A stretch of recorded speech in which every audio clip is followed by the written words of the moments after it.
Good evening, ladies and gentlemen. Welcome back to the Shadow and Sun Show, and welcome back to another Thursday night paint and chill stream. I know lots of people are probably busy watching the interview and doing other things. There's a bunch of other shows on tonight, but tonight we're going to do something a little bit different, and that being, I'm going to show you guys some tips and tricks on how I paint minis. I've got literally almost 100 minis on my table that I'm going to try and finish by the end of the month. And they're all, well, not all of them, mostly Dungeons and Lasers, but I did almost finish this one right here. This old Grenadier Sea Serpent from back in the day. It's an original lead model, well over 40 years old, and I did this entirely with just a black primer, white zenithal, dry brush, and then speed paints, and I'm pretty happy with it. I did this mermaid for Brian. It's almost done. I just got a couple of touch-ups. And then I did this Reaper miniature. It's also the mermaid it's not a mermaid, it's a sea elf. Oop, you can't see it. There we go. You know what? I need to bring this out because it makes it a lot better. Everybody uses their hand, but I find that if I use a white backdrop, you can get a better idea. It's just an old-timey deep sea diving suit, and I got a couple others. I'm even painting a Whiz Kids miniature. It's a Mage Hunter Golem. It's kind of spiffy. Jackie and I each have one of these. We're going to paint them alternating, like a similar color scheme, but where I use red, he's going to use blue or something like that. And then I've got 70, 80 pieces from the last Dungeons and Lasers Kickstarter. What are you working on there, Mac? Why don't you show everybody? We'll make it big. I should have done that.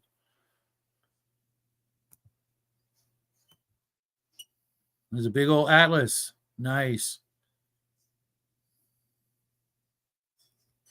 Yeah, I'm just doing all the primers tonight. I finally got a few things in the mail today that I've been waiting on to start this. So I'm at stage one. I washed it, let everything dry, and now I'm primering. I noticed something right off the bat. Looks like you got a Pringles lid there.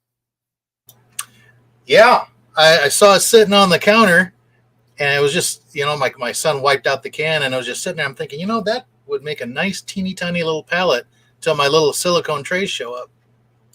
You know what? That is exactly one of the first tips we gave out back in the beginning, was using those, because when you come to like dry brushing, what we do is, we put the paint in the lid, but then we use the lip of the lid to scrape off some of that paint. Instead of wasting it on a napkin or a paper towel, we'll scrape it off on the lid, and it'll actually go into that little reservoir, and you can actually use that paint again instead of just throwing it away. You understand what I'm saying? Nope. Okay. Take your paintbrush, fill it with paint. Now you see where the lid goes up like this. It's like this, but it goes up like this, the edge. Yep. And white and sort of scrape off some of the paint on that ledge. On this ledge? Yeah, whichever one. And you'll notice that the paint goes right back into your puddle of paint. Oh, you mean collecting at the edge? Okay. And then we'll do the paper.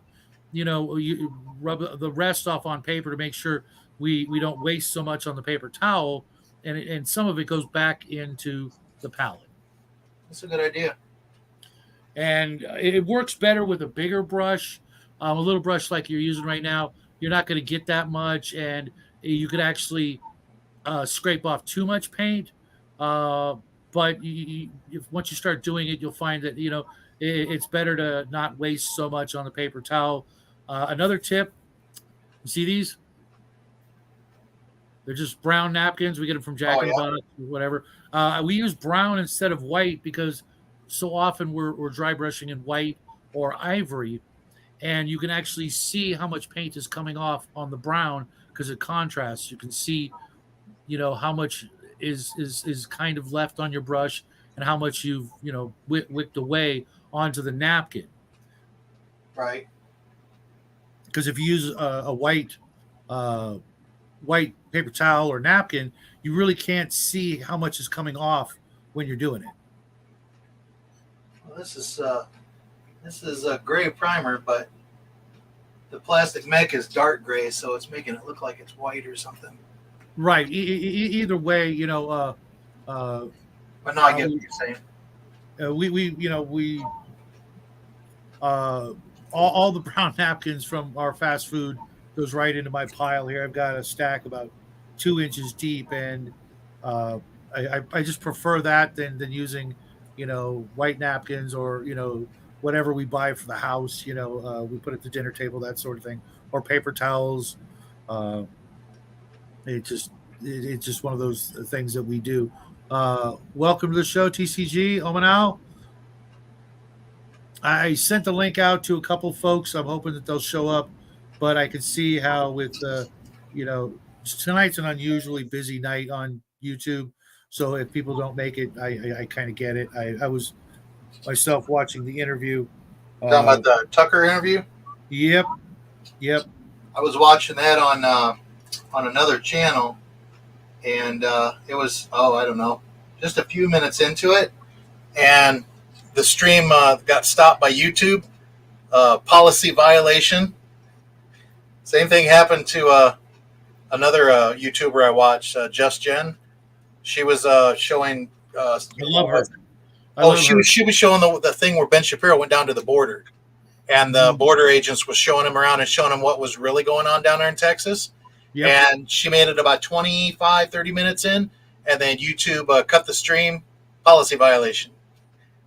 But she was doing her own thing. Well, she was just showing the thing that Daily Wire had already showed. Oh, okay, yeah. It wasn't a copyright thing, though, because she's doing a reaction to it. So she pauses, she comments, she doesn't show it in its entirety. So she was following the protocol for a reactor. But YouTube doesn't like right-leaning stuff, especially factual news regarding the border, Ukraine, and all that. So, as soon as they catch it, they cut it. I was watching it on Tucker Carlson on YouTube, and I got a little over an hour in. Biden's what he's like trying to contradict what's going on there, L, or is he just trying to talk about something else, like how we're not going to keep sending money over there that nobody wants to send except the people who are putting it in their own pockets. I figured every time we send $1 billion, everybody in the Senate and Congress gets $1 million, and they still have like almost half the money left over. Yeah. Omen, Jack's channel is back up. The video is there for everybody to see. So if you check the link that I sent out in Discord, you can go check it out. He's doing pretty good. He's got like 10, 12 subscribers and like 60 or more views. I haven't checked it today, but it was kind of upsetting for him that it just disappeared out of as soon as he put it up. 12 hours later, they took it down because I guess too many people were going over there out of nowhere. I did share it with everybody in Discord and elsewhere. Yeah, I have read that, Omen. So, that's a stupid policy.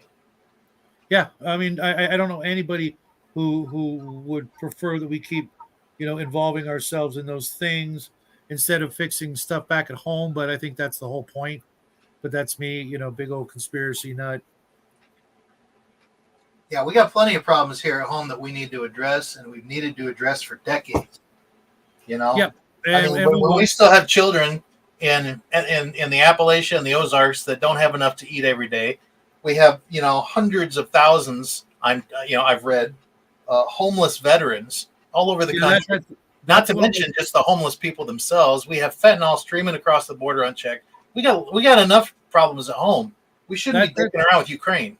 That's a big one of mine on my list is the veterans. As long as there's one veteran sleeping on the streets, we got more important things to do than create more veterans that are going to end up sleeping on the street. You know, I know, Omen. I know. I just, in my it's opinion, every veteran, when he gets back, he should be entitled to a free house and some kind of a career, you know, in whatever. He should be guaranteed a job and a home for the rest of his life or her they should life be. for They what should they be. did for us.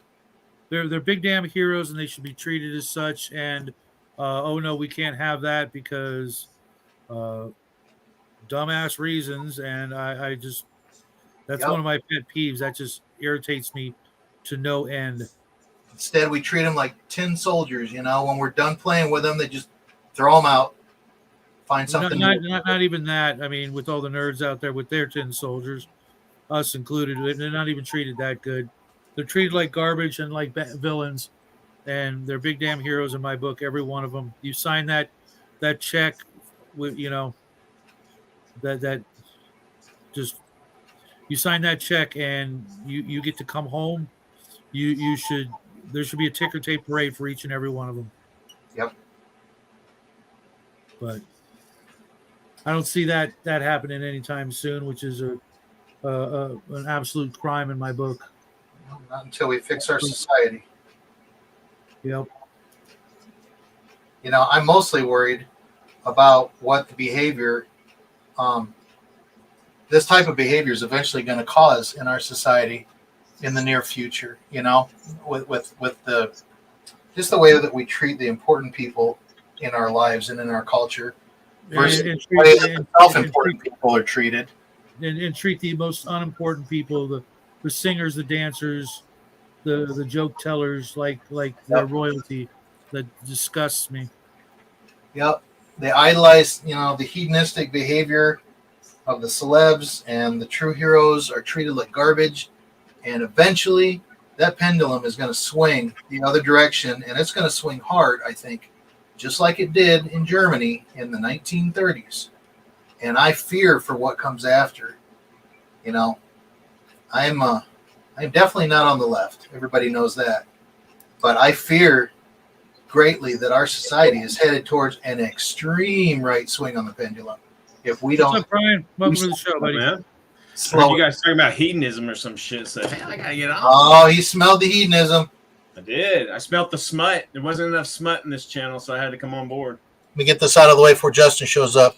Hitler gag ball. There you go. Check. So everybody out there in the audience, check those two marks off: Gagball and Hitler. So yeah, I got to talk to Bill about those cards because I want to make sure certain items are added on there, and when I hand those out, we will play like maybe once a month or something, and play Shadow and Sun bingo, and there will be a prize. You know what? This is what we should do. We should have like maybe 5 different cards, okay? Yep. And on the 5 cards have different topics on it. And you will secretly say, like at the beginning of the show or something like that, which card you're going to be using. So we don't know what not to say. So we do it, just spitefully, and have it like an actual game. Oh yeah. That'd be cool. I'm working on how to do it exactly because you're right. I don't want Justin coming in here and just saying everything that's on his card. Because that wouldn't be fair to the spirit of competition. Justin's pretty smart. He'll figure it out regardless. Oh yeah. He's no dummy. Canadian. Real quick, I'm gonna check. I invited Raven and James, and I invited Jackie, but he's a no-go tonight. I got some That's stuff good, for Raven I got these are like dryad spiders. Nice. Spiders. Yeah. Wow. So like dryads, right? Like the tree. Yeah, I know what a dryad is. Tree folk. But these are like spider dryads.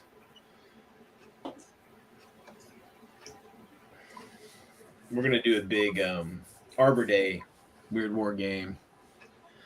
I think we're gonna have I'm not sure, probably have some European conflict where either Germans or Americans are in a forest, and then Mother Nature's pissed, and then like her tree folk come alive and start kicking the hell out of everybody. It's probably what happened to the Romans. Hey, Squirrel, how you doing? It wasn't the Saxons or the Germanic tribes. It was the actual Teutoburg forest that kicked their ass. Yeah. Fucking trees came alive. Germanic tree ants. That's right. Just started fucking killing all the Romans. Hey, Squirrel, you painting anything right now? You want to pop in? I'll throw out the link for you and Omen. James, Brian, aren't you tired of painting olive drab? Asks Shit, J-Bell. man. You know, that's so funny that you say that because, Mel is like, I'm not painting soldiers because it's boring. And it is. It's fucking boring. You know, olive drab, khaki, just various shades of brown and green. Yes, that is Mac Thompson, L. Well, tell her to do the detail stuff like the ketchup stains and the bullet holes, the lipsticks on the collar. She likes doing fantasy stuff and monsters. So, hey, I got plenty of, being Weird World War II, we got plenty of that shit. I'm painting nothing but fantasy monsters. I've got some centaurs, some mushrooms, some ogres. I thought you hated centaurs. I do, but I still have them. And real quick, this the speed paint called Sand Golem is what I did the horse flesh with. Good. I need to get that speed paint shit. Is there a good starter, like a start box or a set? Yeah. You know what? Not only is there a good start box, hey Omen, I'll let you in. I might just send you some bottles that I've got duplicates of, just for the hell of it. I'm telling you, man. Mind you, it's the 1.0 series, which is the reason for the difference between the 1 and the 2 is the 1.0. If you don't let them dry like really good, when you add another liquid on top of them, they reactivate and sort of become watery. So maybe I'll just hook you up with some of the real stuff. But okay. Who is it that's always talking about that? Squirrel Hermit? No, I'm the speed paint pusher as far as I know. Doesn't DM James do that too? I don't think he's as big on it as I am. There's somebody that's always talking about it besides you. I can't remember who it is. So Mac, just for you, you need to get an airbrush just so you can do that priming really quick. It's okay. My basement has got a lot of enclosed small space rooms, and my youngest son and my wife are asthmatic, so I don't even burn incense in the house. Okay. No, that makes sense. Believe me, I used to spray paint the shit out of everything. But I would be very careful when you spray paint Reaper bones and plastics like you are. Why? Just because it could end up sticky and you'll hate it. Oh, okay. Yeah. So that was the thing that Nerd's Nerd was talking about, right? Yeah. Yeah. I almost killed myself from the screen. Here, I want to show you something. The neat little mini. Where's James L? What do you think, guys? Actually, that's pretty good. I like that. Oh, wow. That's pretty nifty. It's a Dungeons and Lasers model. You got to assemble it, but my Vampirella is coming along. I still got a lot of work left to do on her. Oh, right on. She's coming. Yeah, that's good. See, what needs to happen is if you ever come down here, is we just have to get everything into an assembly line of someone assembling them, one person, priming them, and then going from there, and. I like the way you think, Omen. Yeah, we'll set it up like the elves in that Rudolph claymation. I was thinking the same freaking thing, man. Pass. What? You don't want to do the assembly? Dude, I don't fucking get paint other people's shit unless I'm getting paid or I owe them a favor or some shit. Well, you can assemble them. I hate painting, dude. I hate Well, it. no, you already said that. I said one person assembles, one does the priming, and then you just go from there. And you get one person to do the base. You get one person to do the basing. Just go from there. You can go real fast. You can get, you can get what someone to make 50 or sandwiches, 60 Brian. go through. Yeah, I'll serve sandwiches and cocktails. Oh, you have food now? Yeah. James says if you use the proper matte varnish after primering soft PVC plastic, it's easy to work with. I tried that and it did not work. I don't know what I did wrong, but it just did not work. Tomorrow I'm gonna go out and get some stuff that you guys suggested for washes, I'm gonna go get some ink. Army painter. I'm Oh, gonna get some ink, some flow aid, and some. Oh, that's matte what I paint. use to make. That's what I use to make speed paint or contrast paint. You Yeah. can use the flow aid to make a good wash, but Jackie and I a couple years ago we bought all the washes: Reaper, Vallejo, Army Painter, and Citadel. At the time, they were like the big ones, and Army Painter won hands down with the least upper staining.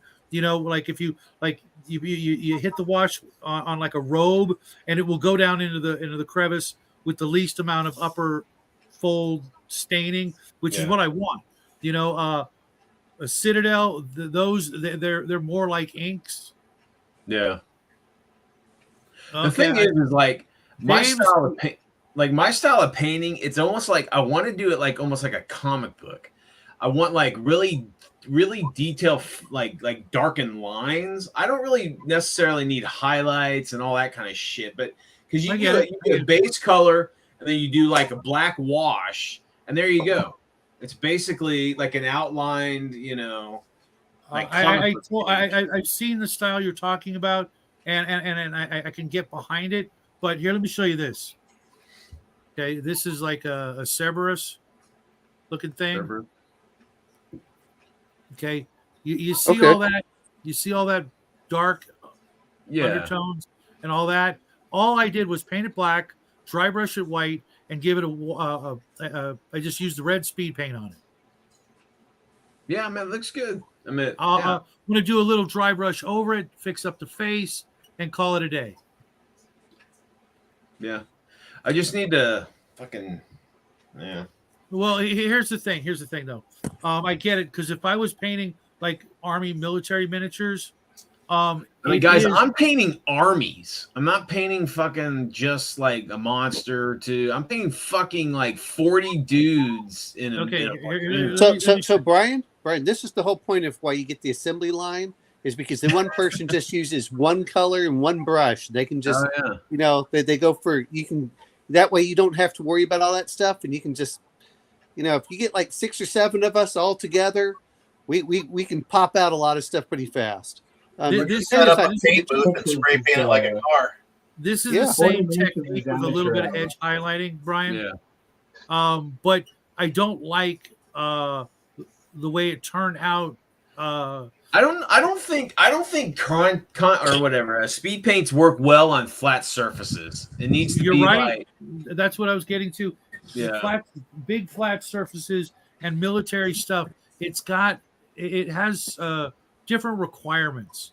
Yeah. It really is a different thing. When you're painting miniature monsters and heroic characters and things like that, I'll do my way. But if I was going to paint that again, I would have just hit it with an airbrush or a rattle can, and maybe given it a wash to grungy it up a little and get the dark colors into the recesses. Maybe done some edge highlighting or dry brushing around the edges and called it a day. That's exactly what I would have done. I would have done a solid block color. I'd do a wash on it. I'd probably do like a kind of like a silver dry brush on it, like scratches and whatnot. Right.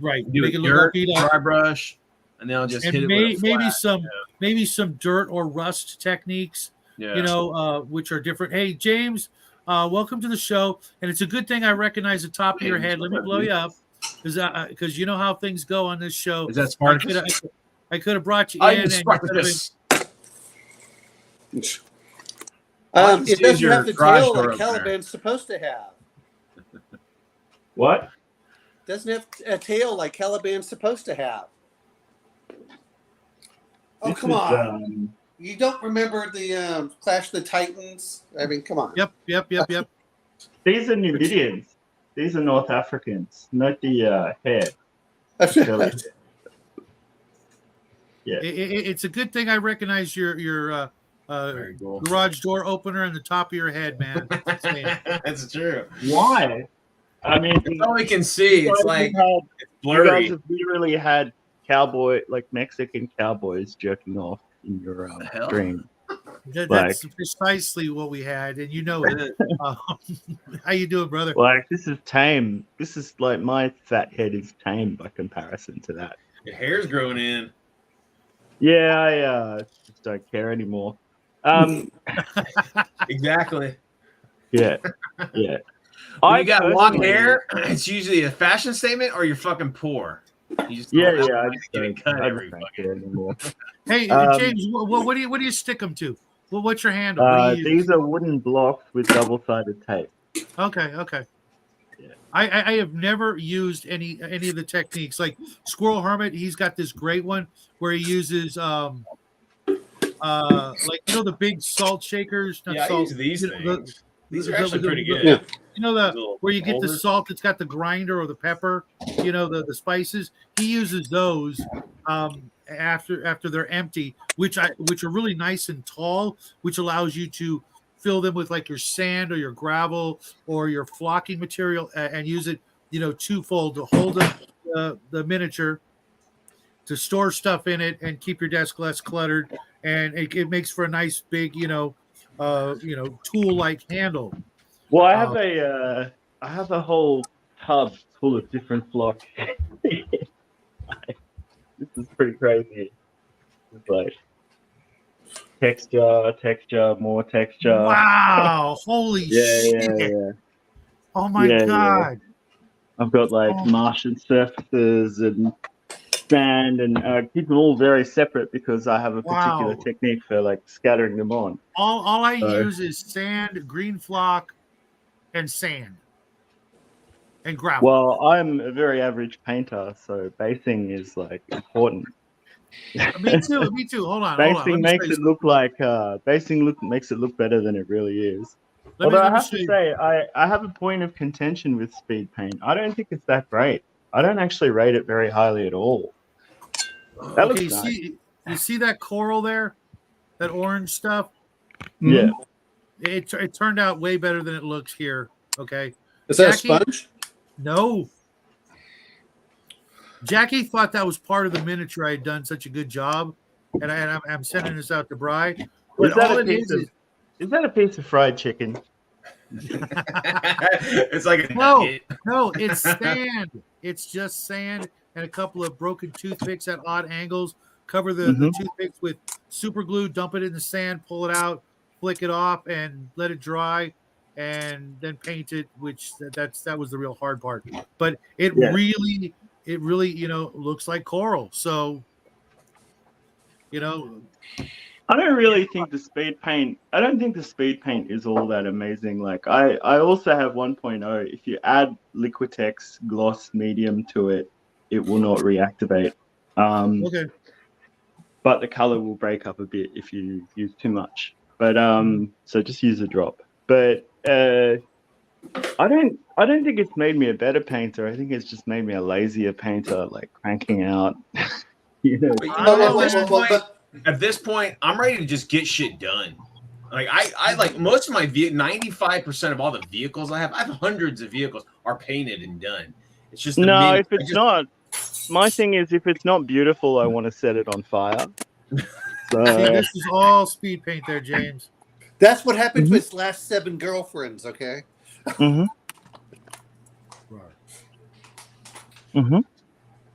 Yeah, it's all right. But I mean, it's just dry brushing on it. If you have like washes and stuff already, it's all much of a muchness.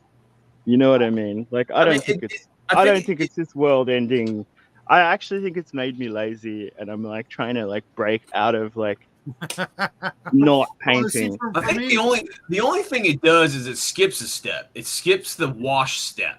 Instead of doing a base color and then a wash, you just doing a base and a wash at the same time. I had washes anyway. Like I don't. I'm always like experimenting with like the mixtures and the ratios and stuff of like how intense I want it, and I'm never satisfied with it just straight out of the pot. Like that's never gonna work. What is liquid? Okay, well, liquid water wants to go away, I guess. You got like a 12-year-old fucking on the channel. Jesus. I know. What a waste of your time, dude. Hey, Brian, have those paints worked out for you any, or are they just? Yeah, I'm working on. Like I told you, quite a few of them were dried out, but yeah, I'm using them, checking them out. I haven't been using them as an airbrush. I've been using them as as washes and as a base color. Well, no, I mean that's good. I just wanted to make sure that I hate these people just go, "Hey, man, take them out of my place just because they aren't being used." I'm like, all right, that's fine. No, I'm using them. There's a bunch of them. I got like paint overload right now. I got so much fucking paint. I'm not exactly sure what it looks like. I mean, really, the only thing that I hate saying this is while I have those airbrush paints, it was really the white and the black that I wanted. That with the Iwata. And I was like, oh, okay, I can base everything really quick, and at least I feel better at it. And I don't know if you've used the Iwata, brush. Okay, airbrush. Yeah. I broke it down, and I'm gonna soak it. What do you want me to soak it in first? What do you used? LA Awesome is what Shadow's saying. I don't think you can get LA Awesome here. I finally found the box for it. I guess I got a gallon jug of it on the way from Amazon for about $10, Brian. Oh, okay. And if you go to your local Dollar Tree or Dollar General, you'll be able to pick up like a squirt bottle for like $1.50. Oh yeah, we got a bunch of those. Yeah, but anyway, I mean, if you can use it, that's great. That might speed up a lot of your priming aspects. Yeah, I don't prime. Fuck that. Oh, you don't? Well, no, I do not fucking prime. No, I just I'll do multiple layers. I just don't prime. Okay. I used to do that before. A whole other step. I learned what's what. Some competition painters forgo priming because it's just an extra layer obscuring the detail, and it just seems and that's true too. You could lose detail from the priming, but again, depends on what paint you're using or whatever. Right. I wouldn't do it over. I wouldn't do it over metal. It would probably be a bit harder over metal, but. Well, I mean, when I used the airbrush, I liked it because it would get real thin on there, but it would give you just enough. It wasn't very thick like what Mac's doing right there. Yeah, it does take some time to get to learn how to use a rattle can to get a good primer coat without screwing it up. But I like if you soak your cans in lukewarm water and shake them intermittently, it will thin the paint quite a bit. That's what I do. Hey, nerd, real quick, do you have any gas trucks or Jeeps on the docket for 3D printing? I need some gas trucks. I don't know if you have. I'm trying to think. I looked through your stuff and I didn't see any Soviet trucks or Jeeps on the docket. You make it sound so much fun, Brian. What's that? You make it sound like so much fun, like such an enjoyable pastime on the docket. What? I feel like I'm back in the workshop. I mean, she's a busy woman, dude. She's got a family. She works. She's a hobbyer herself. I was just saying, if she I agree. I actually would go as far as saying that she works hard for the money, so you just can't treat it right. That's true. James. I absolutely love Zenithal. My go-to now is primer black, dry brush the whole model white. Like here's a perfect example. Look at this bad boy. I did this one. I was showing Mac earlier. Jackie wants to paint it so bad, but yet he has no time. Dude, you need to paint that. That's pretty cool. You need to paint that like next week. I mean, that's just awesome. So I mean, okay, so that's why you just dry brush the Zenithal on the black just for future highlight. Yeah, because when it's putting a sketch on the model, Brian. So if you're wanting to do a comic book style effect, well, that's more like a black and white comic right there. I know, right? Irrespective of that, when you put the color over it in a kind of transparent or I get it. It just seems kind of see, that's where you could go. You could either do a block white and then just do washes, or you could do that, and just do even the highlight already, and the color just sticks to the highlight. right. It will make right, exactly, nerd. If you're not zenithaling, you shouldn't be speed painting because you want to use a very thin paint, very strong color, but thin. Otherwise, if you use like army painter crap or even some Vallejo right out of the bottle, you will not see the difference. You will waste the step. I don't even know if I agree with any of this stuff. Like, I actually feel like a rising blood pressure, like the vein in my head is sticking out because I'm just like, oh yeah, all of that stuff works, but it's a bit rough. You know what I mean? Like, I don't know. I'm not happy with my. I think it might be a technique thing on my part because like I'm doing it right now and I hate the result. I hate it. I literally hate it. I want to incinerate these models. Hey, James L. Send them to Remember, me, dude. perfect is the enemy of good. Some. And at the end of the day, bullshit. Man should become a god. That's the silliest by thing I've ever heard. suffering all the time. Will not get far in the Marine Corps. Thank you, Al. That mini looks great, like it is. And if I get a second one, I'll do just that, or maybe I'll get a second one. That thing's $50 because it's part of a game and it comes with cards. Whoop-de-doo, you know. That's rough. All my life, I actually do zenithal on my 15s because I'm going to also speed paint them. So listen, all man. my When life, you I've been when you running guys get a from 3D printer, when you guys get a 3D printer, your value, your dollar value to the hobby will fucking change. Oh, I know, Brian. I know. But there are certain companies that, you know, I'm just going to stick with, you know, because I love them. They've been good to me. And I mean, I could have an air fryer as well, but I just, you know, like it's just another appliance to me. Oh, no. Hey! No, My air no. fryer just died. That hurts my feelings, man. My air fryer just died, and although don't tell anybody. Yeah, L. Everybody, doggone. Everybody in my family absolutely loves the all that stuff cooked in oil. It's like it's actually better in oil. So let's not get the air fryer right away. So of course it. You know what? I bought a you can put a little bit of oil in the air fryer on the bottom and the base. Arterial diversion. And it's good. Yeah. You can taste it.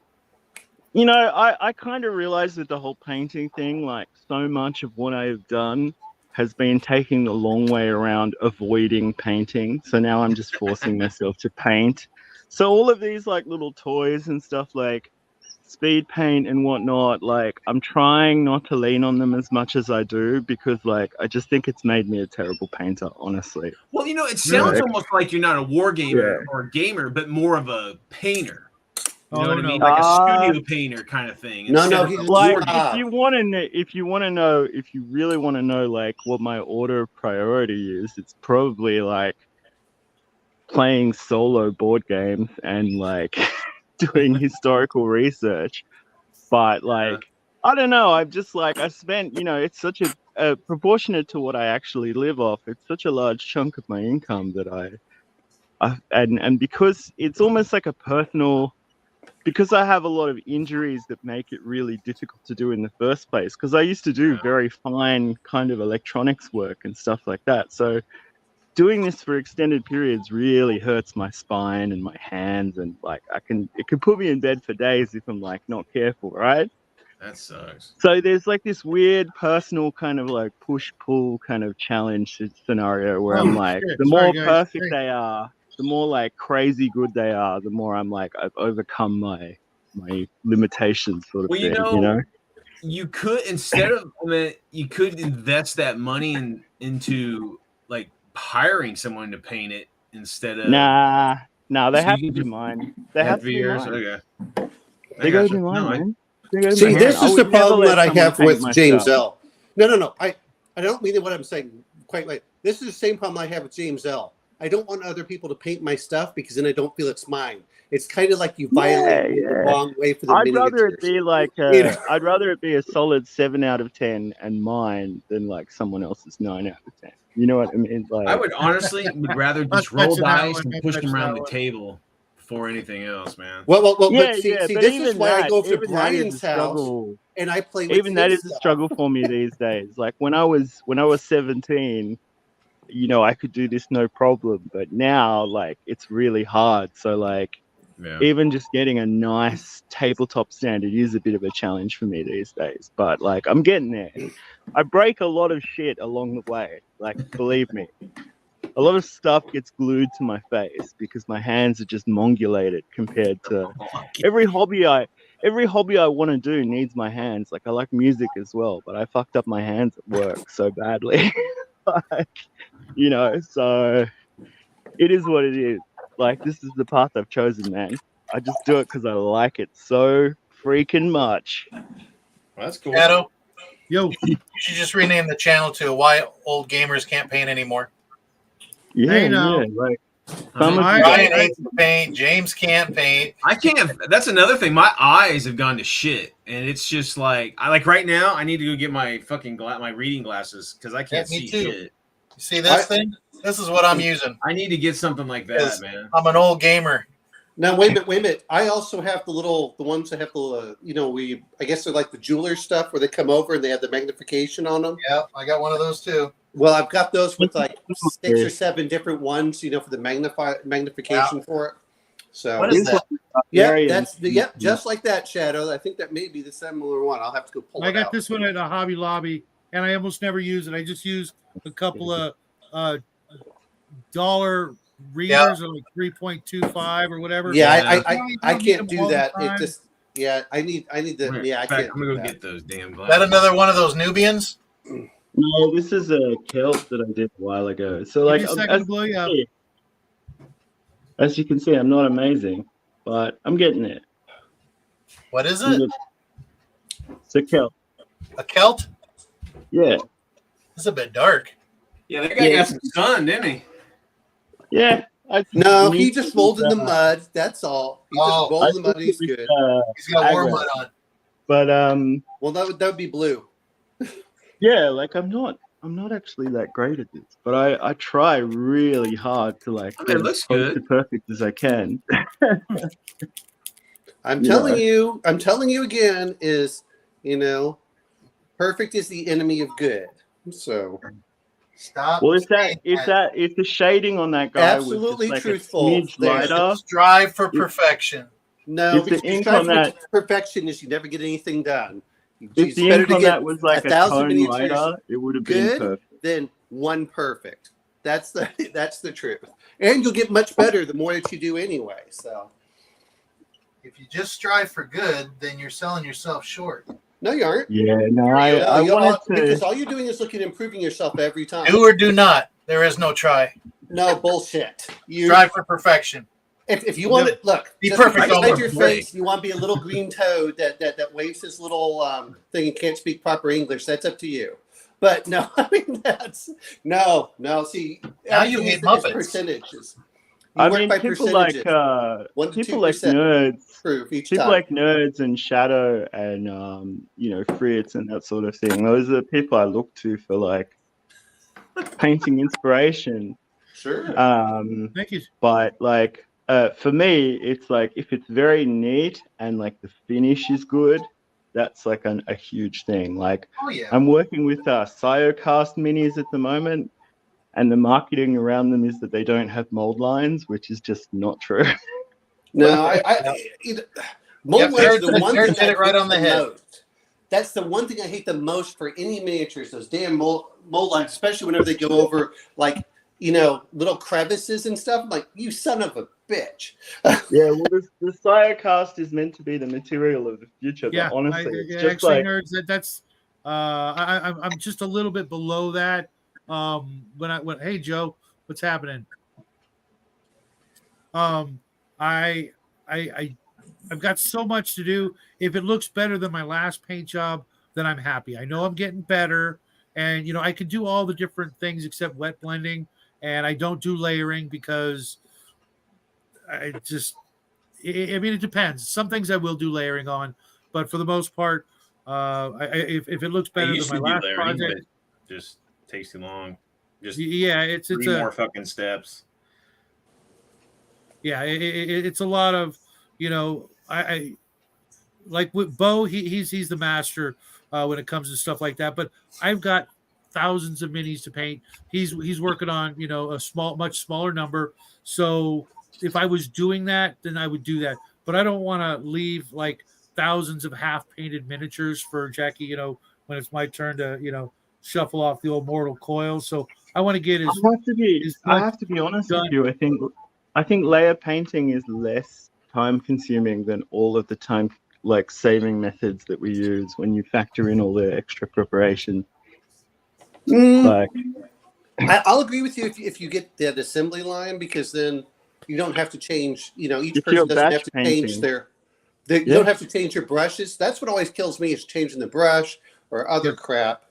I think we're fooling ourselves. I think we're really fooling ourselves with a lot of this stuff. And I think most of it is just completely marketing and like totally getting back to basics and like painting up and using those extra tools as like just effects and stuff is like going to produce more consistent and clean results. I really think there's a need for, like, because a lot of game, and of course I'm speaking as a gamer. There's a lot of gamers out there that don't want to fucking partake in this part of the hobby. They just want to play. Yeah. So the speed paint and all that shit of, allows them just to get into the game. You know, there are plenty of ways of doing that without having to paint, though. You can use like FX or like war tiles or play Memoir 44, or you know what I mean. Like there are other war games that don't need you to paint. Like, you know, straight away.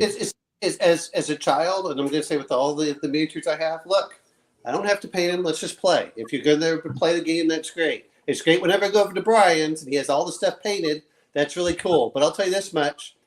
After about 5 minutes, I stop noticing anything that's been painted, unless it identifies it as, you know, like, it's much easier for me to say, oh, if you paint flags, that's about it, or a base. That way I can identify which one's in which group. After that, your murder of your inner child and your sense of aesthetic appreciation is not my problem. No. I used to play with hundreds of 1x72 armies. Yeah, well, I would say, you know, hundreds of figures on each side, and we used to have battles. They'd take 2 hours, and we'd be done. And we would. You know what I really enjoyed was, though my father hated it, is I would dig out the yard and create a World War I, you know, trench, you know, in there. We would move stuff over and then find the lichen and do all that crap, and we'd blow stuff up, and that was a hell of a lot more fun than painting. And he was like, "Boy, you're 21, get a job, go get a girl." You know, like, yeah, nerds. I'm the same way. This sea serpent. It took me a couple of hours. Oh, I got James on big. I'm like, what the hell? Yeah, I feel self-conscious now. Thank you. No. My father was more concerned that he was mad about me tearing up the log. No, let me show a better example. This one right here. This one took me about 15, 20 minutes the other night, and I'm like, good. I'm happy. There's one thing I want to do, but I'm waiting for a color to come in. It's got this weird hole in its head where like a light beam comes out or something, and I want to give it a really nice, vibrant neon color, and all my oranges and yellows are crap. I think the coolest thing about speed paint and contrast paint is that when it's settled, it shows you where to paint the highlights and shades. Like, just leaving it as it is, I don't think the finish is all that great. I see like people do amazing paint jobs, but like their paint is gluggy, the models have bumps on them, you know, like. Oh, I freaking hate that. Okay, so I'm going to mention this just like, you know, we in Willer Compacted Concrete. You need to start setting different distances on how good your paint job is. You need to start saying, like, is it good within 30, you know, within 1 foot, 2 foot, 3 feet, 4 feet, 6 feet, 10 feet. And that's how good your paint job is. When it looks good from whatever distance, that's what you say, hey, that's, you know, it's a 10-foot paint job. Or it's a 1 foot paint job. It looks good from across the room. Well, you have a day job. You have a day job and a child. This is like literally my only purpose in life. Like, that's you know what I mean? Like, I will probably not reproduce. More's the pity. So like every one of those little pikemen is my son. Like, because I literally have nothing else going on Do in you my name life. all your figures? Was that like Claudia's that you showed us earlier? I will be. I will be. Now that you bring it up.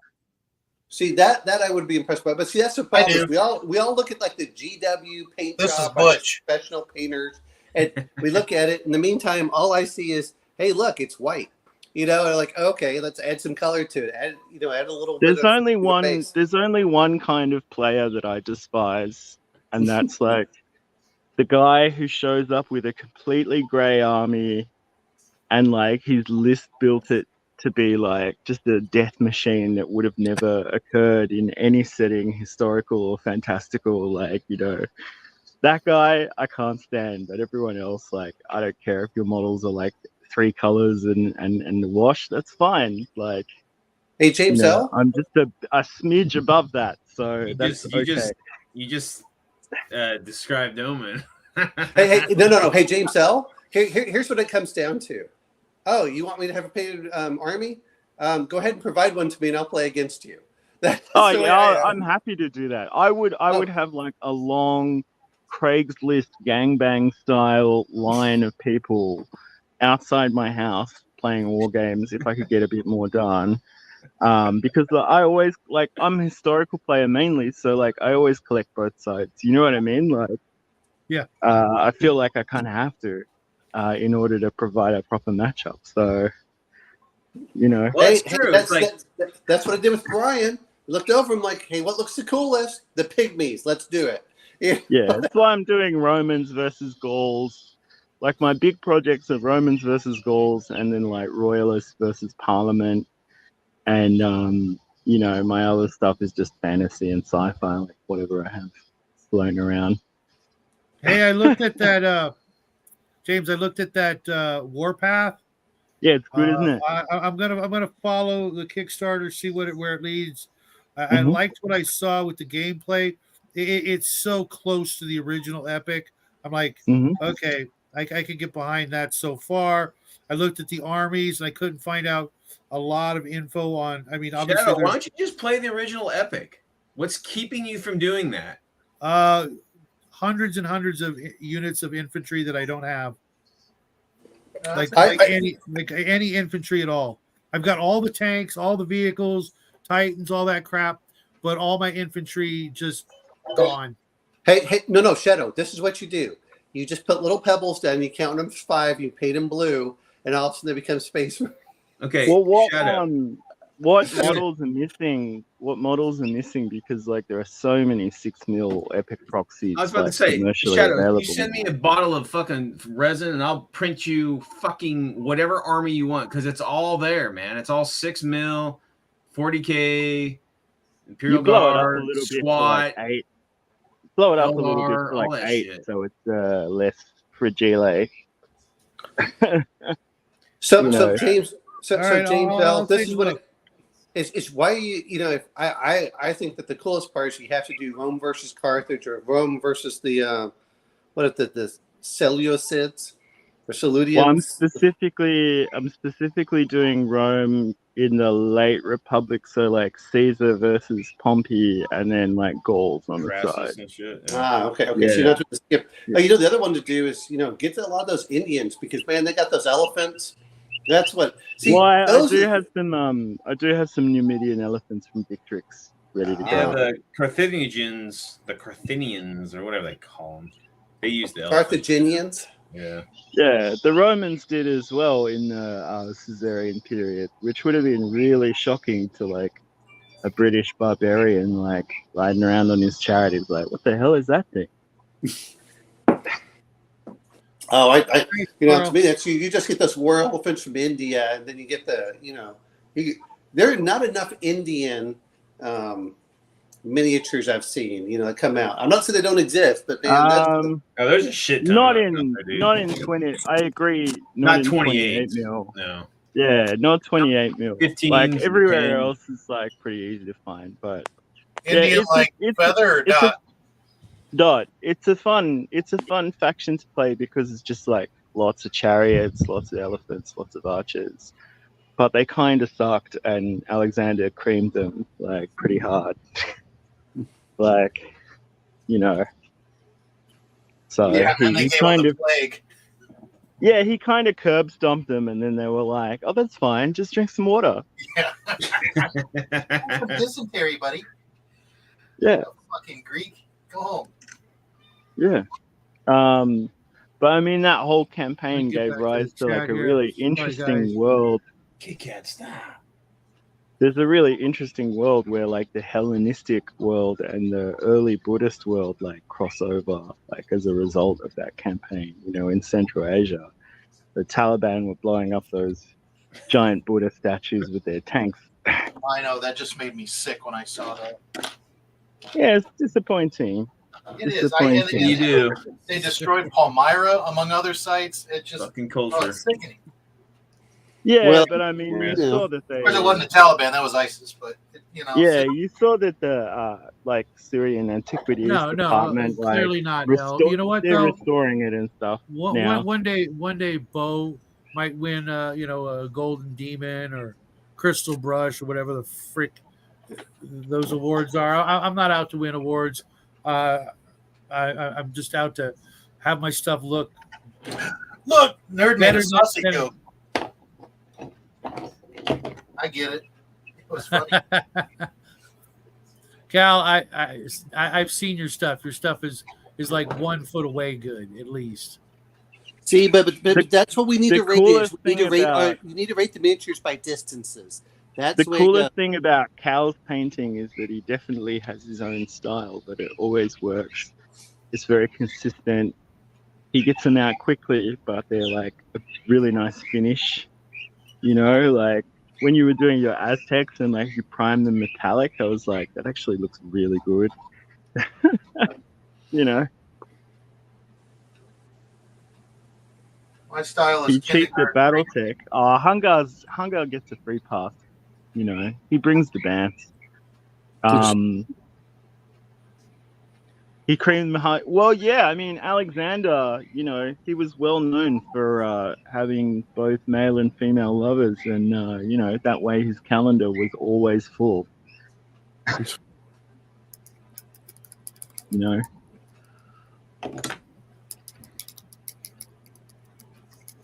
You can only use GW. Well, no one. Who cares? I mean, Bo is a very good painter.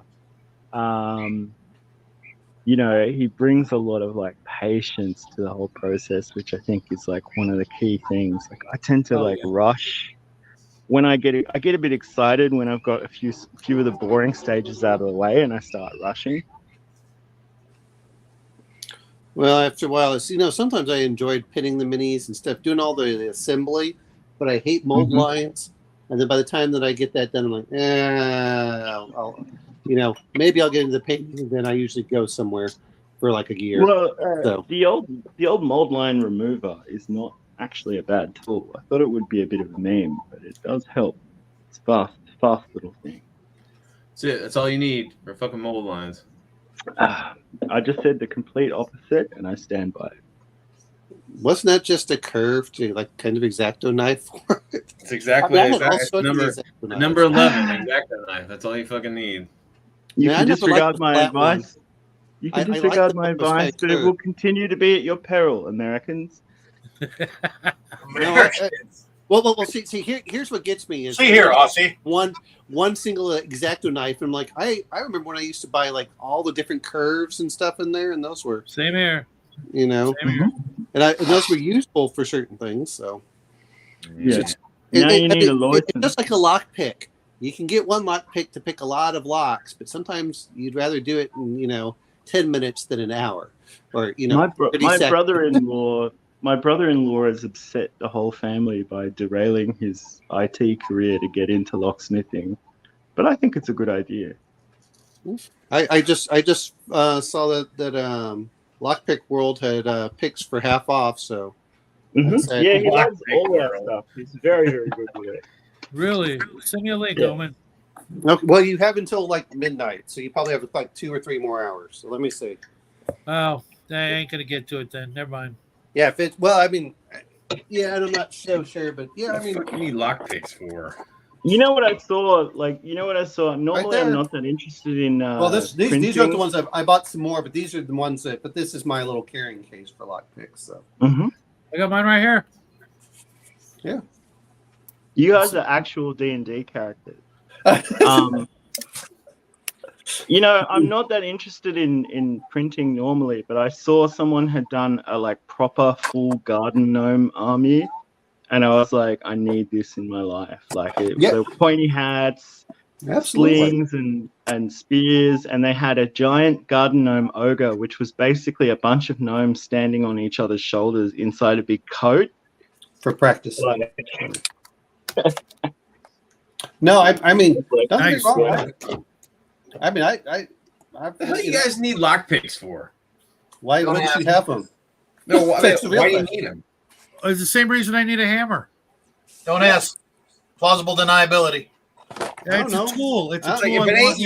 if it's locked and you ain't got a key for it, then stay the fuck out of it. Shit. Yeah, but if it's my lock, why the hell can't I pick my own locks? Well, that's true. If it's your lock, yeah. I mean, part of me just goes like this much. Is, you know, after the other thing is to learn about, you know, what is a good lock, and a lot of them are just crap. I'm like, why am I even locking my door? I'm locking my door just in case someone just tries, you know, doing this. If they really want in, it takes them like 10, 15 seconds. Shit. What the hell is wrong with this shit? These are all like end of the world tools, tools, Brian. It's just another tool in the toolbox. It's not end of the world. I mean, no. Otherwise, you're doing some nefarious shit. Well, if you don't, but not everything has to be nefarious. Sometimes I just. That's why I'm I don't know where sincerely the hell asking why you need a lock. Is. I mean, you like lose your keys all the time. You might as well ask. You know, it's one of those tools that I'd rather have it and not need it than need it and not have it. Like a whole bunch of other tools in my collection. You're collecting tools, okay? That's cool. Well, the rapper master. It's like being prepared, man. So weren't you a Boy Scout? If he can have a tank, you can have lockpicks. I mean, I would probably use a sledgehammer over a fucking lockpick. You know what I mean? Yeah, you know what? Like the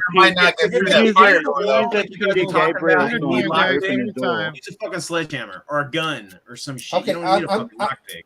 Okay, I'm going to say this much. I've been to enough places that someone doesn't know how to daisy chain their locks properly, and then they make it so we can't get on site. And, you know, maybe I should bring my lockpicks for that case and just pop it, you know, instead of going in with a... Do you do a lot of daisy chaining on site? On the site, trying to break into it too. Well, yeah, but I mean, if you look at it, James. A lot of people don't know how to properly lock their locks. What's going on with this? That's why you're supposed to daisy chain them. Instead, they'll be like, "Oh, I did this." Like, oh shit. You know, the best home security is just to be constantly eating a peanut butter sandwich. I guarantee you, if anyone can get your doors open after getting a good week of peanut butter accumulation, you know, they deserve your television. There's no barrier that's going to stop somebody who's dedicated to get in. That's why you need to be able to defend yourself, you know. I think the ultimate security measure is me being perpetually home and a little bit mentally ill. So, you know. Well, no, I mean, that works out well. At least you embrace it. Well, I acknowledge it. I wouldn't say I embrace it. I totally embrace it. Let's go. Well, the other point is it's just to deter the lazy, you know, thief. That's what it really comes down to. Mm-hmm. It's like, oh, okay, and enough people are lazy that's like, okay, that's good enough. But it doesn't take that much skill to learn how to pick a basic lock. I mean, hell, I can do it with a bobby pin. I'm not even in the same ballpark as Bo. You don't think so? No. It's like, honestly, guys, if I was locked in a room, I would just break the fucking door down or through the fucking wall or through the window. I wouldn't give a shit. But you could probably get away with that. Just saying, you know. Why couldn't you break down a wall or you know? You need a permit to break down your own door in California. Right. Well, there's that, and my bird-like hollow bones would snap like toothpicks. Well, What would be that's why you good carry a would be like a sledgehammer around wall. instead, right? What would be good would be like a wall costume, so you can wait in place as part of your wall, and then when there a you go. thief tries scaling your fence, you just open your eyes and go, "Surprise, motherfucker!" Well, you know what? I'm going to bring this up, which I gave it to my son because sometimes you're on a lock picking, sometimes you're not. I'm like, here, son, I can't get this lock open. Here, you do it. And he's like, okay, pop. And it was like his first time ever doing it. I'm like, well, thanks. And that's the whole point. That's why you give it to kids. I want my kid to be useful. So if he has to break into something, he can. Sure. I mean, why don't you teach him how to make a shoe? This is further evidence on my theory that somebody has Omanal a is really a CIA spook. Just like So back to the ancient Indians, Omanal. When one king defeated another, he would hold a funeral for him, and be seen visibly mourning his cousin who he had just deposed violently. Well, you know what, El? I was originally going to think that you're going to say, and what he did is after he killed the other king, is he took his miniatures and made sure that they were at his standard of miniature painting. Perhaps your hippos are not as hungry as you thought, Mr. Bond. Yes. Oh, there's a terrifying animal. I don't know. That accent just gave me a chub. I mean, that's what we need more. Is we need more war hippos on the battlefield. so here. Okay, so here's a confession. They are a leading Hippos cause are of death in terrifying. Have you ever Africa. seen them attack bears or crocodiles? They do Holy bite shit. people. They're the most they do dangerous bite animal people a lot. besides the mosquito and the tsetse fly in Africa. Yes. Yeah, damn tsetse flies. Yeah. But they were all right in Babar. They were friendly in Babar. Oh, I mean, people forget, one of those teeth that's extended is 18 inches long. They may only have 4 of them, but I don't know. It only takes one bite and you're done. It's a 4,000-pound animal. It's Disney's fault. We don't respect them. It's Disney's fault. They put them in tutus and made us think they were friendly creatures. That's right. It's my father remembers being a kid in Germany and they had a hippo and they used to be able to throw whole things of lettuce into its mouth. Wait, like a pet hippo? Up. It's what? Like a pet hippo? It was in the zoo and you were allowed to throw. Well, you said they had one. I'm like a pet hippo? No, I had an aunt who had a pet alligator and a pet monkey. Okay, mind you, this was almost 80 years ago, where you could buy them through the mail. Not the monkey, but the alligator. Well, in the comic books, they used to sell monkeys, little spider monkeys, to the ads in the comics. Really? There was a nightclub in. I bought those. That was such a ripoff. Oh, there was a nightclub in England. The sea monkeys, not the spider monkeys. No, they actually sold live spider monkeys. Oh wow! Wow. I want one. We were gypped. He want one. Yeah, you just had to build your hover car to go get it first. Oh, I still have my submarine, but I live in the desert now, so I used to have those X-ray glasses you could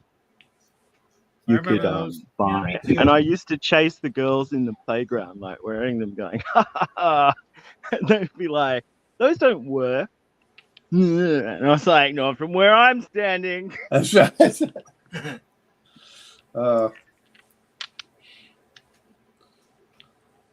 Then they would squeal. And that was last week. Well, now we know why he was gone for a week. Well. Sometimes I just do it to feel the burlap sack going over my head. Wow. It's comforting. It's like returning to the mother. Yeah, I no, thanks. Oh boy. Sort of Freudian kangaroo dialectic. We need to get just James L. and Justin together in a fucking channel and just let them have at each other. Yeah, everybody mute their mic and just those two talk. Yeah. And then off of each other. 5 minutes later, Shadow's channel gets stricken and deleted. Much of what I say makes Justin furious. Well, He is Why? Canadian. Why is he driving a big rig and not having a hand, or you know?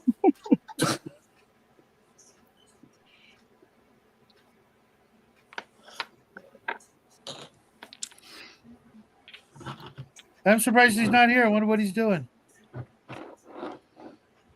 He's probably watching. He's probably completing the system of German idealism. Or eating pizza. Yeah, or eating pizza. Yeah. One of those two. My money's on Taco Bell.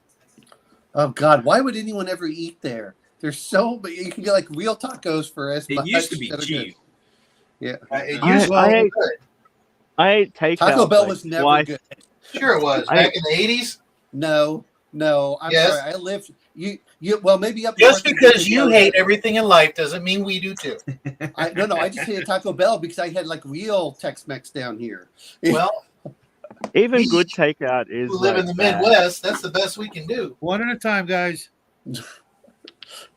Even good fast food is bad. I ate takeout twice this week because Yeah. apparently I'm the only one who runs the household.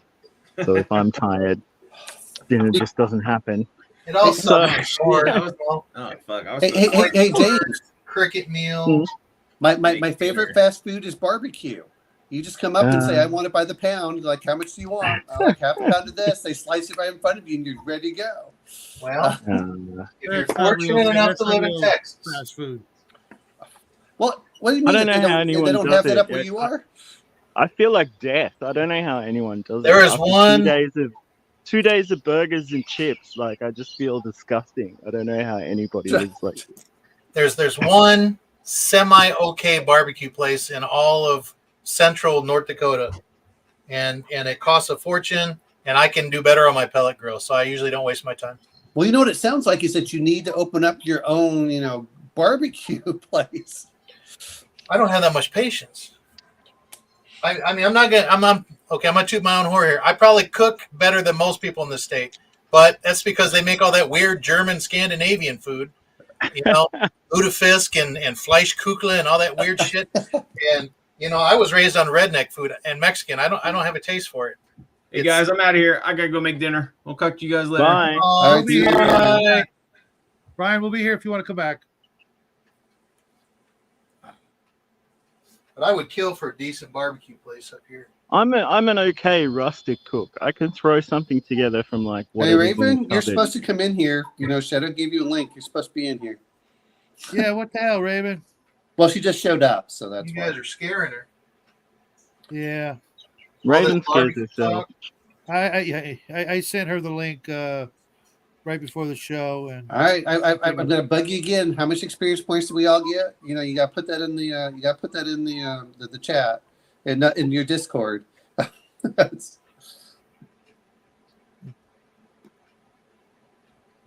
what was it? Wasn't it like 400, 450? I don't know. You Base start was adding up 400, different and then stuff. you gave individual stuff out for people in and not in the fight. and then and then you say, you well, gave- maybe some other stuff, and then I'm like, yeah, you just need to post that, so we all Yes, spell experience. You gave some of that out. know. Yeah, Okay, yeah, we just. I'll have it done. I'll have it done by Sunday. Okay, all I right, was, that's good. I was I on don't- Discord for a while, hoping somebody would show up, and nobody did. So Well, some of us work when you're on Discord, and then when you get a better job. I don't know. Have any of you tried virtual tabletop? which yes. type? Yeah. Yeah. Well, I play The that Berserk- Roll20 every other The week. Berserk Games one where you can play different board games and oh no, Oh. not yet. war games and stuff. No. See, Yeah. I play with the old geek and he uses Roll20, so I'm like, okay, Yeah, that's all right.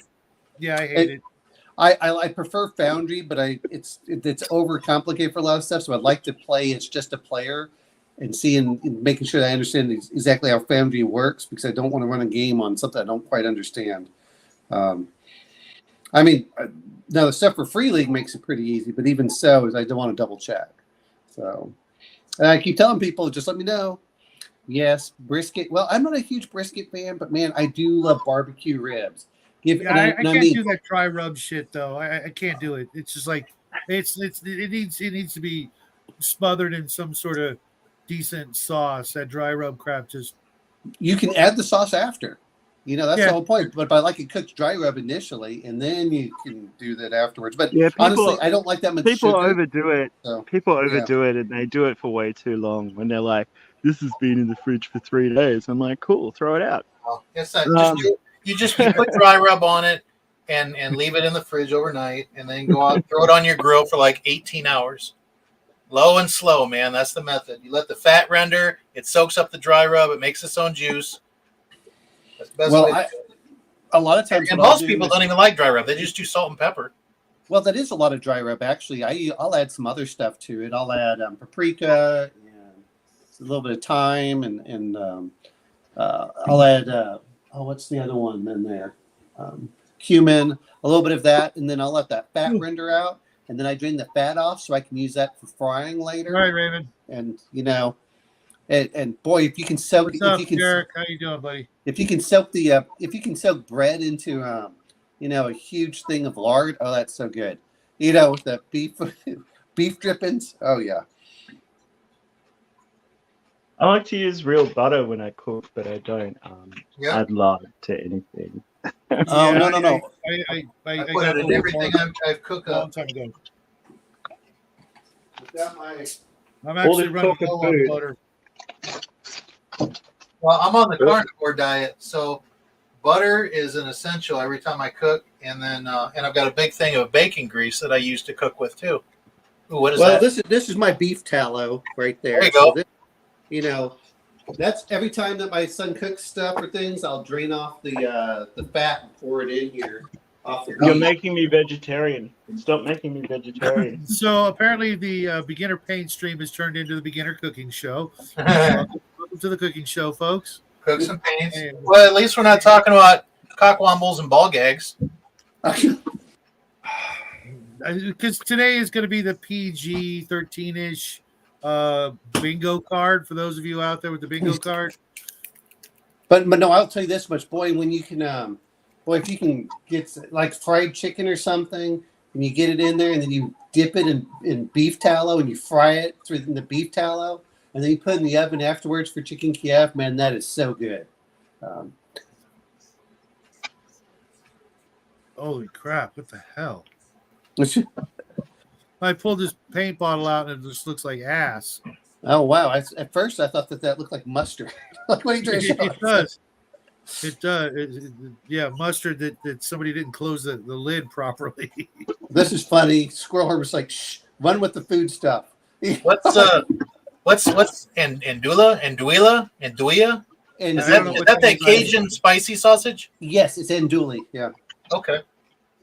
Yeah, that's what she's saying, and I would feel the same way. I thought that was the name of one of the strippers in Jabba the Hutt's place. It might have been.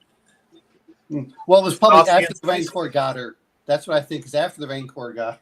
That was the. Now I feel if someone says barbecue and then they take me to hamburgers, I'm just gonna I'm gonna rage quit. It's like well. If properly, if you know what you're doing and when you're cooking, you don't say barbecue unless there's barbecue. You say cookout. Yeah, or grill. You're grilling it. Yeah, we're grilling out. We're cooking out. Yeah, to me, barbecue. It's hot dogs and burgers and brats and shit. Yeah, to me, barbecue means that you're going to be cooking it for 6 to 18 hours. Yeah. And if you're going to do it, don't half-ass it. By God, make like 15 pounds of meat at once. That way you're eating it for days. Yep. Well, to be fair, Mac, I got was 23 pounds. Well, to be fair, Mac, with your children, it's probably going to last you about half a day. But Yeah. Especially now that they're all grown and they eat more. Oh! I'm sorry. I thought they were still at home. No, I have a stepson, 15-year-old here, and then I got my youngest boy, 7. So I'm going to ask you a quick question because all the rest of them are grown. Because I got half a share of a cow that I'm going to get that's part Charlet, I believe. I hope it's the Charlet one. What freezer do you recommend? One that don't quit. Well, half a cow. If you're getting half a cow, you're going to need probably at least a 3/4 freezer empty. I would get a full chest freezer. Well, I've been looking at. They said usually about 9 cubic feet or so, and I'm like, okay, that should be fine. I've got a half freezer, Yeah. and I got a quarter cow, and Okay. it filled it up. Oh, the other thing I love, and no one ever mentions this, is I love having bone marrow, where you cut it in half and you season it, and then what I'll do is I'll scoop it out and then mix it up with butter. And then I'll use it on top of my steaks and stuff. Oh, that's so good. I never done that. I just boil it down in like stew and stuff. No. I actually, I had a butcher. And what I do is I get the long femur bones, and I have them cut them in half.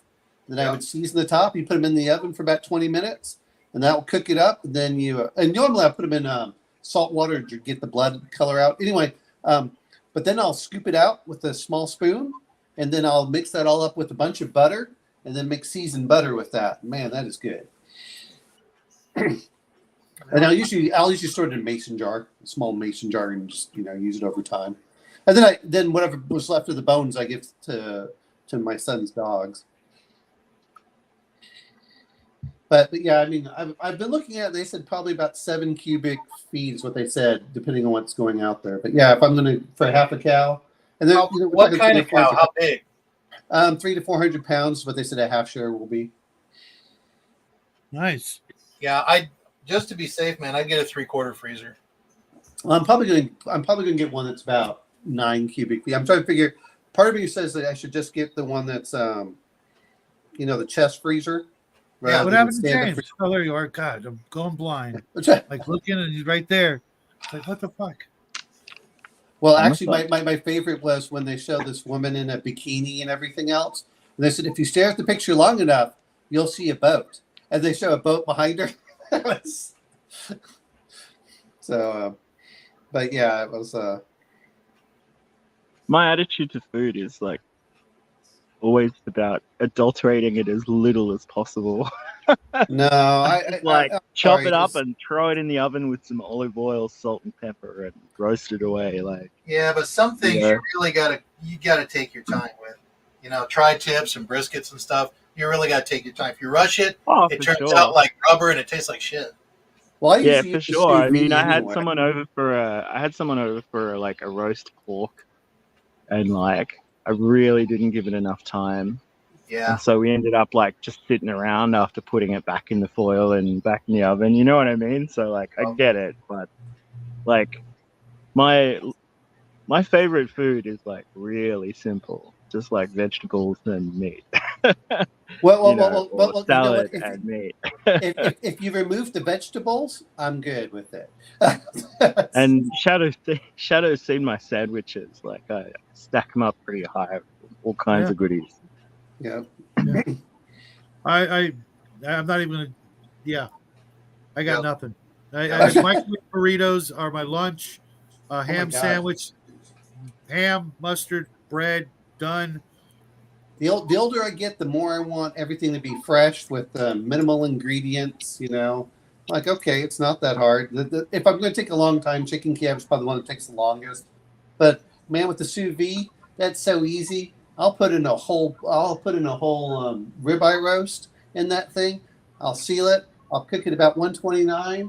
When it's done, I'll pull I'll get the outside really good, get that nice crust on it, and we just slice it through. And then I keep getting invited back to my friend's brother-in-law for holidays because. So you're saying you don't eat any vegetables at all? Why? How are you alive? Because it's easy. You don't really need them as long as you eat the right foods and you ingest the right minerals and vitamins. Yeah. We're not much to contradict popular theory. We are not omnivores. Our bodies are genetically engineered or evolved to eat meat. We're carnivores, and we can live off the meat and the fat because there's enough proteins and amino acids and minerals and vitamins and everything we need just in the meat, as long as we eat enough fat. So I don't know. When I lived off fat today, when I lived off exclusively plants, I was like a lot skinnier and healthier. Well, yeah, because you were dying. I mean, I just lost 7 pounds in the last week and a half, and I'm not a strict carnivore. I mean, I had like pizza, But to be fair, it was just a little bit of this. And Yeah, that'll fuck up your keto. well, again, we've talked about this. I'm not trying to get keto. I know. You're not in it like I am. Yeah, well, and see but if you look at what I eat, it's probably 90% meat. And the last time they tested me, they said, "What are your triglycerides? Your triglycerides are too low." Well, honestly, dude, you're so hyper. Your metabolism is probably 3 times mine. I was under the impression, I could be wrong, but I thought that humans assimilated plant proteins more easily than animal protein. Well, no. The thing is, most plants on this earth have a toxin in their cells to basically deter bugs and shit from eating them. Some plants have a lot less, and since we've domesticated plants for the last 5,000 years, it's much, much less. But when you eat that plant for years or decades, eventually it builds up in your cells. Yeah, and it becomes toxic. And the more plants you eat, the higher chance you actually have of getting certain kinds of cancers. Even potatoes are in the nightshade family. I understand that, and it sucks because I love vegetables. But so for me, and this is where we're talking about is I did pure carnivore for about 60 days, and I just didn't have the energy. So I have to have about 25% of my calories from carbohydrates. So I'm not that. That means you weren't eating enough fat, though. Well, once you go into ketosis, you have to maintain a certain level of fat intake. Otherwise, you're consuming too much protein and you don't have fuel. Well, and if you do have a higher metabolism, like I think you probably do, you probably need to eat like 3 times as much fat as the rest of us. Well, and here's again part of and it. That gets gross. Well, here's the funny thing is you're talking about that, but when I made my spaghetti sauce, I was in keto the entire time, even though I had put in wine, I had used tomatoes, and I'd used 3 whole onions. It's not that, certain things I think I can digest more easily than others. It's not the pure thing. But again, I feel better if I have a small amount of carbohydrates. I don't need 50% or more, which is what a lot of people are doing. If I ate only meat I think people must be built differently, because if I ate only meat all the time, I would just feel clogged up and awful. Actually, it's the opposite. The big problem I had when I first went through it was when you have to use the restroom, you have to use the restroom now. There is no. I have a lot of the markers for the Celtic disease, which is like hemochromatosis, where you make too much iron anyway. Oh. You know what I mean? So. Yeah, well, here's the funny thing, and I'll say as much as I have literally rusting. I'll have gout attacks, but it's really caused by the sugars. If I just eat, because I eat probably a good 10 pounds of beef a week, and they're fatty ribeyes mostly. Gout doesn't hit me unless I suddenly start eating a lot of sugars or things, and that's the thing that the doctors don't want to tell you. It's like it's a combination. Well, I could probably stand to eat less sugar, but when I was at my healthiest, I was pretty much eating mostly plants, like fruit and veg, a little bit of fish, and a little bit of dairy. But I was so if you eating a lot more. If you eat all that, I had to eat a lot more. But just eat the keto-friendly vegetables, but then eat all the rest of it, the fish, the cheese, and all that. Do that for a couple months, you probably start to feel a lot better.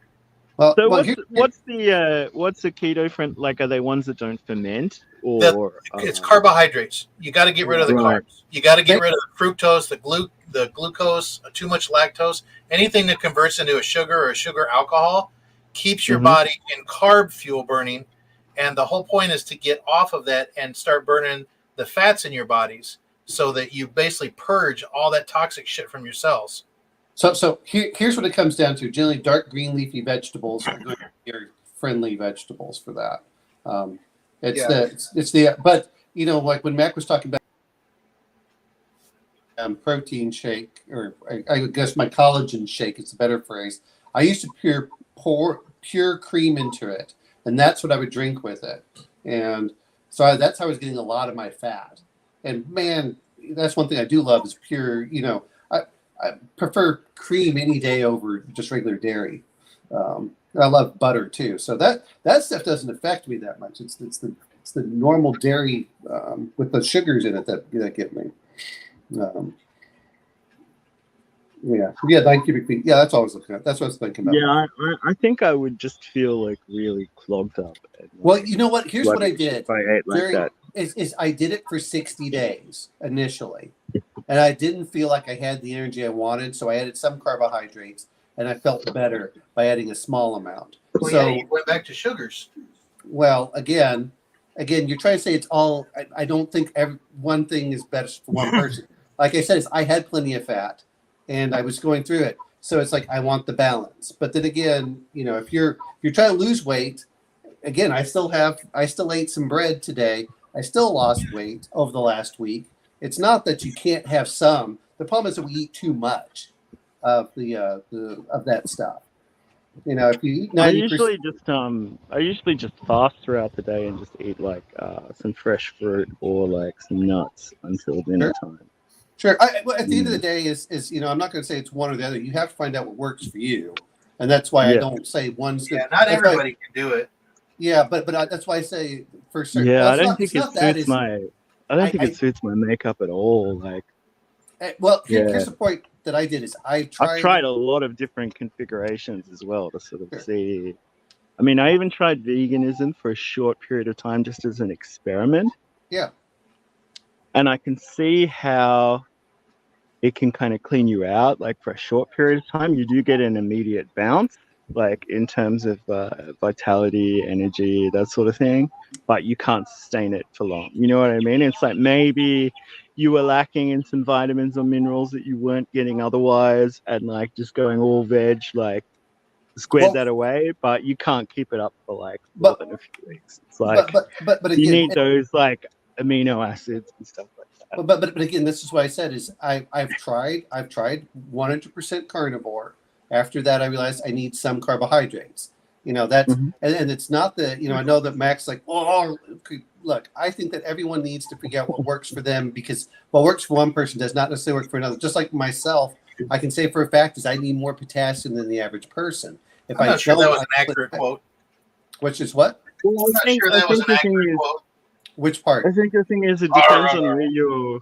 I think it depends on where you're getting these things as well. It's like if you get carbohydrates exclusively from like high sugar white burger buns, that's going to make you very ill. Well, but if you get carbohydrates from steel cut oats that you cook slowly, like that's going to have a much lower GI and like now you're getting into complex versus simple carbs. Yeah, but complex carbs are harder on your body. But again, this is why I said is I think that the problem that it is, and I've seen this before. We each have slightly different body chemistries, and some things deal better with one versus the other. But I will say as much as I tried it, and I can tell you what worked for myself, and that wasn't that hard. The problem that I had is a couple of years ago, is I went with my son, and of course we would stop at all the we drove for 5 days straight one way and 5 days back. And that screwed me up for what I could eat. And that took me a while to get back, because my ideal weight's about 195 is the way I feel it. 5 days. Where the hell did you go? We went up to Washington, D.C. Not Washington. We went to Washington State. It was 2,000 miles. Did you go in the wintertime?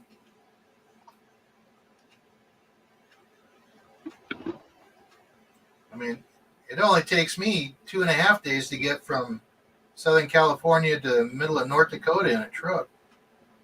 A big truck. Oh, we lost him.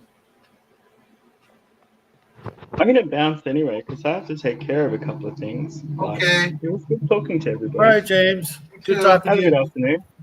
See ya.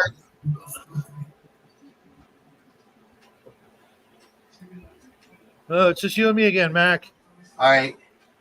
It's okay. That means we got to entertain everybody.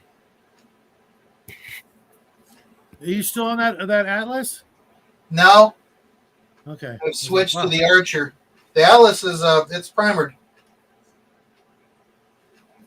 I should be getting a package of Reaper minis and paints tomorrow from a great eBayer, and I'm gonna do a special video on that because I talked about it before, and I thought it was $100 for free shipping. It's actually $55, which is a big difference. Oh yeah. And It used to be $40, I think, for free shipping, and they've got like Reaper paints, which I'm really starting to like those paints because Army Painter, they're crap. But I've got literally like I still have like 40 bottles of them, but I really do like their colored metallics. I'll give you an example right here. Probably can't see it very well, but see that purple? That's nice. And then there's blues and a couple of greens, and they've got a couple of. What's that? What was that blue in your right hand? This one? Your other right. That was. It's called Azure Magic. That's a nice blue. I like that. Wait till you see. Hold on. We've got 2 reds as well in the set. It's a 10 bottle set. Are those copper and what is that? Like metallic rose or something? It's a red. It's red to pink actually, but they also have in addition to the regular metallics, which I kind of like, but they've got this painted gold. Oh yeah. Which is fun. They've got Evil Chrome, which is basically a copper, but it's really fun for like Chaos Dwarves and things like that. But then they've got this one. It's called Rough Iron, and it's literally a metallic brown. And then Night Scales, which is kind of a metallic black. But I couldn't find anything like this in the way of Vallejo because my shop only carries like, for the most part, just military colors and your basic primary colors. But it's a nice 10 bottle set. But I'm really getting more into Reaper paints because they're really nice and liquidy, whereas Army Painter they're like a paste. They're almost like oil paints, and I just don't like them. Mostly because the way they react in the bottle, it's like I've got a pokey tool to make sure they come out, but even then it just comes out. I got a pokey tool too. Yeah, they come out. Actually, what I use is where is it? I just had it. Oh, right here. It's some sort of knitting utensil or something, crochet. I don't know. I found a couple crochet needle. Did you file off the end or something? This one didn't have one, but I've got another one that does have that end. But it, instead of paying like $10 from Reaper for something like that, but I'll squeeze them. And one time I squeezed so hard that I broke the nozzle. It like cracked in half. And I like when I squeeze out a drop, I just want one little drop because I just use a drop or 2 at a time, so I don't waste much. And but they've got this place I went shopping at. They've got their Reaper paints. Some of them are as low as like $2.30 or $2.50 a bottle, which is really, really good. But the best thing is they've got a crap ton of Reaper metal minis, some under $4 a pop. Wow. I got a couple of them. I'll break out the invoice tomorrow or Saturday, but I think I got some for, like I said, like $3.50 for a metal mini. That's unheard of, and they're all sealed in the original packaging. But the guys just got a crap ton of stuff, and it's just competition, and a lot of it's the Reaper Chronoscope, which have a lot of great Western figs and sci-fi and just all kinds of weird stuff. And I went through there and I picked up a bunch of pirates, mostly lady pirates, which actually goes along with an encounter I have planned for you guys. Oh, spoiler. It's all right. I'll forget by tomorrow. Yeah. Old age. I do squirrel. All of my bottles have a mixing ball, but I also picked up a Vortex, not an official Vortex, but a paint mixer. It's actually a laboratory quality paint mixer, and that makes a big, big difference. You can't fit a marble in these bottles. Let me show you there real quick, Al. There's no way you're getting a marble in there. But I've got an unopened box of these bad boys from Army Painter. But almost all the paints I get from Army Painter come with mixing balls. The speed paints now have 2, which is like supposed to be a bigger deal, and it makes it works. But with the paint mixer that I got it on Amazon for like $30, and maybe it was 40 with shipping and everything, tax. You mean an aggregator? Yeah, it's plugged in, or I would show it to you.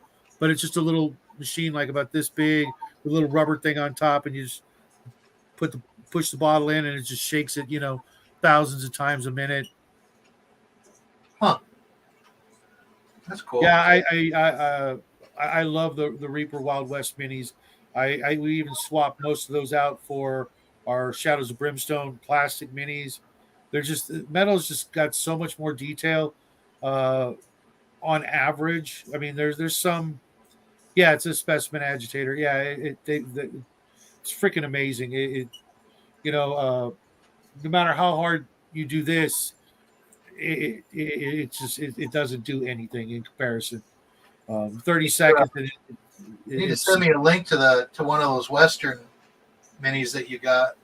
I don't have any Westerns at all. I need to get me some Cowboys. Yeah, if you go to this company, I know they have a crap ton, a lot of really good ones.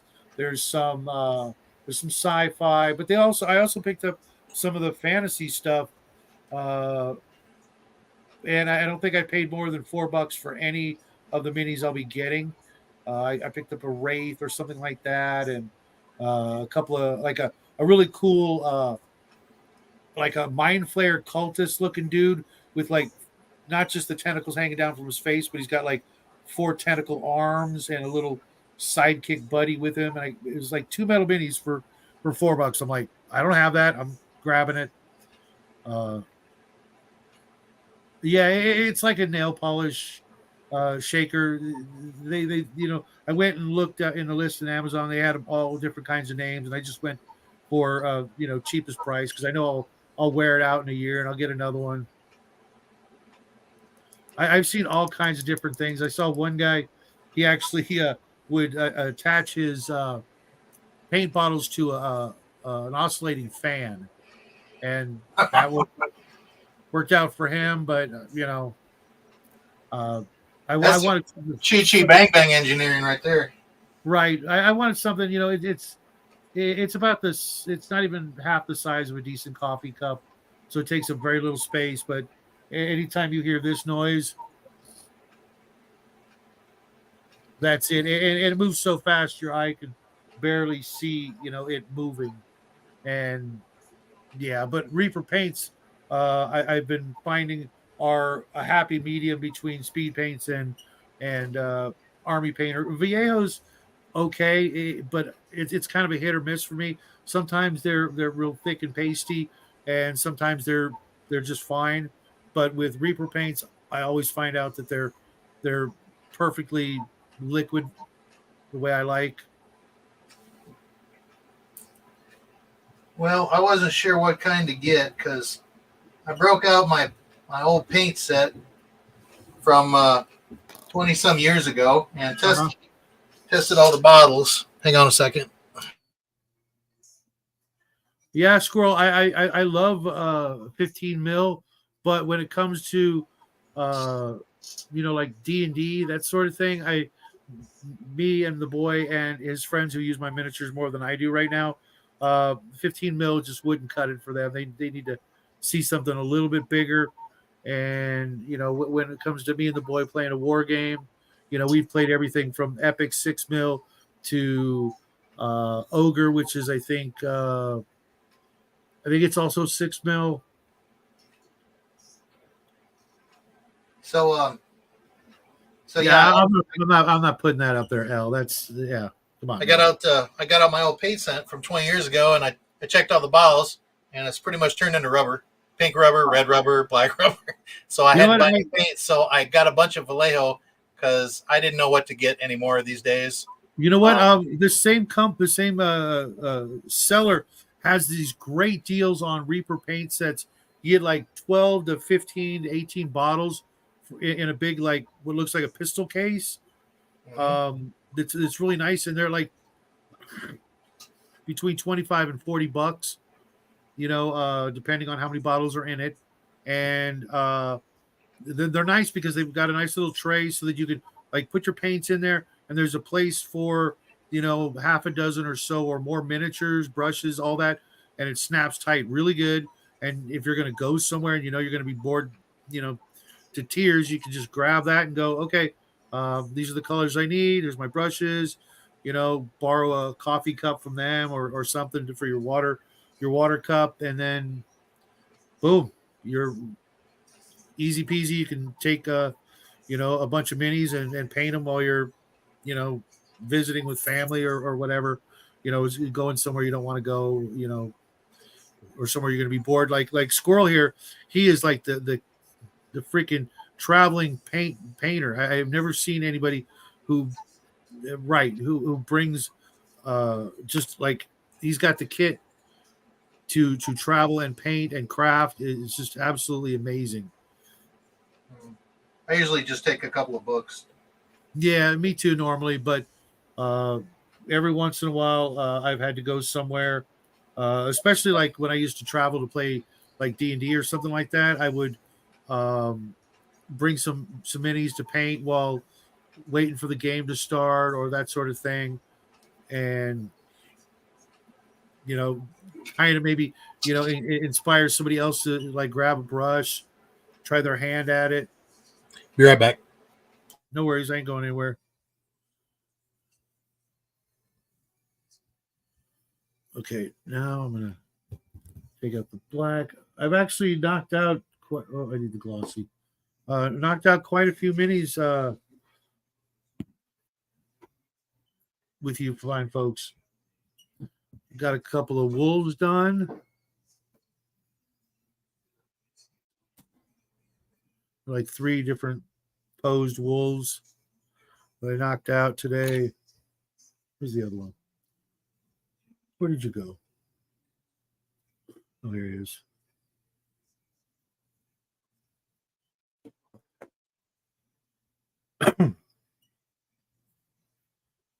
Now it's time to put the black rim around the base, call them done. My biggest thing is right now finding places to store these things. I'm running out of room. I've got probably 50 different miniature cases now, and I need to find a bigger, better solution for miniature storage cases. So if anybody out there's got a suggestion that doesn't require magnets, I want something that I can. I wish I could afford more of the old Chess X miniature cases for some stuff, because those were my favorites. And I've got like 20 or 30 of those for more than a week. Yeah, I miss traveling like that, Squirrel. I used to do a lot of traveling. And here we have Raven. Welcome to the show, Raven. Hi, how you doing? Yeah, not too bad. You missed most of the gang. They came and popped in for a bit, and I was watching it on my phone. Yeah, I just got home late. It's been a hell of a day. When is it not, Raven? Yeah, lately I say that a lot, huh? Every day. Squirrel says hi. Pardon me? The squirrel says howdy. Hi, Squirrel. Did you catch any of the interview today? No. No? Okay. I'll send you a link later. It was pretty interesting. At least the first hour and 10 minutes I got into it. You know about Tucker? Yeah.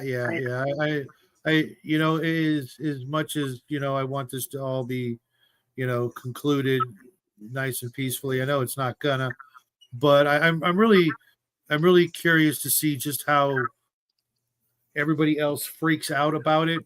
That's for me, that is so very telling. Yes. It's funny. I over the years I've got this simple philosophy. If it's on the news, I don't believe it. Yeah. Is that sad? I mean, I just assume they're lying about everything except the weather, and even then, It's raining again. It's raining again. We were supposed to be out of the woods when it came to the rain.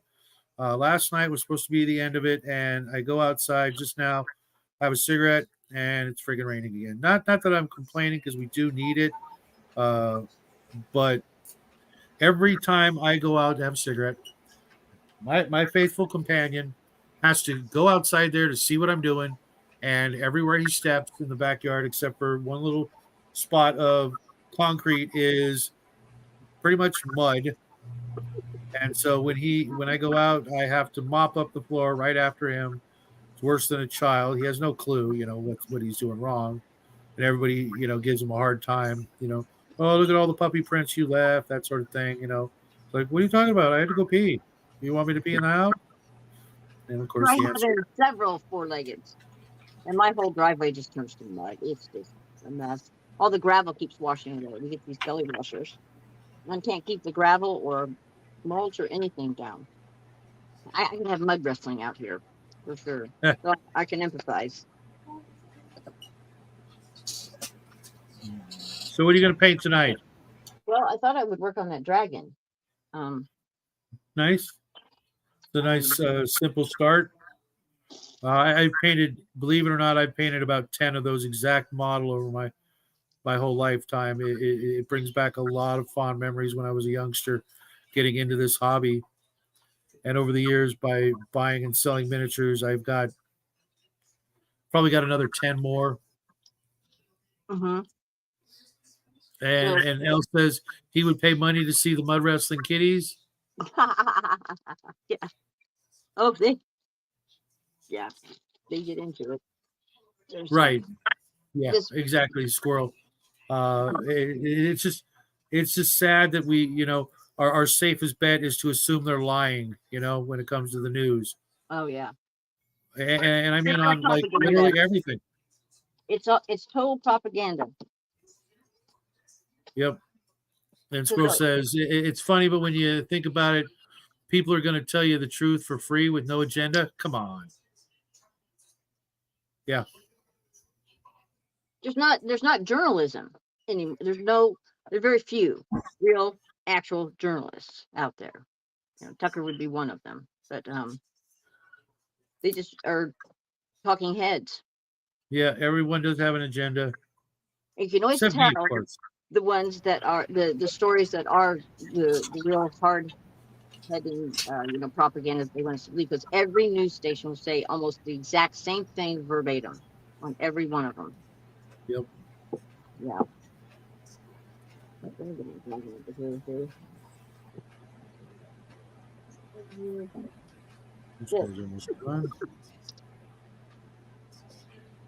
Yeah, I think it died before then. Squirrel, he was on the take as well, as far as I'm concerned.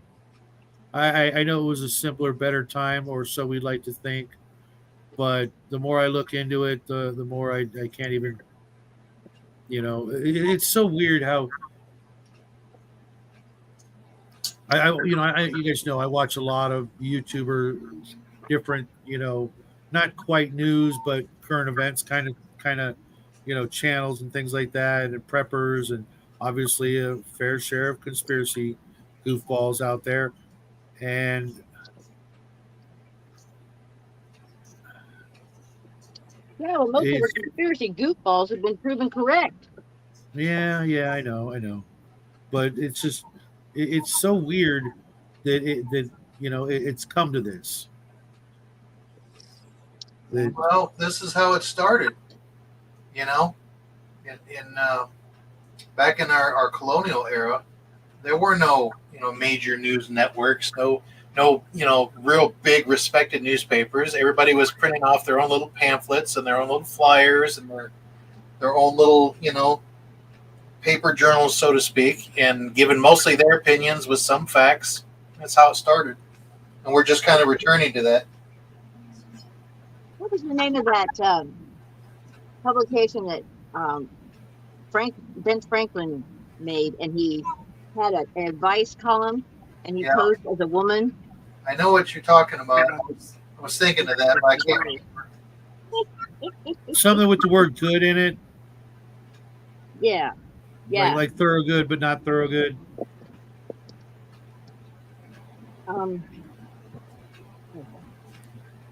But I agree with Squirrel though. We haven't really had a journalist in this country since Cronkite, and even then, it's rumored that he wasn't exactly completely unbiased, but he gave it a good effort most times though. I think the Vietnam War kind of changed his perspective a bit though. He became a little biased after that, but it was a very divisive war too. Yeah. But yeah, I mean but I mean honestly, like it's been a very long time since we've really had anything resembling unbiased journalism, if ever, because I mean you look I mean like World War II, right? Time Life and the New York Times, those guys were very biased until popular opinion swang a different way, and then they changed their opinion. And before that, World War I mean, it was mostly opinion, very little fact. And look at all the rhetoric that went on during the Civil War. I mean, they've been used as mudslinging apparatuses for pretty much our whole history. So yeah, I if anything, journalism or journalists should be the last people we go to for information, just because of the history. now I can see the chat room. Yeah, no, Dan Rather lost all of his credibility when he got caught lying. What do you do? About what? I don't remember. It was a few years ago, but it basically cost him his career and his credibility. I can look it up later and send it to you, but it was pretty big. It made him look bad. Yeah. And sitting down and watching the news was a big thing back, growing up, because we didn't have 24-hour news, like they do now. And that's the other thing. I think we get too much. We have information overload. Yes. Yeah, distraction overload. And we don't have enough time to sit back and absorb and ponder about what we heard, that night on the news, talk about it with our friends the next day at work, and think about it some more. We're just constantly inundated, and especially on like YouTube. Like I think Shadow and I watch a lot of the same shows. Probably. I assume he, like me, is getting whoops there, son, is getting to the point where we can siphon or filter through the BS a lot more, the clickbait a lot better now, because we've been using this as our resource for so long. Right. Yeah. But it's everything is sensationalized. I mean, like I watch Redacted, sometimes. And I try to glean the information out of their shows, but it's hard because they put so much opinion in it, and every freaking title is absolute sensationalism. It's like, oh shit, Putin did what? I mean, that's a literal title they've used. I mean, come on, man. It's like every episode they put out is the end of the world, and that. Do you watch Squirrel Tribe? No. I'm getting real tired of her. I really like her, but she's had to resort to these super clickbaity titles that often have nothing to do with what you would think they are, because she's been getting throttled, because she's telling the truth about like all of the chicken farms and things like that. Hey, Dungeon Minister, welcome to the show. And Dungeon Minister is wondering if Squirrel's still dealing with the train fiasco. No, Biden finally came and visited East Palestine a week or two ago. It's all better now. Thank God he was there right away. Yeah, I honestly didn't even care about 10-cent buying D&D. It's like, don't care. I have all the books I will ever need. I do want more of the same books that I have, so I can hand them out to people like Raven and other folks. But there are very, very few new games that come along that are going to get my money. Every once in a while, I'll take a recommendation based on someone's opinion, and I can honestly say most of them failed. I just wasn't happy with it. Wished I would have never spent the money. There's even been a couple of game products that I literally wanted to burn so no one else would get them. I know that's awful. It makes me an awful person. But I'm like, I don't ever want anybody to get this book. You know, it was just so full of just horrible ideas. And it's like I would, if I was on a desert island, I wouldn't use this to game. That's If it was the last game, it was the last game book on the planet, I would find a new hobby. Oh, wow. Well, now that's Yeah. saying something coming from you. Yeah, that's never going to happen, El. No one's visiting the border. Although, what do you call it? I don't know if anybody out there saw the big sheriff's meeting with the FBI or the CIA recently, and No. all the scary crap that's coming down the over the border kind of thing. But I've been talking about that since it happened. I would be afraid to do that, Dungeon Minister, because I just no. Did you hear about that, Squirrel? Is that what you're saying lies about? Or with the people coming over the border? Or something else?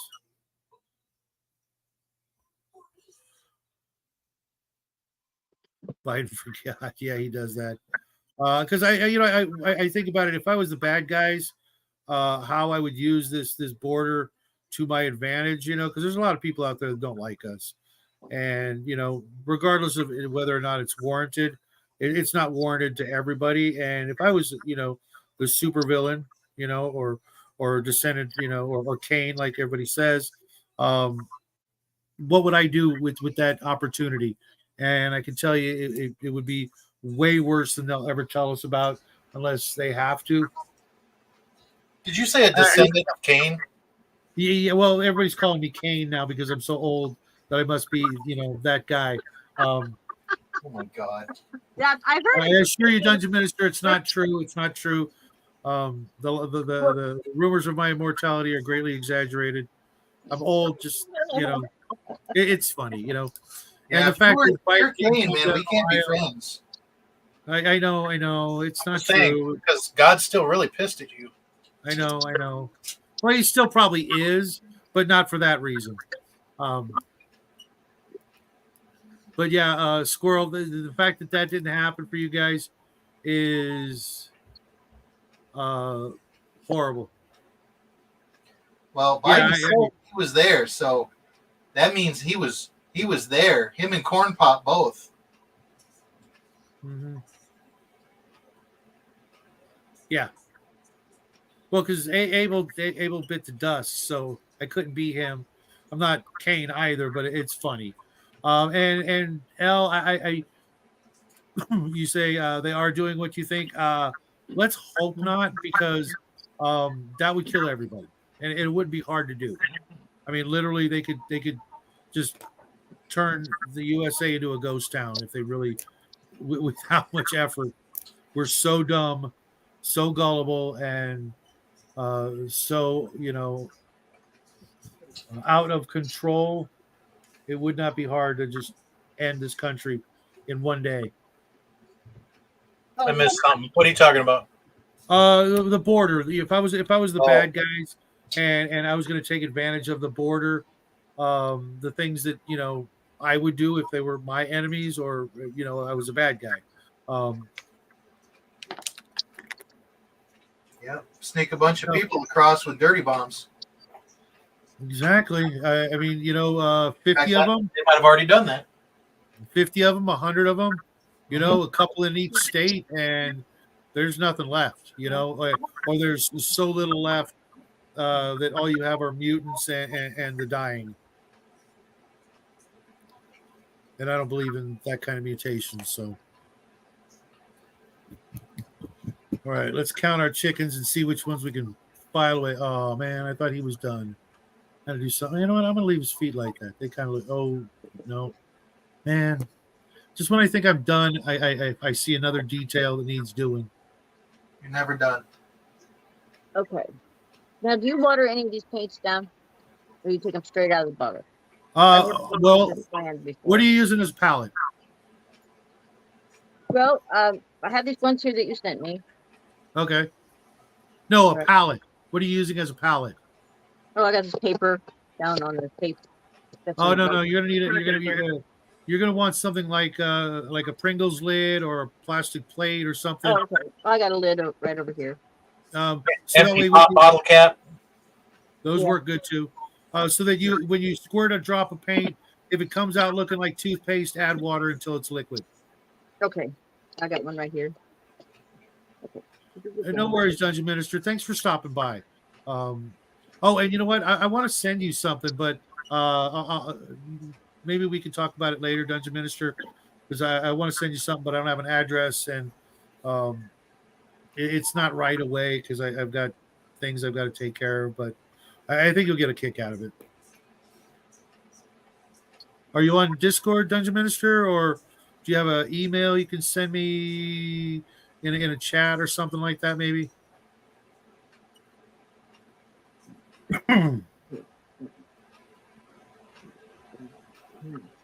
Okay, let's try what we do and focus on just one.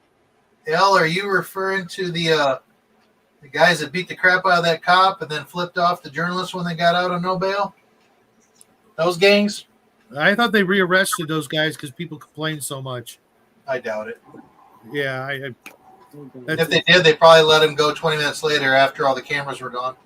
I probably couldn't find them. that's just what I heard. I could be wrong. He's El says, yeah, Mac. Come on. Yeah. Listen. No, listen to me.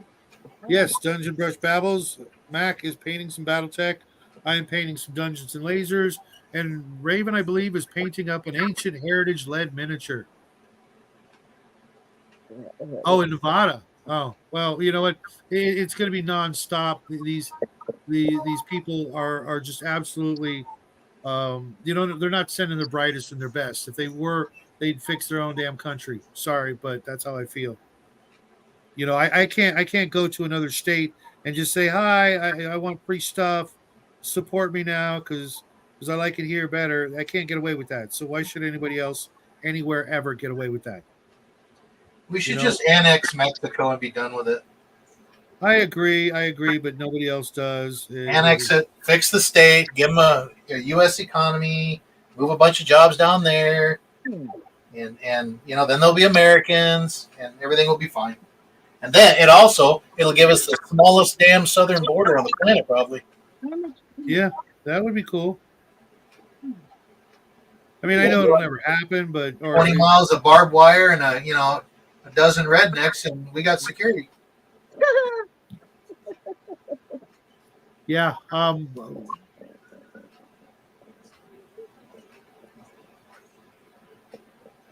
Wow.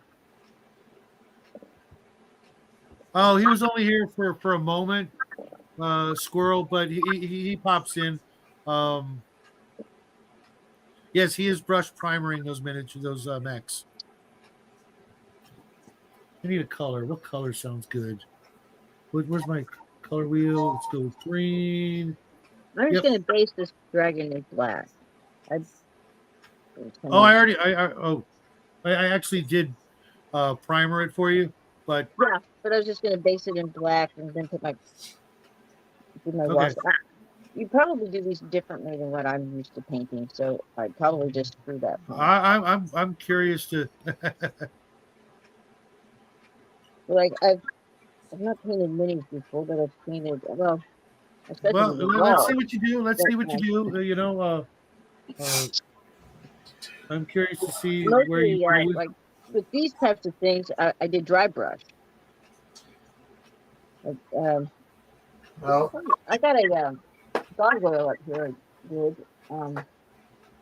For those who weren't here earlier, the reason I am painting my primer this way is because I have an asthmatic wife and child, and I don't want to be spraying a bunch of primer from the cans because, it could cause bad things to happen to them.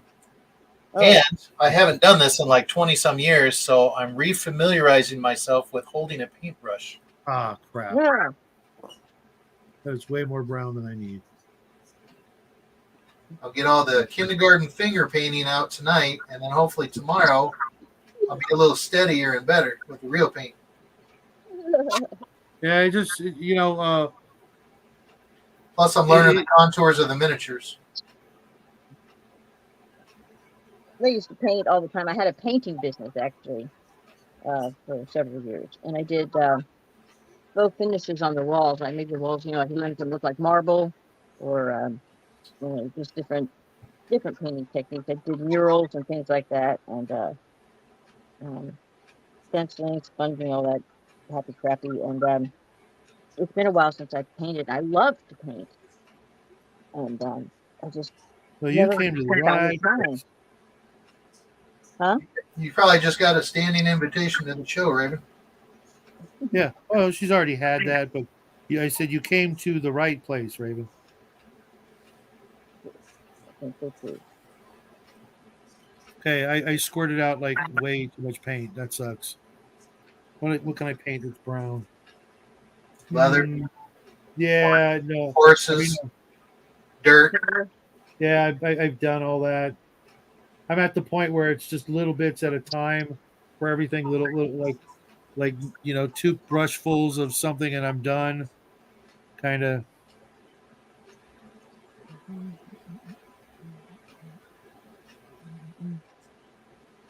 I'll just find a way to get back in the bottle. I am when it comes to paint, I am very cheap. I don't like wasting paint at all. It bothers the hell out of me.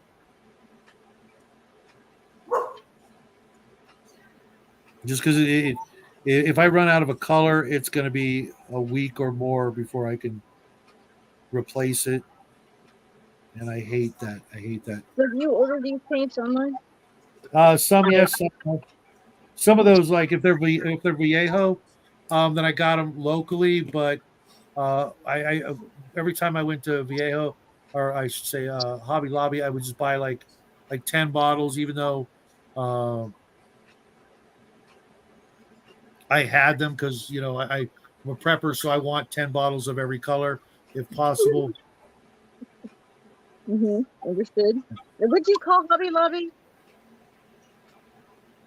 Viejo, that's the brand of paint that I sent you. Oh, no. Well, no, it says model color. Oh, I see at the bottom. Okay, okay, I see it now. Yeah. Small print down there. Don't have my glasses on. Got it. Okay. You might want to put them on for this hobby. Yeah. Okay, got it. Well, yeah, I'll need it. Just I got my reading glasses. That's crazy. That's crazy, El. Dungeon Brush. I'm gonna keep making those videos for the end of this month and the rest and all of next month. I'm gonna try and cover every single top secret module and expansion till April. In which case, then I will jump to something else because my birthday's in April and I want to do Boot Hill and some John Carter stuff, things like that are. I mean, I love all the stuff, but John Carter and westerns are like way more up on my, list of things that I enjoy. You do Gangbusters too? I don't own it. I've never played it. I've never owned it, and I don't know if I could ever get anybody to play it here locally.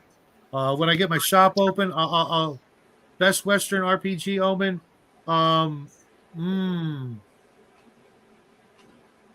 Depends on what you want. Yeah, I'm a big fan of the original Deadlands. Everything that came out after that, not so much. Boot Hill, I want to say 3rd edition was really good, but it was kind of more of a D20 kind of game, and it did actually have skills. I don't know. I'm still looking for it, I think.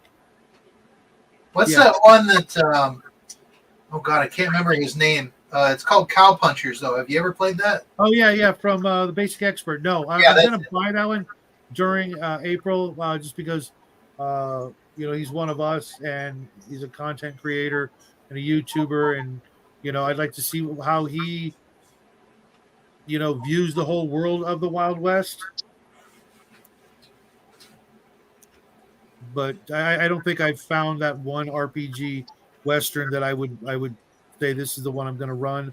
Although I have all of the original Boot Hill modules. I think they've made 8 of them, and I've never read them. So Aces and Eights, I don't think I have that one,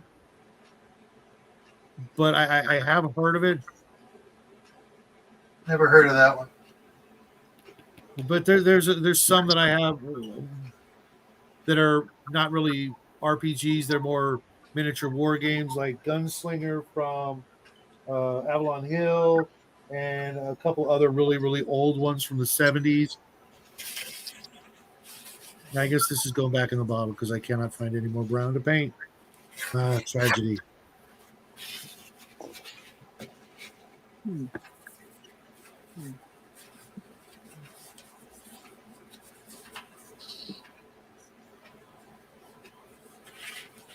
Dead Man's Hand. Yeah, that was another one that was on my list to check out, but I'm trying to save up some money so I can open my shop, and then I figure once I open the shop, then invite people with games to come in and bring your game. We'll play. Oh, I really like this metal azul.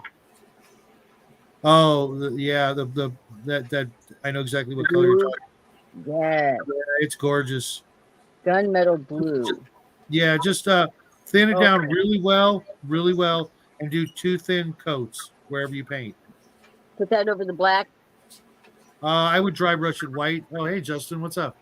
I would have dry brushed it white so that the blue will stand out more. But don't worry, I can always send you another one. Hi, Justin. Hey, stranger, long time no see, man. Hey, I went for a nap earlier. That's what happened to you.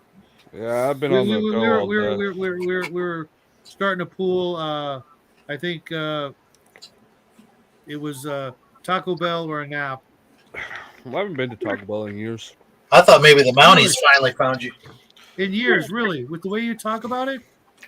Yeah. It's a running joke. Okay. Nothing wrong with that. Well, I every time I see a Taco Bell, I think of you, Justin. Yeah. Everybody in chat. Can it be both, Al? Because Firefly, unfortunately, Firefly is a sci-fi western. Yeah, that's why I said can it be both. I have it right here. Well, I have Serenity. That I am going to be reading it for April because it's like it's probably my favorite TV show of all time. But I just hate dice pool games. It's like. Yeah, you said that before. I don't understand that. One, because I only own so many dice and I can't ever play any of them. And I just don't see the need to roll, 10d10 to see if I succeed at something. Yeah, I know you love them, but Omen, you have to admit there has to be some correlation between the fact that you own over 1,000 dice and you like dice pool games. It's too gimmicky for me.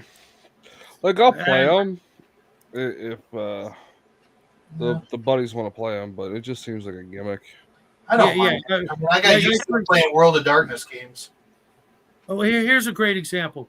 I recently discovered with the second edition of Top Secret. Okay, it's a percentile-based system. When you roll a hit, you got to roll under a certain number on percentile. If you hit, the first number you rolled in the percentile is the damage. The second die is the hit location. So with 1 percentile roll, you come up with three answers. Okay. You see what I'm saying? That's, to me, that is freaking phenomenal. That's the way it should be done. Roll and you if you hit, where you hit them and how much damage, and you just you use a dice tray, roll your percentile, call the color high or whatever before you do it. And everybody can look and go, oh, he just took 3 points in the wherever, kind of thing. Mm-hmm. I like rolling dice. I like rolling so many dice. It sounds like thunder on the table. That's why I like fire so much. I like that when you're rolling damage for a fireball or a lightning bolt. That's freaking awesome. That cat was just trying to help Shadow get his content back to normal. You know, by putting an ass up on the screen. That's a. Yeah, and he's touching that paint. And now,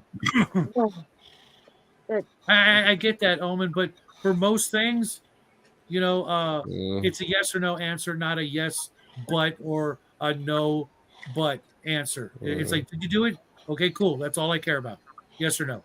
I don't need to know that you opened the lock and you did a somersault and a pirouette and did a perfect whatever in addition. It's just yes or no. Did you do it? Okay, let's move on. No, I get it. Some things, some things, maybe you want a little bit more information. YouTube melon? No. But, some things, that's fine.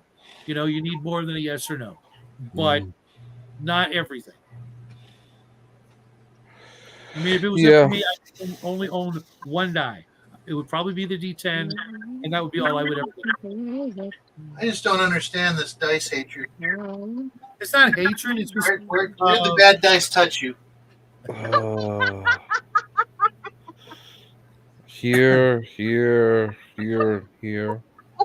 and once right here. I'm gonna show you. Really? Okay. Let's see if I can find it. I'll be right with you. He's going to go break out his dice collection, and it's going to fill the entire table. He's got a bean bag full of dice. Gonna need Not a bean bag, but steamer trunk. I mean, this is one of 8 pouches. That's a nice pouch. Yeah, it is.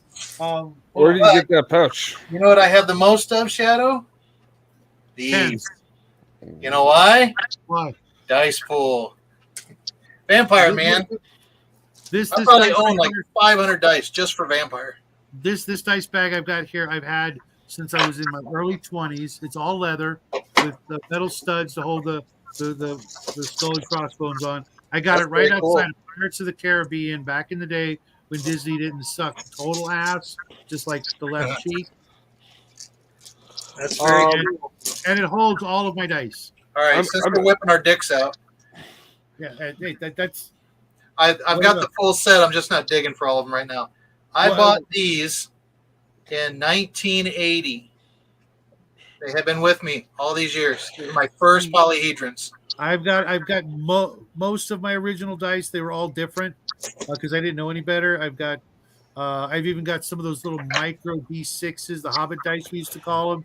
Yeah. So in a smaller pouch in that bag. What you need to do when you open up your shop is order the dice in bulk. You can get them in. You can get them by weight, like 20 pounds or whatever. And then fill up gumball machines. Fill up gumball machines with dice. So you put in your 50 cents and you get one die. You gouge the fuck out of them that way. They feel like they're getting something for free. I think most of the gumball machines here are slotted for 50 or 75 cents or even $1. You can modify that on the inside when you there's like a little knob that you turn. Chess X by the pound, I think so. No, you wouldn't go Chess X because they're a distributor, not a wholesaler. You'd want to contact a wholesaler.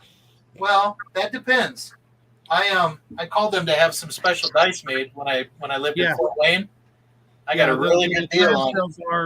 Those little plastic things. And the cool thing about those is if you've watched the channel for any length of time, you'll know that we used to make all kinds of crafts out of those little plastic bubbles that you get out of the gumball machines.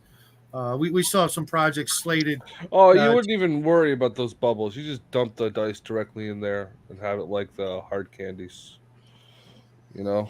Maybe, but I could see like D4s getting caught in the mechanism. I've seen small stuff. Yeah, try it out. That's the worst thing you do. You empty them out and fill them with tumbles. You could probably buy one of those machines on eBay.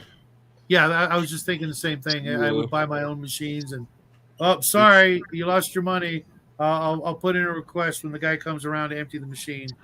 Yeah. which would be me, and it would be never. I'm kidding. I'm kidding. Put some loose magic cards in there in the claw machine. No, Yeah, you'd man. have to buy a claw machine, and those things are more expensive. You can get a gumball Oh, machine. Yeah, for they'll like never get a $5. card out. And even then, it'll be a proxy Black Lotus, just a photocopy slapped dude. onto another. I would break your machine if there's a Black Lotus in there. And I don't even play anymore. I know, right? I think the oldest card I have is from Arabian Nights. No, I might have an alpha or a beta. I had a full set of alphas, betas, and gold borders. And Wow. I traded them all off to my second wife's ex-husband to square away her child support that she owed. That was Okay, the my hardest head is thing I ever did.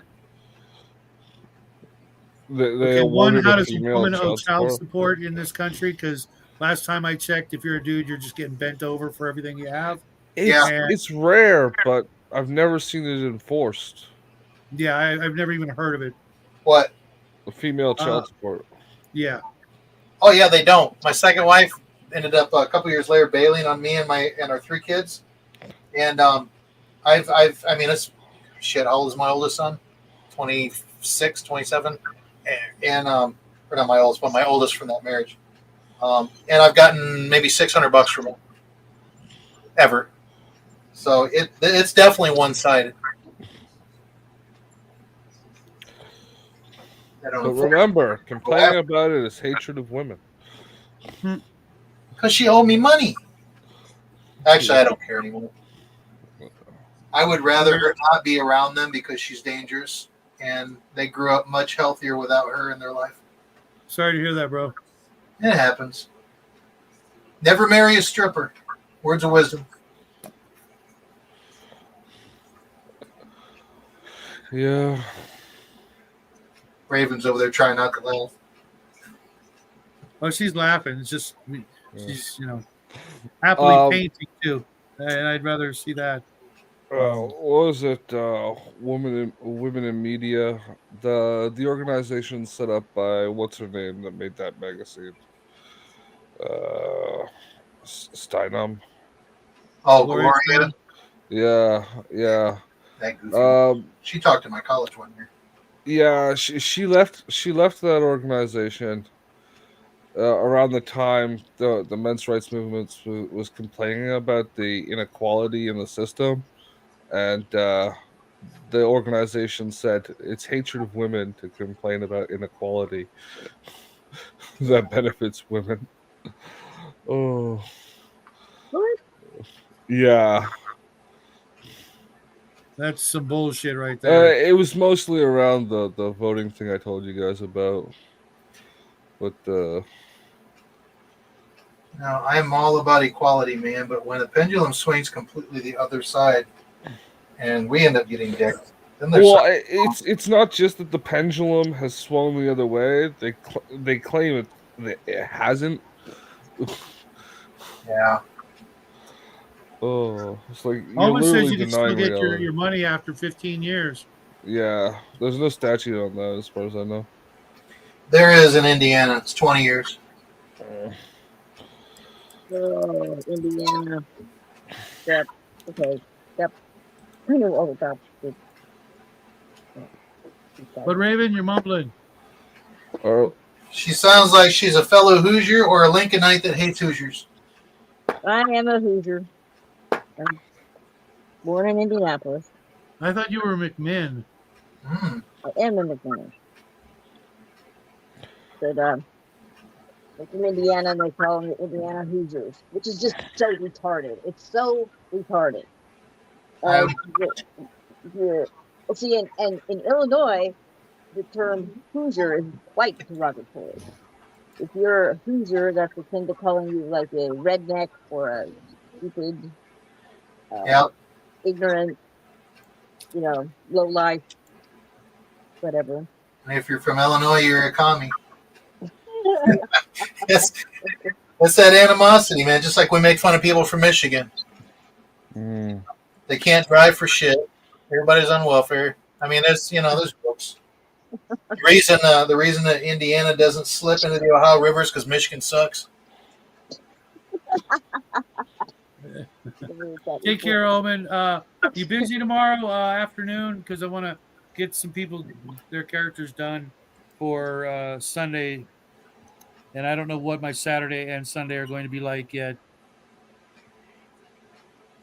So if you got some free time tomorrow, Omen, look me up at 12:30 on Discord. 12:30 your time. Yes. So sometime at I don't know, 8 in the afternoon. 3:30 Eastern.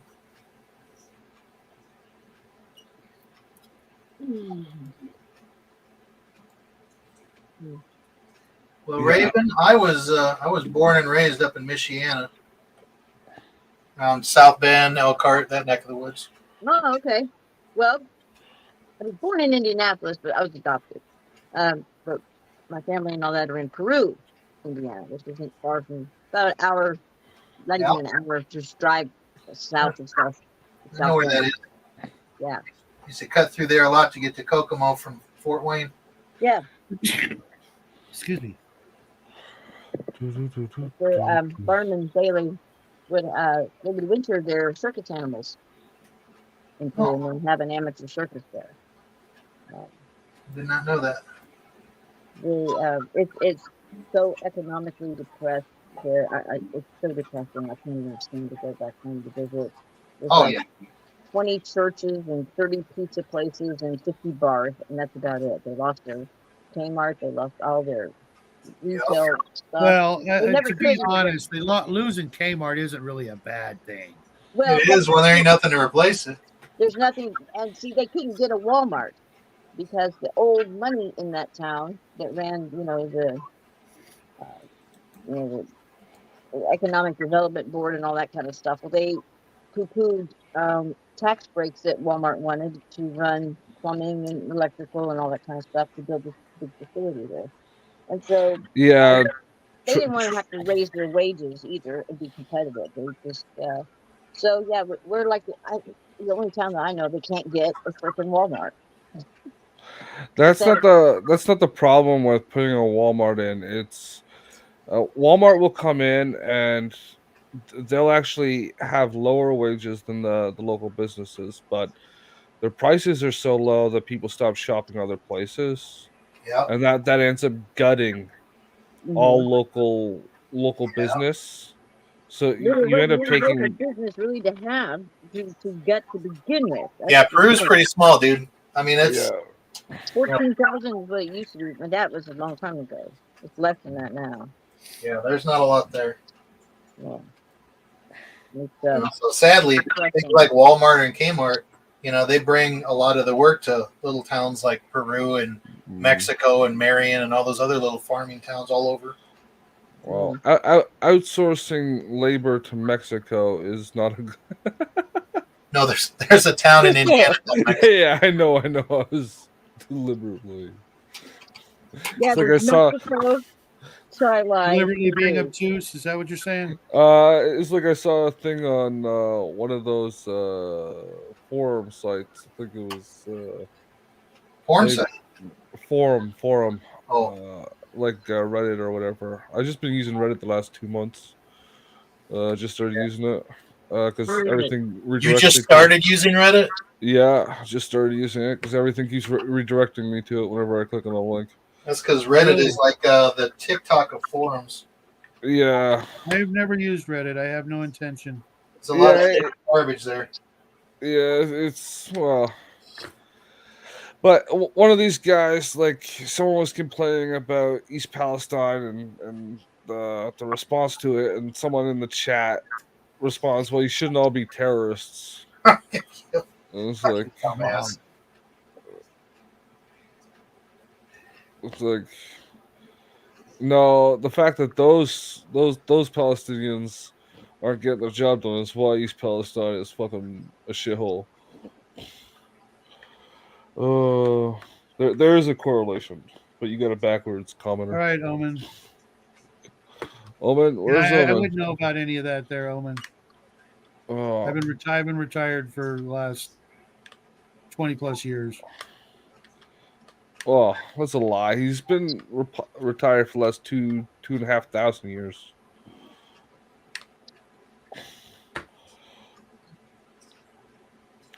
Shadwell has just been walking the wastelands. Where is East Palestine anyway? Is that anywhere near Coshocton or I have no idea. Marionette? Squirrel? Oh yeah, Squirrel's the one that lives up there. And yeah, Squirrel lives there.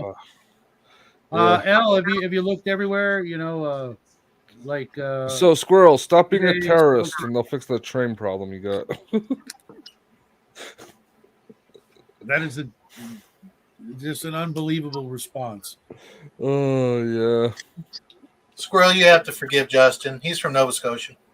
No, I'm not. I'm from Toronto. We got a slightly higher IQ. I'm trying to give you a good excuse.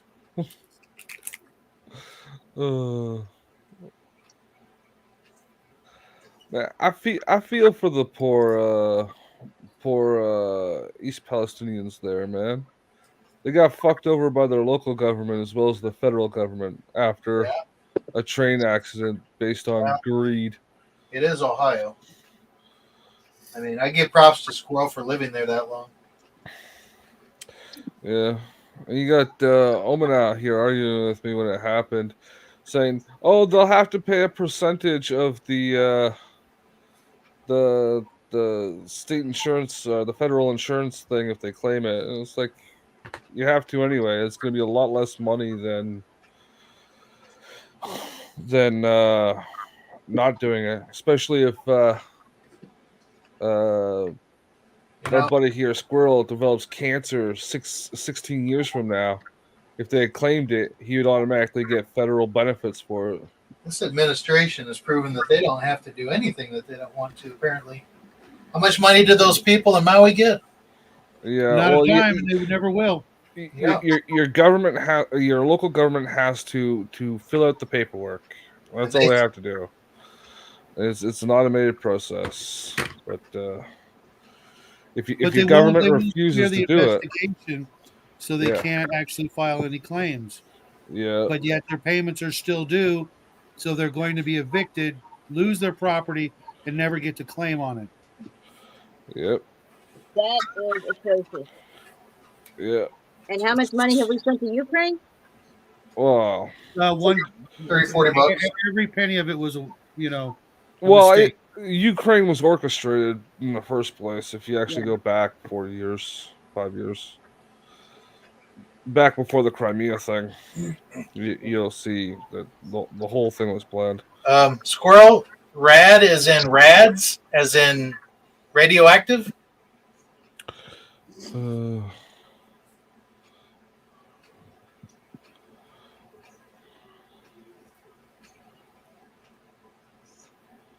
Is there like a cooling tower over on that side of Ohio or something? Rad doesn't necessarily mean nuclear when it comes to sites. It could mean like any kind of chemical. Apparently radioactive ones. Yeah, he might mean a Superfund site because they were talking about it being a Superfund site after the chemical spill. Superfund site? Superfund sites are whenever an area is like contaminated. It usually means radioactive, but it also means chemical spills. Like the Exxon Mobil, not the one in Africa when that plant blew up, or India. Is it India? Mm-hmm. Remember was it Exxon Mobil? Oh, whenever there's a massive chemical spill and it becomes toxic to live there. I'm just a little confused why they call it Superfund. Doesn't sound like I think it's an acronym. I'll look it up. What does it mean when something is designated a Superfund site?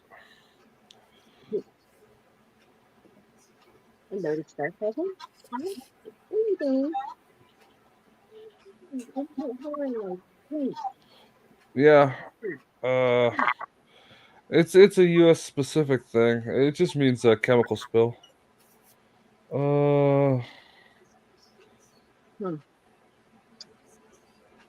It's more of that desensitizing wordplay. Yeah, I think I remember there was some lore behind how it got its name, and it was like an irony or something. I don't think this is one of those misdirection things, but someone was like, "This is going to be fun." Having to deal with it, right? Mm-hmm. Okay, I've got a question. I was noticing today I got hemmed up in the post office for quite a long time. I've lost one of my packages, and there's a Story display. for you. Did you get your soul back? No, it's lost forever. There's a display of these different, types of stamps that you can order.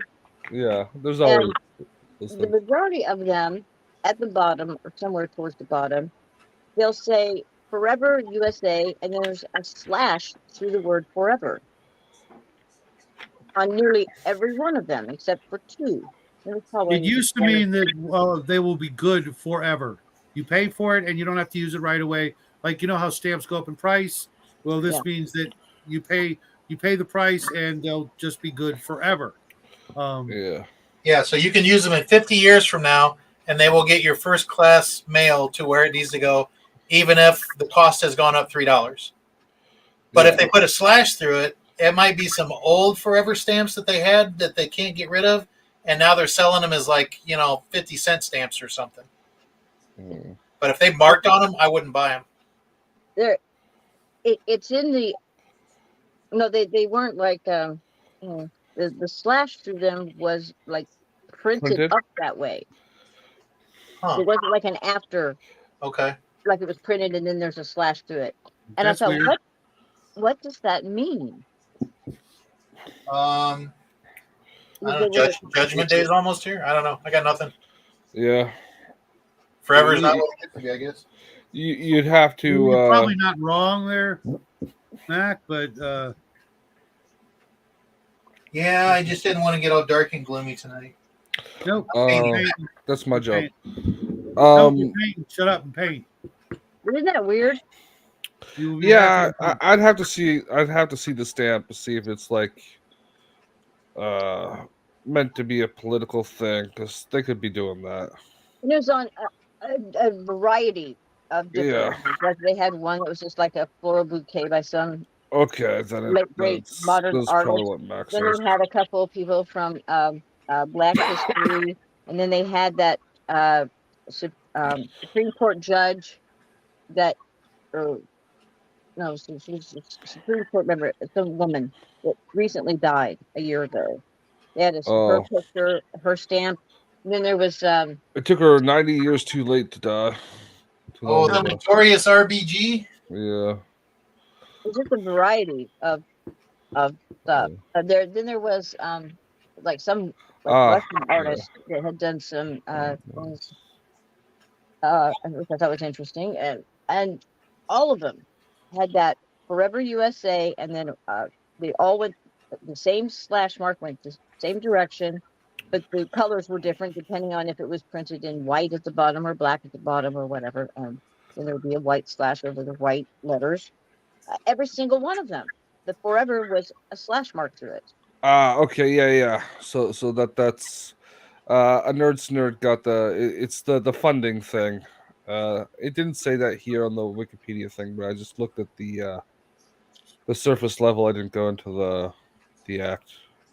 So they're no longer forever. They're just. No. Back to the super fun thing. No one knows unless L answered it. L. That makes sense. It was yeah. So okay. So it's like basically they put a watermark on it. The ones that are on display. So some smart ass kid can't come up with his phone, take a picture, go home, and start printing a bunch of free stamps. Okay. That makes sense. Cool. Yeah. All right. Yeah. Thanks, Al. Mystery solved. Yeah. Right. Cool. Thanks, Al. And remember, you have a right to walk around the post office with a camera. You do. Gotcha. Thanks, everybody. Yeah, but they'll still See, try this and get thing you was arrested for it. informative. I'm learning all kinds of shit tonight. Yeah. No, right? I didn't want to learn shit except, how to paint better. Mm. And all I learned is everybody paints differently, and they're all wrong. Every single one of them. You're all wrong. Guess what you can do with that answer? Are you just base coating that Mac? I'm just putting a primer on it. Okay. Hey, it still counts. You might want to get a brush like this for that. Well, I can't get in all the teeny tiny little cracks with a fat brush. Yeah, well, you want a thin one for that, right? You want big and thin. That way the paint doesn't dry out on your palette. Well, I'm There's a joke in there. Justin, there's a joke in re-familiarizing there somewhere. myself with painting anyway, so Just it's good saying. practice. Yeah. I haven't done this in 20-some years. Mm-hmm. Mm-hmm. This stuff dries fast. Yes. Yeah. You got to paint quick. It's And designed often. that way specifically so you can keep painting without getting bored. Oh, cool. Because they don't assume that everybody's painting large freaking armies or 100 miniatures by the end of the month. Yeah, Or or you don't get super Nobody cares, work harder. eager and end up destroying the paint you already put down by putting more on top of it. Dungeon brush. I was born in the Midwest, but most of my family are from the deep South, which is why I kind of sound like a jerk over redneck. Oh, I was up there.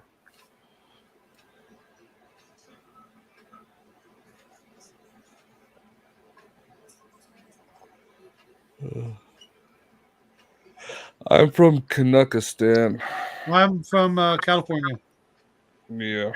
I've done extensive traveling, but I ended up coming back here about 30 years ago. Not quite 30 years ago, 25-ish years ago, and got sucked into staying. No, actually, it was almost 30 years ago, and got sucked into staying here. Yeah, but 30 years ago, it was still a cool place to be. Yeah. Yeah. The beaches were nice. The people were nice. Yep. Right in the middle of the alternative grunge movement. California would have been awesome back then. There wasn't a weed shop every 8 feet. Well, no, there was just a guy with weed every 5. Taco trucks everywhere. I would probably like the California in the 60s or maybe the 50s. I'm sure everybody would. Yeah. Kind of like everybody did. Skip the 70s. 80s. 80s are probably cool too. I'd like the tech from modern tech, but with the aesthetic of the 80s. But 80s everything were else, awesome. 80s were everything awesome. else, 50s. Yeah. The only bad thing about the 80s here in Cali was the meth. It was everywhere. Oh, yeah. Everybody was doing it. And therefore, if you had a car stereo, you didn't have one for long. But on the plus side, you could buy it back for like $10.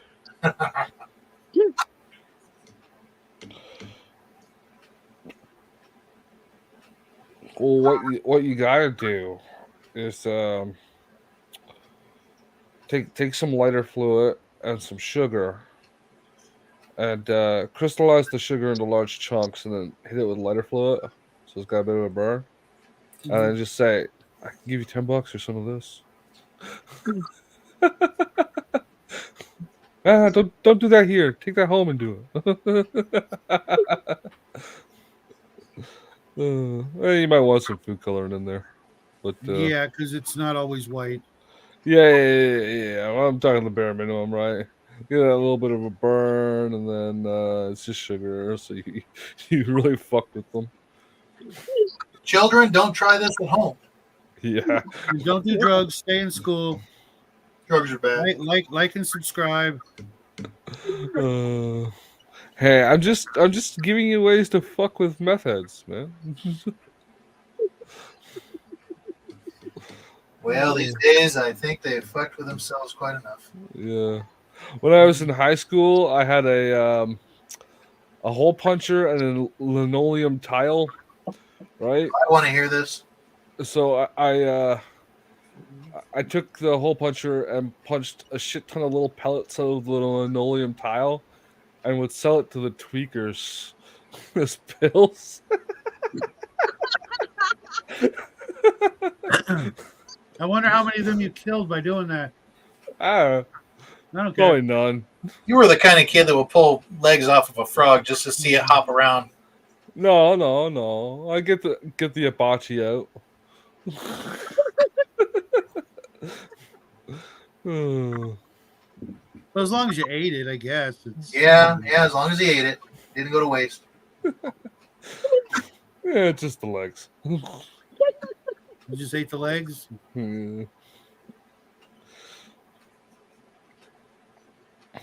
I never could stomach that. Yeah, it's okay. I tried it a couple times. I just couldn't get into it. It tastes weird. I got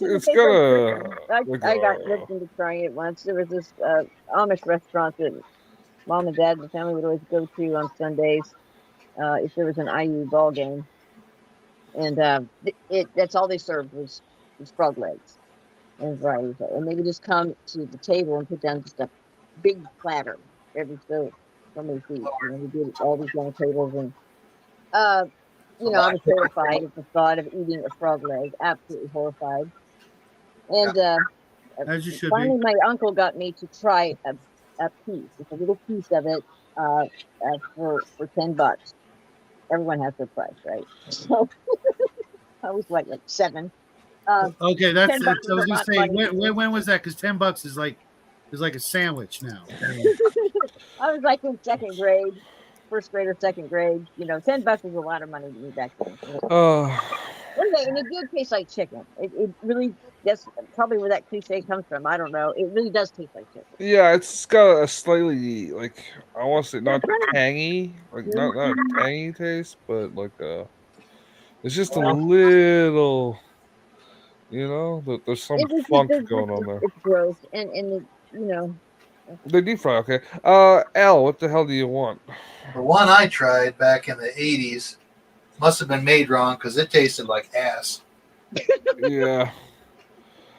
But they definitely benefit from a sauce. Yeah, like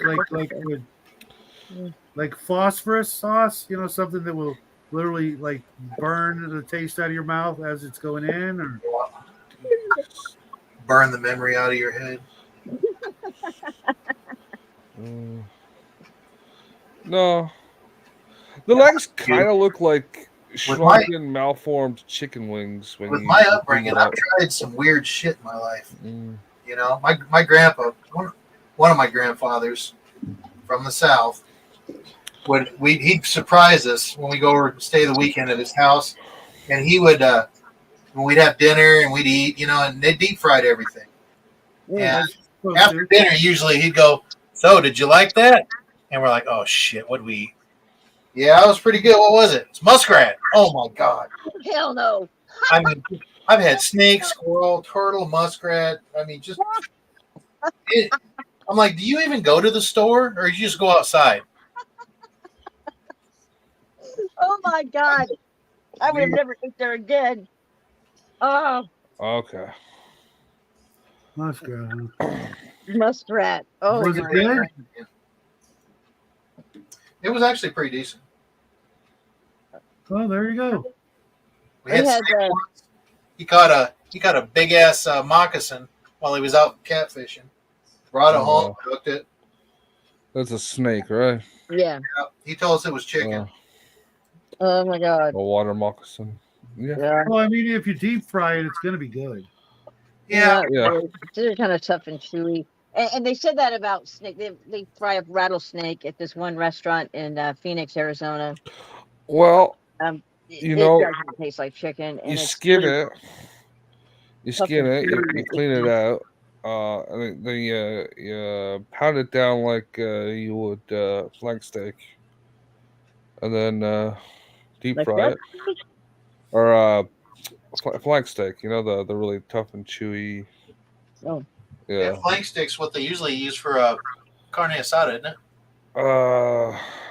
I don't know. Shadow. I know it's what they Yeah, use I at. don't either because they don't eat carne asada. Oh What is that? It's what they use when you go to like a good Philly cheesesteak place. Yep. And you see them like smashing it against the iron. Yeah, you got to beat the crap out of it. Yeah, that's because it's a flank steak. It's like a very cheap piece of beef. Oh, okay. And they pound it into a fucking pulp. You don't have to beat it that hard for snake. Just flatten it a little bit because it'll separate the fibers of the meat. Yeah. Mm-hmm. That way it can absorb the oil when you're deep frying. Ah, okay. And you bread it before deep frying it, though, right? Yeah. And you get a little like snake calamari. Yeah, why does all the gross food have a fancy French name? You ever notice that, like escargot? Because it's the French that cook all that weird shit up. Have you met the French? I mean, they're drunk more than they're not. So, drinking their wine all the time, sampling their product, and then they go outside and like, I wonder what a snail tastes like fried. I don't know, Sean. Let's find out. They gave us frog legs and snails and calamari and no, actually, I think that was giant. But then there's that. Now, I would definitely go to a restaurant that had cheese snake. Instead of cheesesteak. I will say though that gator tail is surprisingly good. It tastes like if a chicken and a catfish had a baby. It's pretty good. I would think it would be very tough meat. Well, the stuff I had wasn't, but it was kind of. It's only tough to catch. Well, when you think about their tail is the strongest part of their body, and they that's the best meat on it, I guess. Well, I don't know about that. That jaw strength is pretty tough. The PSI. Yeah, but think about it. I mean, their tail is like their primary mode of what's the word I'm looking for? Locomotion. That's how they move in the water. That tail. So it's one giant muscle. Yeah, I would think that would be very. Oh. But yeah, it was pretty good. Way better than frog legs. Yeah. Shadow, what's the weirdest thing you've eaten? Tamales out of a can? That's not weird. That's Midwestern. Try again. Actually, I like tamales out of a can better than the ones they make in this particular building. Weirdest thing I've ever eaten. Well, yeah, because all they do is take the ones out of the can and fry them. No. It's a big old thing. And it takes 2 days, and then they suck.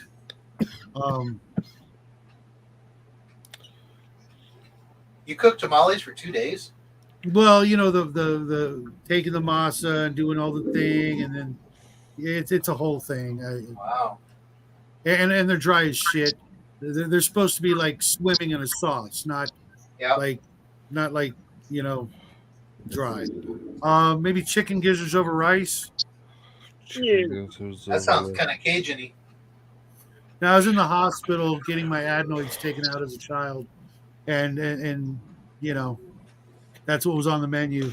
Yeah, and he had hospital food from like 1630. So, well, that's probably the child thing you could eat in the hospital. Yeah, gizzards were a big thing when we were young. All the chicken places used to have them. Well, when Shadow was young, your genetic line didn't exist yet. Like your ethnic groups, your ethnic group didn't exist yet. maybe your whole racial family. Only a year older than me. No, seriously. So we are both Methuselahs. Yeah, they are tasty. They are very oily, but they're tasty. And the gizzards, I wouldn't even eat it because I didn't know what the fuck it was. And they said, "Here's your dinner," and I'm like, "What is it? Chicken gizzards over rice." I'm like, "Not doing that." And then KFC used to have the best fucking thing ever, but then the governments, like all of our governments, were like, "You gotta get rid of it. It's too unhealthy." And that was a chicken patty, some lettuce, mayo, tomato, and then another chicken patty, like the fried, with the 11 spices and herbs. Anybody here been to Jack in the Box? Yeah. Yeah. Yeah. Okay, you remember once upon a time they used to have those cheap, like less than $1 cheeseburgers with that orange sauce. Oh, no. Been too long. Okay. I had Jack in the Box a couple times in Missouri, but that was like in the 90s. Yeah. I'm not Well, great. they probably would have had it, but if you went there, you probably weren't like ordering off like the dollar menu kind of thing. But when I got out of the hospital as a kid, my folks were like, they knew I was starving. Like, what do you want? Jack in the Box. I want 10 cheeseburgers, and I proceeded to eat 10 cheeseburgers. Yeah. Yeah. We used to do that at Hot Now. I don't know if you guys got what I was getting at, but the burger's bun was made out of chicken breast. No, we were missing that important part. Yeah. That actually sounds delightful. Yeah, there was no bun. It was just chicken breast with like 2 chicken breasts with the fucking sandwich stuff in between. Yeah. You guys are making me hungry. Yeah. Yeah. Shit, I want chicken now. Yeah. Ugh. Hold on. Nerd said something earlier I missed about fried gator balls was pretty good. Verified the meat was bald. Okay, I was going to ask. No crockett test. Raven, let's see your progress. Let's see what you've done.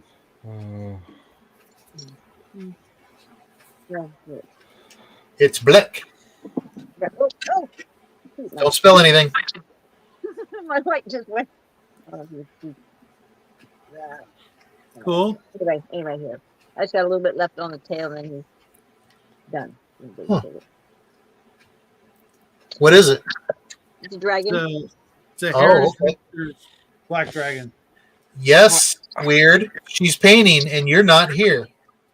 I had Regrets. ostrich. And Raven says, ostrich wasn't bad, but the weirdest thing I ever had was from it was we slaughtered the ostrich. And, what did you say, Raven? And sliced it up there on the spot. You ate ostrich? Yeah. He slaughtered an ostrich. Fresh raw ostrich. I'm not sure how I feel about that. You killed an ostrich? Yeah, it was an ostrich farm. They were farming ostriches. Oh my god, did you kill one? I had ostrich jerky once. I suspect it was a ruse. She's back. Okay. No, especially if you had it right after the mad cow thing, because ostrich was pretty easy to get a hold back then. I'm working on that, Brian. I'm working on that. Get back in here, Brian. Yeah, Brian. I'll throw the link in there. No, you gotta, Allie, you gotta have like a proper. I already sent you the link, Brian. What am I saying? But dicing steak and pork chop and putting lettuce and melted cheese over it with the right sauces is definitely a good hoagie sandwich. I missed some of this. Okay, tell me about it. There's an ostrich farm that you went to. Yeah. And you were able to what? Pick out your own ostrich and go kill it? And then they prepare it for you? Or what? It wasn't a normal thing you could do. I knew the people that owned it. You had to pay extra. No, I knew the people that owned it. And come on, my way's funnier. Yeah, you pay extra, but yeah, no, you could eat the ostrich fresh, right? You just didn't like what's that shit they do with the beef? Cook it? No, when you eat it raw. Eat it? Oh, tartar, steak tartar. Yeah, but not ground up into a paste. This we sliced it thin, and it was like almost a pinkish clear color, and just eat it like strips of bacon. Yeah, it was great. It was like halfway between chicken and beef. Like, because it was like almost a red meat, but it's a bird, obviously. Mm-hmm. Very interesting. And there's a lot of meat on those fucking things. A lot of meat. Ostriches are big. Yeah. A little They're bit. lemon fat too. Yeah. It was fun rattling the one in because I tried to run it What back to about the. the alpaca farms? I don't know picture them nothing about tasting very alpaca. good. I can't picture them tasting very good. I knew a couple of guys when I worked at YRC in Indiana that had some alpaca farms. That was their second business. You know, I think it was around. They didn't kill them though. They just sheared them every year. Yeah. I think it was around 2012 they were lifted the horse farming laws here. They were from back when people rode horses everywhere, so you can buy horse meat apparently. But would you want to? I mean, you can go to any grocery store and get a hamburger, or steak, or chicken. It's a delicacy in some places. I think it's got something to do with it being a different flavor, you know. I guess. I don't know. I've never been. I always heard it was really tough. How was it prepared? Did you grill it? Did you boil it, bake it? Well, like all foods, you can do whatever you want. But I've never really looked into it. I just What's up, remember Brian? hearing that. Get in here. I sent you the link in Discord. Oh, duh. He's in here. I'm here, man. I'm here. Sorry, dude. Sorry. You gotta hit the button. I know. It didn't make the noise though. God, makes a noise. Hey, Raven. Yes. You got a question here? Oh. I don't think in America, I don't think you can slaughter horses anymore for meat. I think that's changed recently. They changed it back because I know that was a thing due to like the the horses being like a pivotal part of transportation. Those laws were created. Well, no, I believe in the United States, horses are considered pets now. Oh, you can't slaughter them. So, like, if a horse fucking dies, now again, I think this is all changed, but or changed to this. So, like, if a horse dies, you can't fucking like sell it to a meat place or a glue factory anymore. You gotta like fucking bury it or some shit. Gay. That is, I mean, especially with how expensive horses are to maintain. Yeah. That alone should just there we go. Okay, change the rules. Should allow you to regain some of your rabbit farms. Hey, rabbit is awesome. Yeah. You ever had barbecued rabbit? Yeah, it's a little zingy for me. Well, not jackrabbit, regular rabbit, cottontail.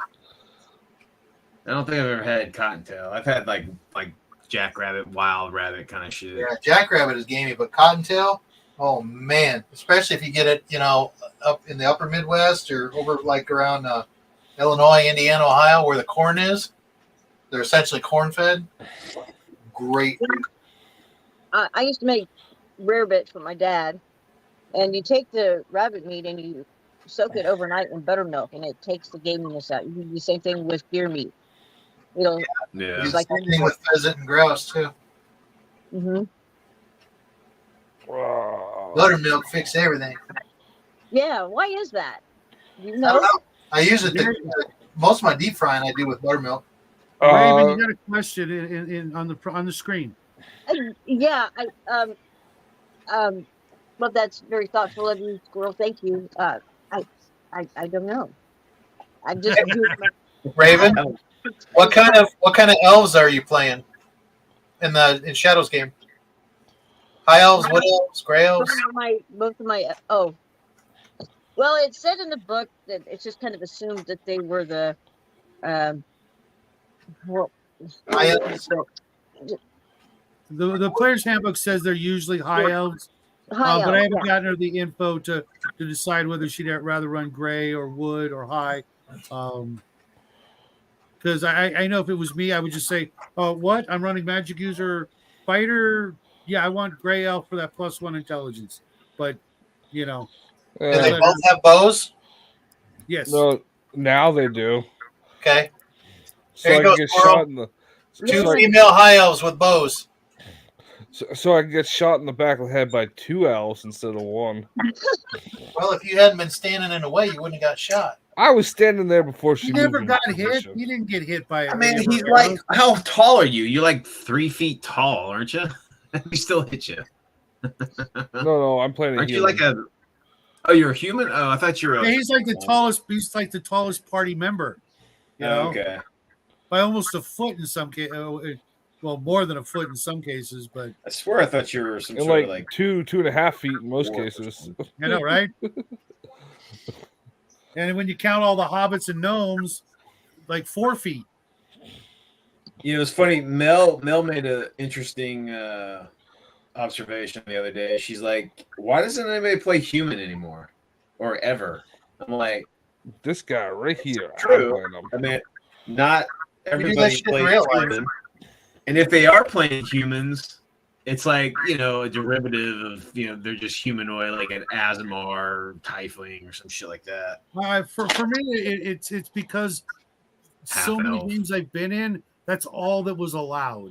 You know, Yeah. there's so many people out there, they like want everybody to just play human and that's it. None of this other, you know, stuff. And like I've literally run more than 1,000 human characters. Okay, do I need to show you like the mountain of character sheets? Yeah. I kept all my shit. You gotta quit Yeah. dying so much, Shadow. It's like, What was that, Mac? You gotta quit dying so much. No, it's just, you know, I've been playing since 78, 79, I think. So I played it all, except the new third edition, These are- you know, Tieflings these and are all that just my weird crap. I've Pathfinder. never run that, shit. but I've run a lot of other. Nobody weird wants to stuff. play toilet paper, Brian. Yeah. Toilet paper. I hear you. Yeah, I still have a shirt that says I found my copy of Pathfinder and it's a roll of toilet paper on it. Oh. Hey, that's what I'm playing every other week. Yeah, I was about to say, I saw when you took that picture of all the stuff that you got. yeah, I saw that you had a roll of toilet paper there on the desk right next to your miniatures. I got all kinds of books.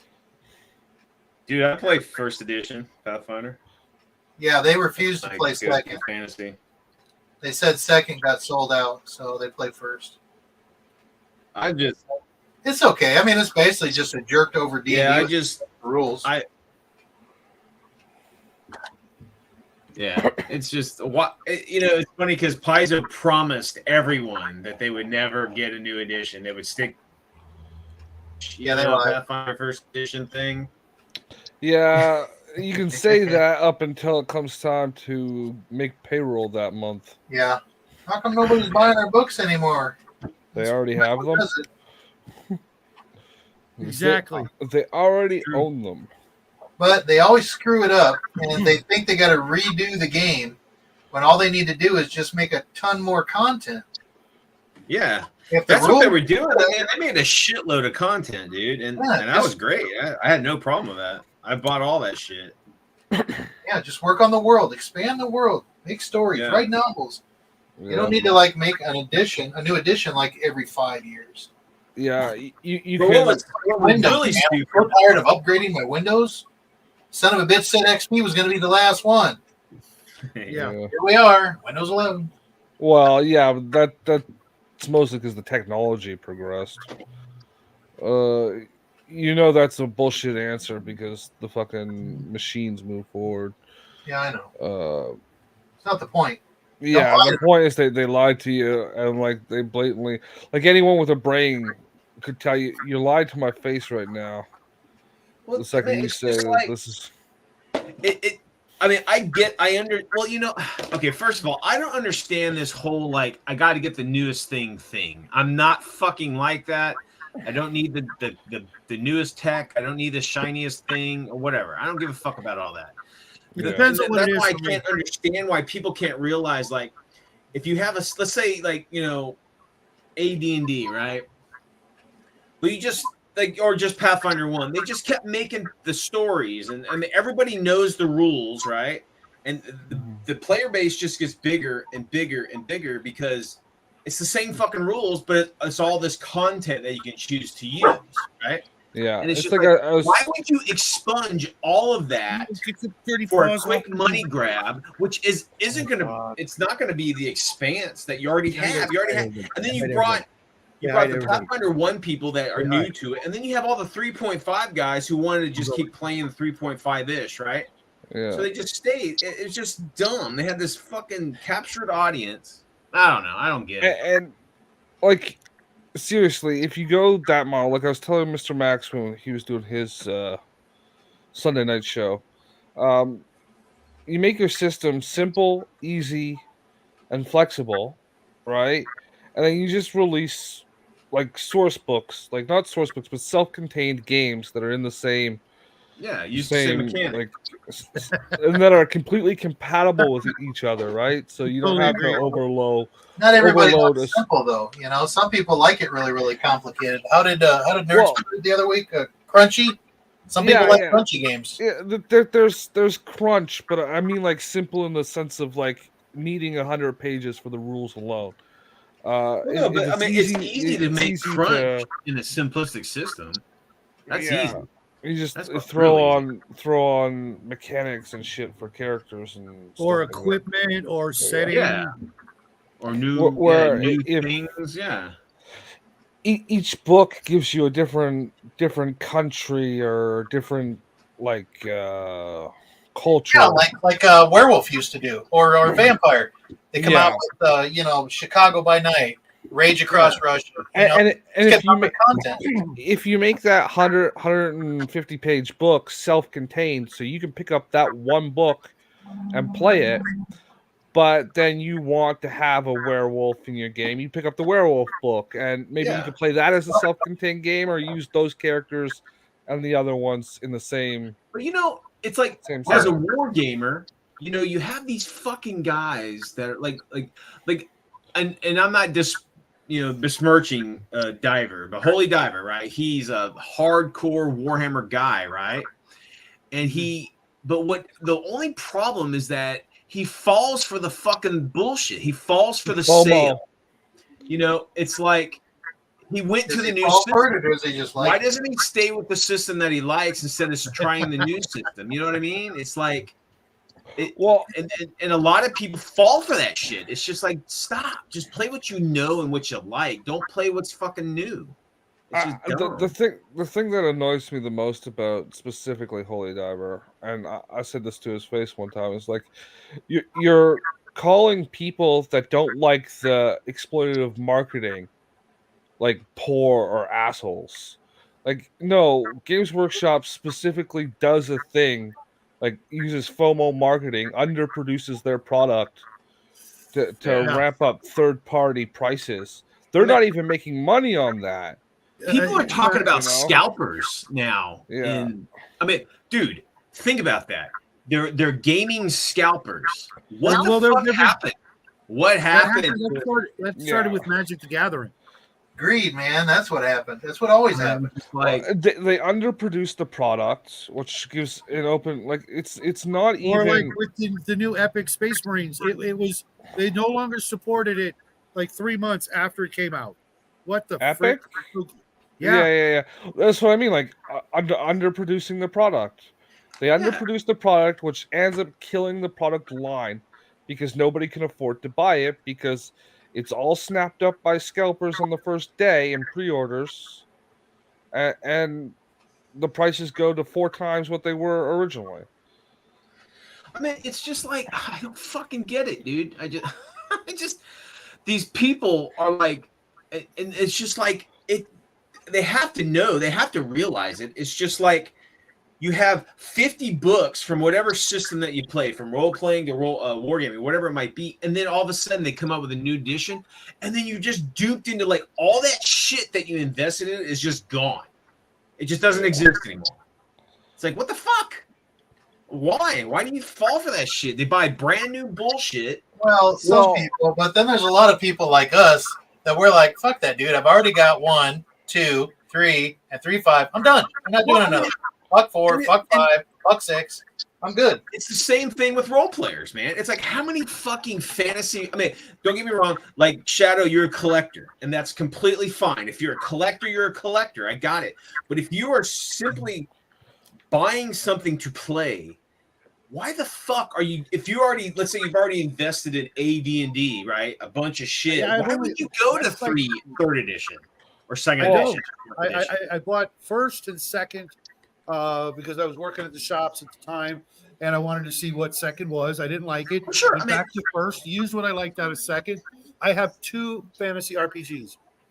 Actually 3 if you count the Big Eye Small Mouth box set that came with a whole bunch of different, games. Weeb. And that's an anime-based game.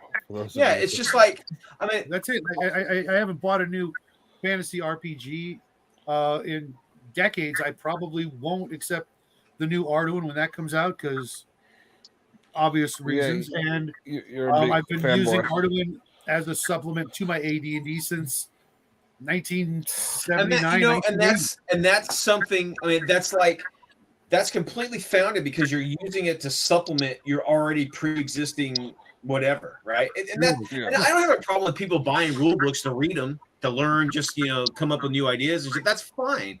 But when you like buying like actually that's Pathfinder, this and that and that, and you're playing it all, it's just like, why? Well, I understand if you're like playing a game for several months and then you just want to play a different game, but then you get these guys, they're like OSR bros that fucking just buy the exact same rule system with a different coat of paint on it. Well, right. Like, if you want to play a different game, play a different fucking game. Dungeon Brush just hit it on the head. We are a consumer-based society. Period. Yeah. We like to buy shit. Just trying to make shit. We buy shit. We buy more shit. That's what we do. You're right. You're right. It's just it's a bad habit, it Brian. Perpetuates this bullshit, and it's just like, I don't know if is it age? Is it like the younger players? Yeah, dude. The younger ones are worse. I think a lot of it is age. How they've always done it. I don't fucking get it. I think for a lot of people, it's the hope that this next new game will have something in it that's going to help our pre-existing games. A lot of us like to just read game rules, and see if there's a new way of doing something. Fine. But to be honest, I never understood or fell into that. I'll play a new genre.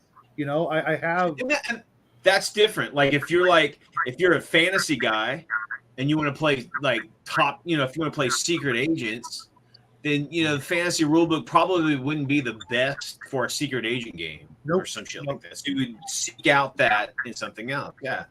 That that's. But I'm talking about. I mean, I don't fucking get it. Whatever. There's different strokes, different folks. So much effort, so much wasted capital, wasted time on these fucking products that are really not necessary. If you already have, it's like Epic, man. If you have all the Epic shit from the past, why aren't you just playing fucking Epic? Why are you buying the new Epic or playing the new Epic rules or whatever? Why don't you just play the old one? To be honest, I wanted to check it out because I have the Aeronauticus Imperialis, and I have the new Titan game, and I like the idea of playing those kind of games without having to have all that infantry, because infantry, up until recently was not, for me, it was just not going to happen. The plastic infantry for Epic is ungodly expensive compared to a super heavy tank. I can pick that up for $10 to $25. But then you're mad. That's insanity. Yeah, get a 3D printer for the cost of 5 of them. 10 of them. Maybe 25. I actually don't need any tanks or Titans for. Yeah, Epic. But you could do the miniatures. The troops as well. There's this page on my mini factory called the Lazy Forge, and he does all 6mm like stuff. He has his own game for it, so it's not. Who's echoing? I'm guessing it's Brian. Did you leave something else on? Yeah, he doesn't have headphones. Oh, you guys hear something? Yeah, there's a little bit of feedback from your speakers to your mic. Sounds like a porno or something. Let me go get my headphones in. Hold on. Yeah. I don't hear anything. Hey, Dungeon Brush, what do you think of the new Epic? When I was looking at it, it seemed not like the old Epic rules at all. When I was watching playthroughs, it was very complicated. Is it Raven? Do you have something else open, Raven? Nah. No, it started when Brian showed up, so. All right, I'm on the headphones now. And yeah, Dungeon Brush. I do have. I don't know if I'd call it a mountain, but I had almost every army except Orcs and Chaos. Those were my buddies' armies, so I never picked those up. But I've got Imperial, Eldar, Space Marine, crap ton of Titans. it's still there, so it might not have been Brian. Well, I don't have anything on except y'all, so.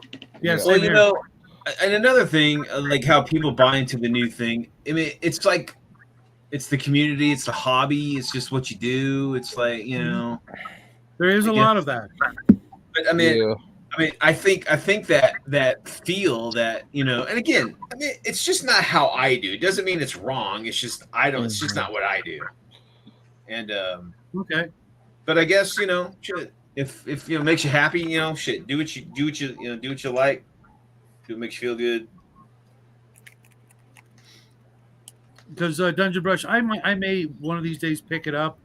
You know, if I can find a sealed copy. But when I saw the super heavies at, what was it, like $50 for 2 plastic models, and there's like 87 parts, I was like, whoa, man, that's too At much. epic scale.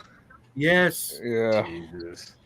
Are you sure it's that many parts? I thought it was the top hull, the lower hull, the 2 side sponsons, the attachment points. No, from what I saw, it was way more complicated than that. I could be wrong, but it's like with the Aeronautica Superialis, you get a box of 2 or 4 planes, I think, and it took me like an entire day to put one airplane together, between, you know, clipping, filing, gluing, primering, and painting it. It was one day per plane, and I'm like, this is, you know, the parts were freaking tiny as hell, and if you put the wrong gun on, your plane is like lopsided looking. I love the game. Don't get me wrong. Aeronauticus was a freaking fabulous game. Right out of the box, you know, all you need is this box, and Jackie and I had a lot of fun. It's very you have to, you know, outguess your opponent on a level I hadn't seen before with GW games. So we had a lot of fun. But I like that when there's like just buy this box and you're ready to go, or you know, there's a decent starter box, so you have like a full balanced faction in your book. Yeah, so we enjoyed the hell out of it. I like unfortunately, we only played, I think, 2 games, and I won both of them. So when he was much younger, so, you know, sometimes little kids don't handle that too well. But you know, he was just like getting into, you know, trying to outguess my maneuvers. You know, you jump up and you start like pointing at him, like, in your face, bitch. I can see why. Yeah. Right? No, I would never do that. Are you kidding? I mean, that you know, I may be a lot of things, but a guy who doesn't play games with his kid, that's not how you go about playing games with your kid. True. No, I'm pretty sure you said if you don't win this game, you're grounded for a week. Each time. You got to learn, son. You got to learn. Oh.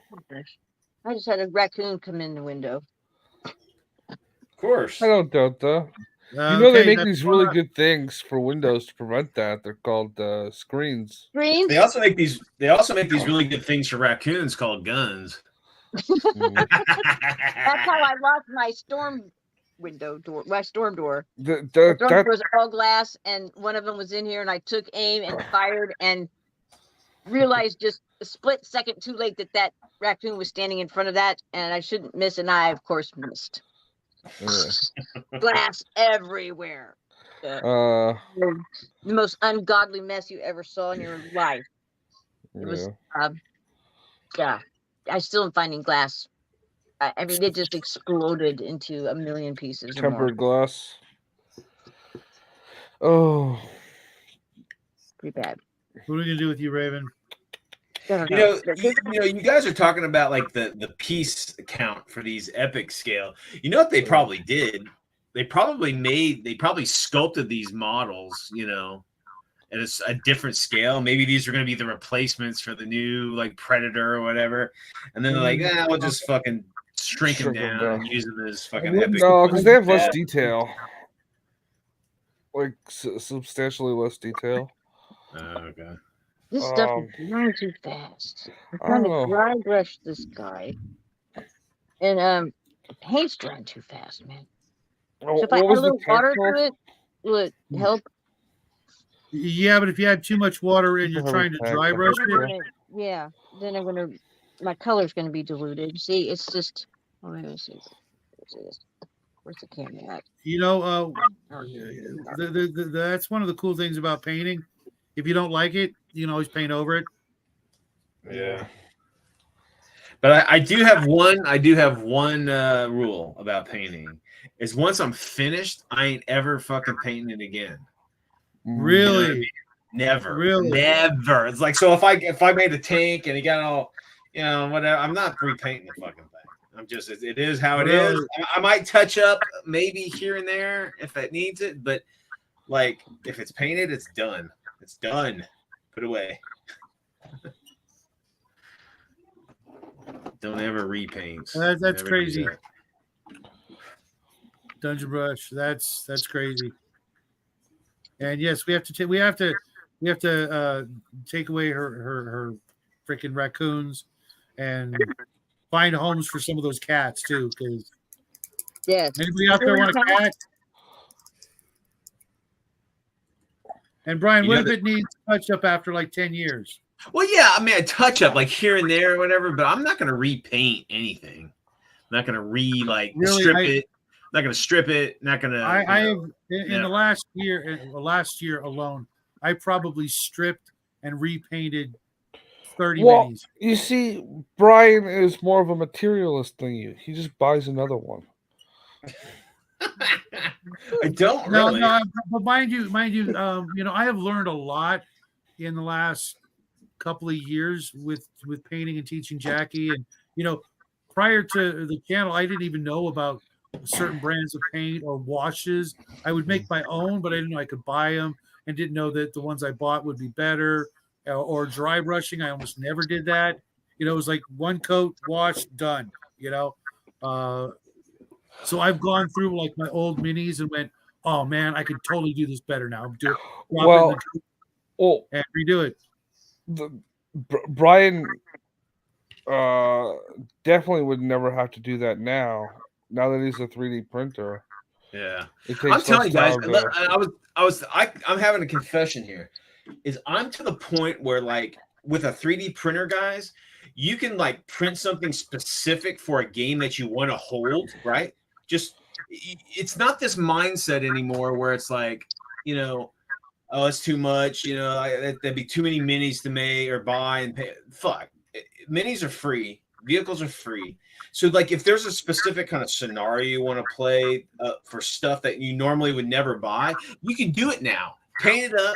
You're done with that scenario, and then it's gone. That's what I'm gonna start doing. It's just like if I'm done with something, it's gone. I'm gonna just get rid of it. Because if I ever need to go back and use it again, which probably won't, I have access to a file that I can just reprint the fucking thing. So it's more likely I would never use it again. But if I did, I always have that opportunity. So I don't have to store it. Something that I'm probably never going to use, but I keep on just in case, that 1% that I did want it. Now, Now, if you're a guy that really likes painting, that's good. And I don't know, you could like sell them on eBay once you're done using them yourself. Yeah, just sell them. Yeah, sell them for resin or sell them whatever. You just get rid of it, and you can. And the thing is like if it doesn't mean anything to you, you know what I mean? It's like you're just trying to get rid of it because you don't need it anymore. You're more apt to sell it at a decent price that someone's going to buy. Like, wow, the guy's selling that for $20 and it's already painted. Shit, yeah, I'll buy it because that value. The dollar value for that item isn't there because it's like, yeah, you painted it and you played with it, but you don't want it anymore. It just get it the fuck out, And you sell it at a low ball and you're guaranteed to sell it. $5-10 plus shipping. Dungeon Brush, try LA's Awesome next time you run out of Simple Green. I find it I couldn't stand Simple Green after a while. That smell was awful, and LA's Awesome is gentler on everything, and I honestly find it faster. Back in the day, we just used Windex, but I've tried everything from Pine Sol, brake fluid, citrus tree greaser, you name it. LA's Awesome is. I will never buy anything else. If you left plastic in the Windex too long, it started to get puffy. Mm-hmm. But it took shit off. It works great, and I just this mini right here. It was lead, and I had it soaking in LA's Awesome for like a month because it was done with some sort of enamel testers or something. So I threw it in my sonic cleaner, and within an hour, it was bare metal, clean, spotless, and primered it. And now it's going to attack the player characters this weekend. No. Maybe later, not this weekend. That reminds me, I've got another. I need glasses to find my glasses. Oh, well, hey, it's interesting that you say that because so usually what happens on Colts is like if it's something I want but not necessarily want to do it right away, I'll just download it so it's on my download list. So the other day I was looking for this one item and I couldn't find it, and I'm like, what the fuck?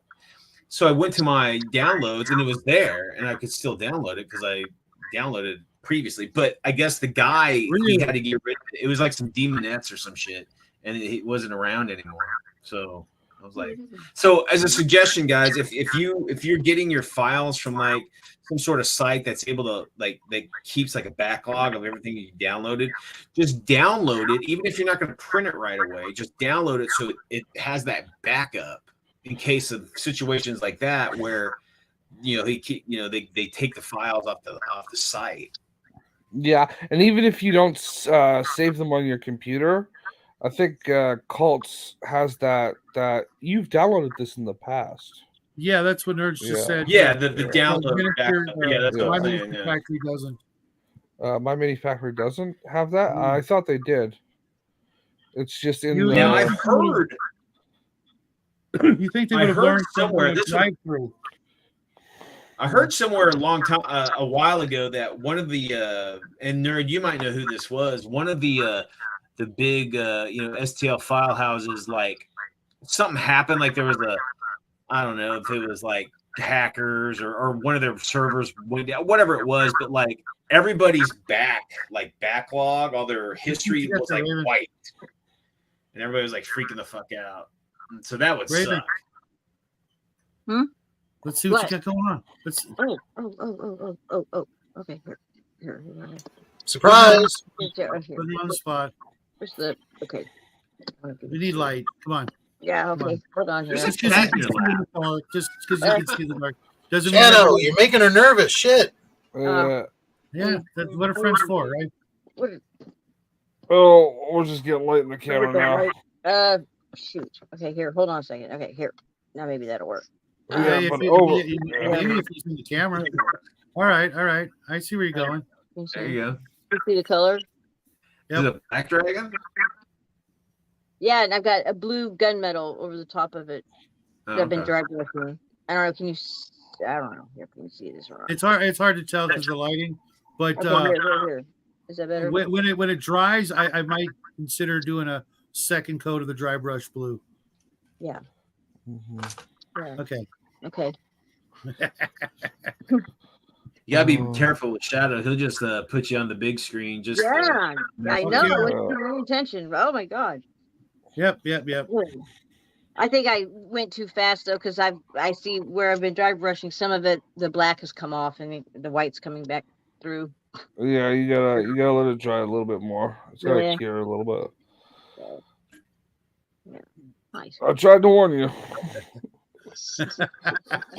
Hey, what's up, Arman? Officer Raven, I haven't had any to drink tonight. Please lower your light. Oh. No. I was just that was Earlier. Oh. Yeah, when you're up on the big screen, you were flashing the light right into the lens. Yeah, I gotta work on the light in here. That is crazy, Arman. UBI Soft requires you to pay monthly now to play their PC games.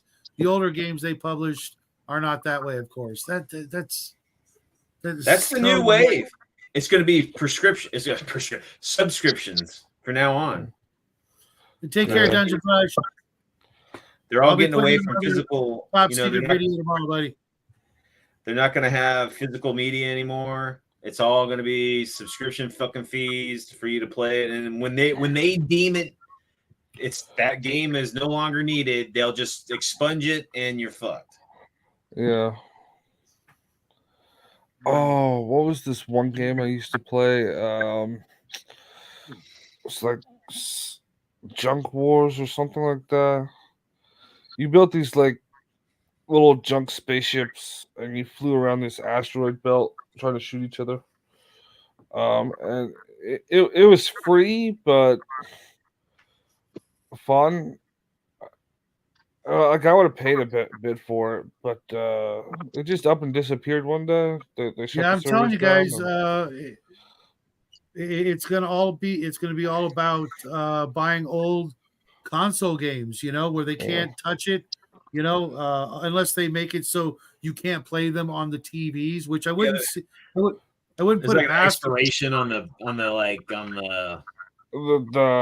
hardware just it self-destructs after 5 years. Nope.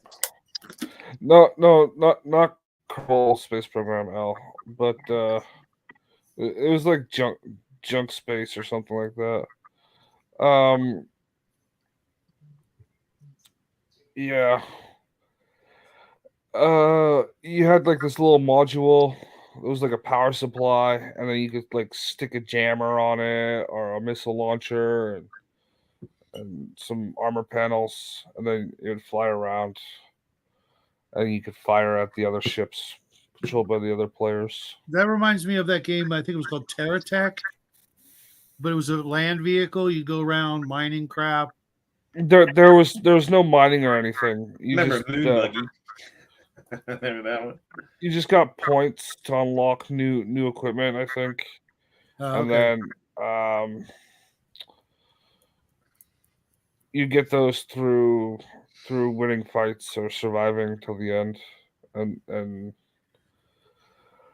you unlock like paint schemes and shit like that. But no, you just had like different classes of ships that would have different roles. Oh yeah, so larger or smaller. I just heard on the radio in America, the phone companies are doing away with hard lines by 2030, I think they said. Like only 5% of all the hardline phone lines will be left. Everything else will be gone. Yeah, for emergency services. Well, they're maintaining them for nothing. Nobody uses them, right?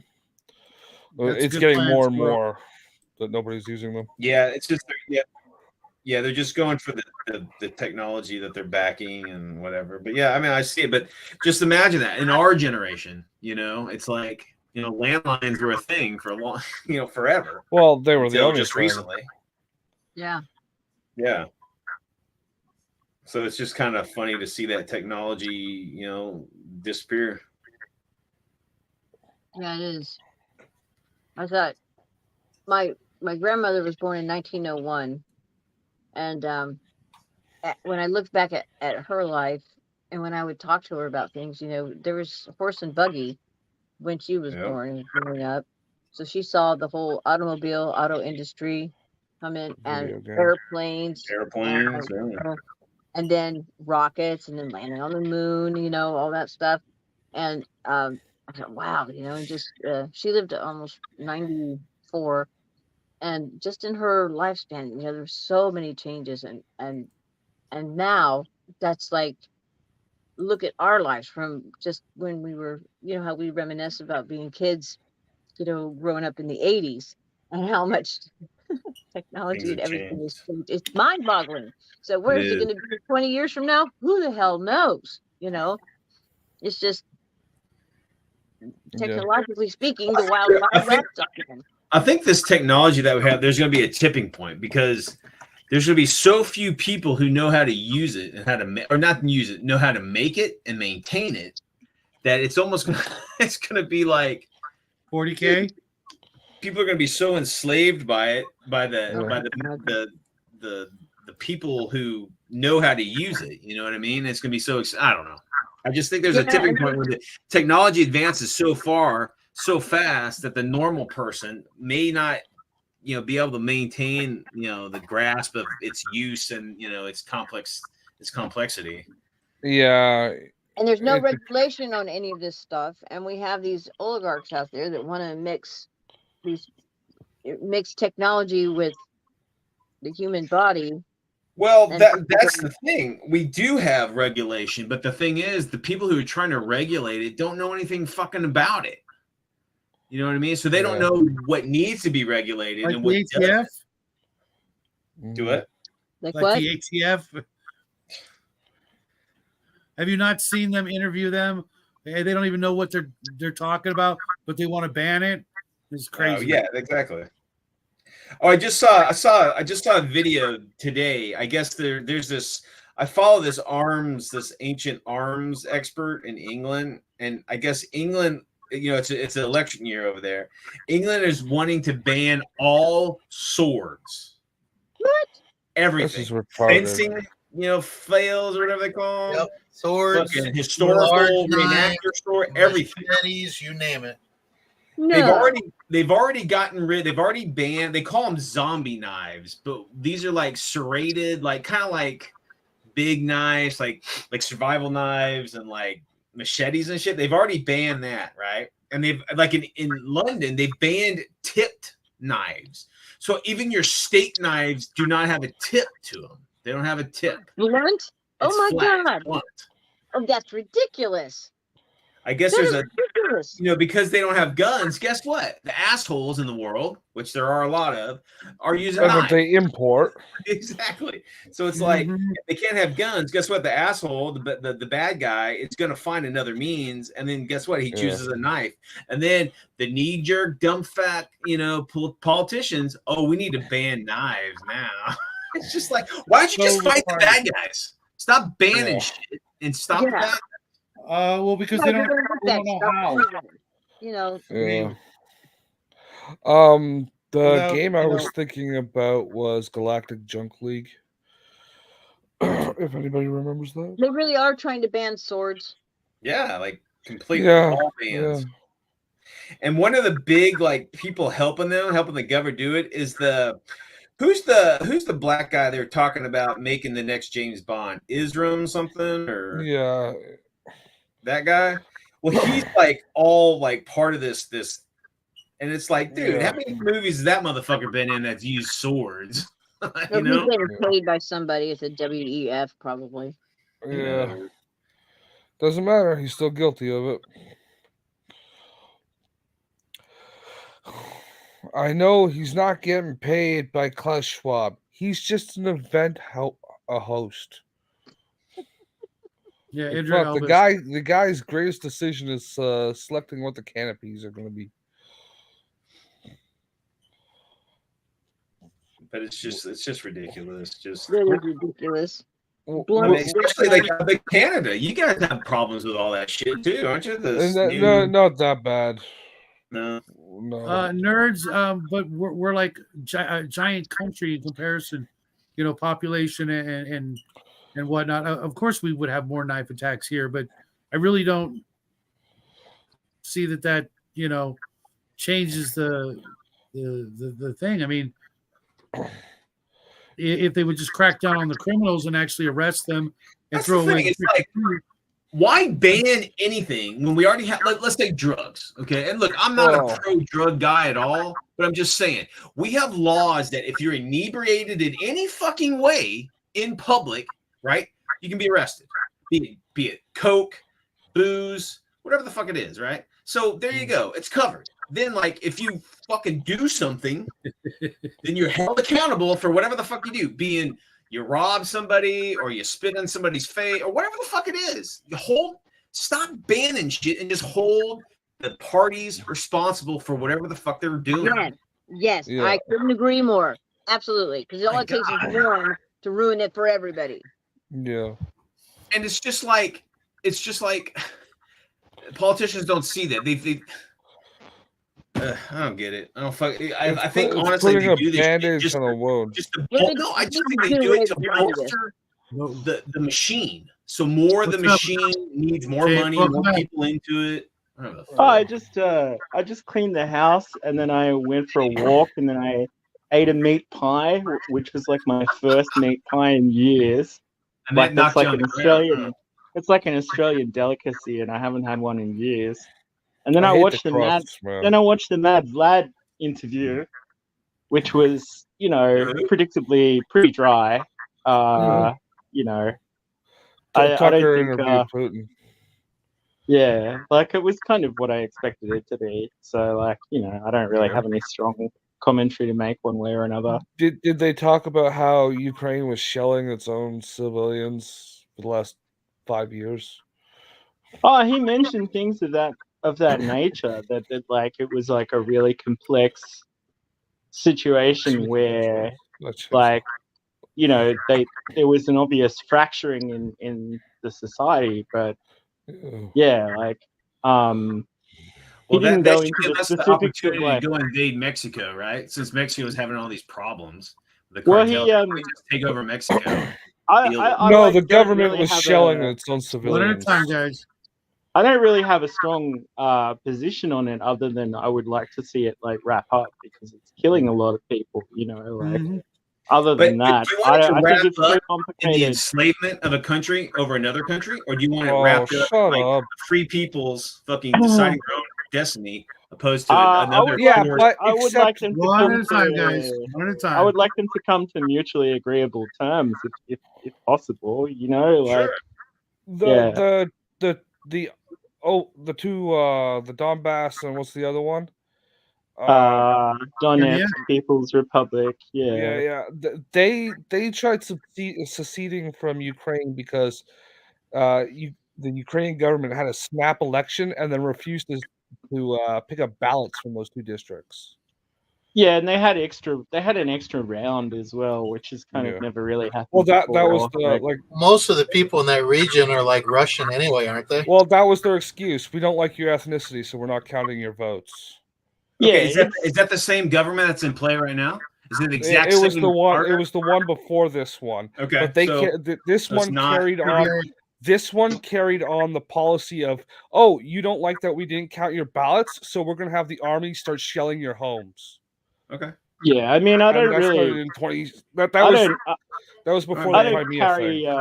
I don't carry water for Putin per se, but I also don't think he's like a caricature kind of fascist dictator. And this threat of, the anti-democracy force here is the Ukrainian government.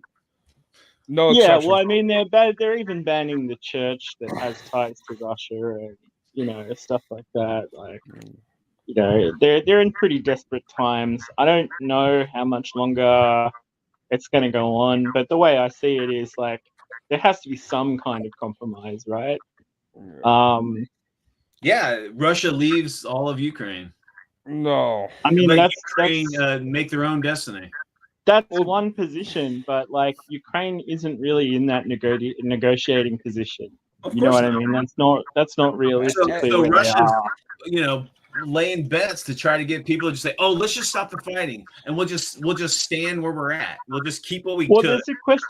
there is a question of like how sustainable it is. You know what I mean? Like, Ukraine's one of the Turkey countries. They've been funneling all kinds of laundered money and human slavery and everything else. They funnel that shit through the Ukraine. Well, yeah, Ukraine's pretty Raven, country. they funnel that shit through the United States too.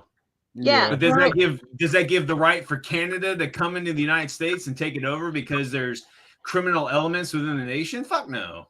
Come on. No, now. but that's not Trudeau invading USA would kind of be an unexpectedly baller move. And I'm curious to see how it would play out. We will send him over by himself with a tank. Feel free to kill him. Yeah, at least he'll get. You just send Biden over in return. We'll do the same thing. Yeah, we'll give Trudeau a tank and Biden a javelin and just let him go at it, right? Canada already tried this 20 years ago when they bombed the Baldwin's mansion and we retaliated. Remember? In South Park. South Park. No. Canada lost. No. Let's blame Canada. I would pay good money to see that. Because South Park is really shitty. The biological weapons labs they had over there. No, that's just bullshit. That's a bunch of bullshit. That is not bullshit. It's documented. What you talking about? Ukraine? They had 27 bioresearch facilities in Ukraine that are linked to the United States government. So biolabs were the first targets when Russia started. Why do you think the Democrats went completely sideways when Russia invaded and they all wanted to throw our military and money and everything else in there? Dude, we have given them almost $100 billion. So do you realize the money that we're giving to them? $100 billion is what we've given them. Stays in country. We're giving them old fucking equipment, old munitions, and we're using most of that money to buy new shit for our own our munitions. No, I'm just there saying, is a bit of a. You keep saying we're giving them all that cash. We're fucking not, man. No, it is a bit of a discount. Their entire government is complex players. No question that the military industrial complex is making money for sure. Yes, absolutely. But, Brian, every single Ukrainian government employee is getting paid by your government right now. You're bankrolling their employment checks, all of them. Listen, I'm not for any nation taking over another nation because they fucking feel like it. But that's not what's happening. Those two territories seceded because they were no longer being represented by their government. And they've been asking Russia for military aid since 2016. They tried negotiating for 4 years. What about and then it got delayed. What about Crimea? Is that the same argument? No. Then that's okay, though. They can take over Crimea. Because they had a contract for a military base there. And so then what? It doesn't give them the right to invade the nation. Shut up for a minute and let me finish talking. No, man, I don't agree with your fucking because you're not even hearing the whole fucking thing. Oh, please. Where's this information coming from? Just let me hear your government. Your government said it. You're just saying shit, man. I don't because I do more research than you. Excuse me? You stop watching Fox News, man. I don't fucking watch Fox News, bud. You're parroting their fucking line. Guys. Really? I'm parroting Fox fucking News. Really? Yeah. From back in 2017. I don't watch Fox News, so I don't know what the fuck they're saying. Look, we're going to disagree about this, and that's fine. But don't fucking put me in some sort of fucking pigeonhole because I don't disagree with you. Let me finish telling you and stop cutting me off, man. You say you want to hear what I have to say, but you don't let me finish the fucking sentence. You don't fucking, other people are going to respond to what you say, Justin. You don't just keep going on and on. You got to respond to the whole thing, not the fucking first It doesn't stop. We need to fucking shit. We're always going to disagree on this, Justin. And you can take it personal, and that's fine. Okay? We are going to disagree about this, no matter what. I don't care that we're disagreeing. You're cutting me off before I even start telling you what the fucking thing is. Well, I apologize if I'm cutting you off, but I'm responding. And now you're being condescending. What? No, I'm saying I'm remarking from what you told me. That's what I'm doing. My cousin is a paratrooper in the Greek army. His name is Condescending. Is he a convict too?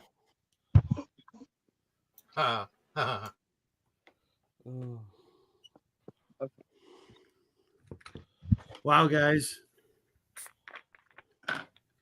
Like, the annoying thing for me is, like, there's obviously a pro-Putin position that, like, thinks he can do no wrong. And then there's a pro-Western NATO position that thinks he's just, like, evil and there's no complexity to the geopolitics of the area. And, like, it's just not that simple, you know? Like, Right. because if it was, we wouldn't be having this discussion. It would be a lot more clear cut, you know? Like, and that's why at the end of the day, like, navigating towards peace is gonna involve both the Ukrainians and the Russians eating a bit of a shit sandwich, because you can't just keep escalating it. You know what I mean? Like, you can't just keep escalating it for its own sake. Every time the Russians have tried to have peace negotiations, the Ukrainians have, like, been told. Well, yeah, I to mean, say no. They struck them. Like, they struck them down. They struck them down, but also, like, that was also, like, Russia. Like, that was also the UK and the US saying, yeah, well, that's don't agree to anything. You know, just tread water. We kind of did some dirty dealings there. That's why I said, like, they were like, just hold on a little bit longer, and it's like, how long do you want them to hold on for? Like, you know. That's why I said they were told to say no. Yeah, yeah. But at the same time, like, Russia saying, "Oh, we're ready to negotiate," while they're on your territory, it's like a weird position to be in, right? Yeah. So, you know, like, it goes both ways. Like, that's why I kind of think this war is kind of dumb, because I see two people who are really similar, like, going at it, and I'm like, what is this for? Who does this it's outside serve? influence, right? Like, you know, like, back before that third round. It'd be like if Serbia and Russia had a war or something. You know, they're quite similar. Like, why even do this? You know. Back before they had that third round election, or that they stopped counting the ballots. They were talking about switching from being an added manufacturing plant for Russia, because that's most of the Ukrainian economy was taking resources from Russia, making shit out of it, and then selling it back to Russia. And they were talking about switching to the EU bloc, but the EU did not want to pay for the retooling of their infrastructure. So the Ukrainian government said, well, if you're not going to at least give us grants or whatever to pay for the retooling, we're not going to do that. It's not worth it. You just want us to gut our economy and not be able to do anything, which would be stupid. It's a very EU move. At least in the last 5 10 years, they run it like they don't want to make. This was over 5 years ago at this point. So, yeah. At least the last 15. And then they had that snap election, and this is what I was trying to tell you, Brian. The new government that came in immediately terminated the military basing rights in Crimea for Russia. They had a 100-year lease for a military base. And the Russian government said, "Okay, let us get our equipment out of there." And the Ukrainian government said, "No, we're seizing that." And that's what started that conflict. They were seizing, and they had a tank deployment base there for shipping across the water to deploy in Syria, right? Where they were putting their new tanks. So they wanted to seize all their latest military hardware, which, I'm sorry, the Russian government isn't going to let them do.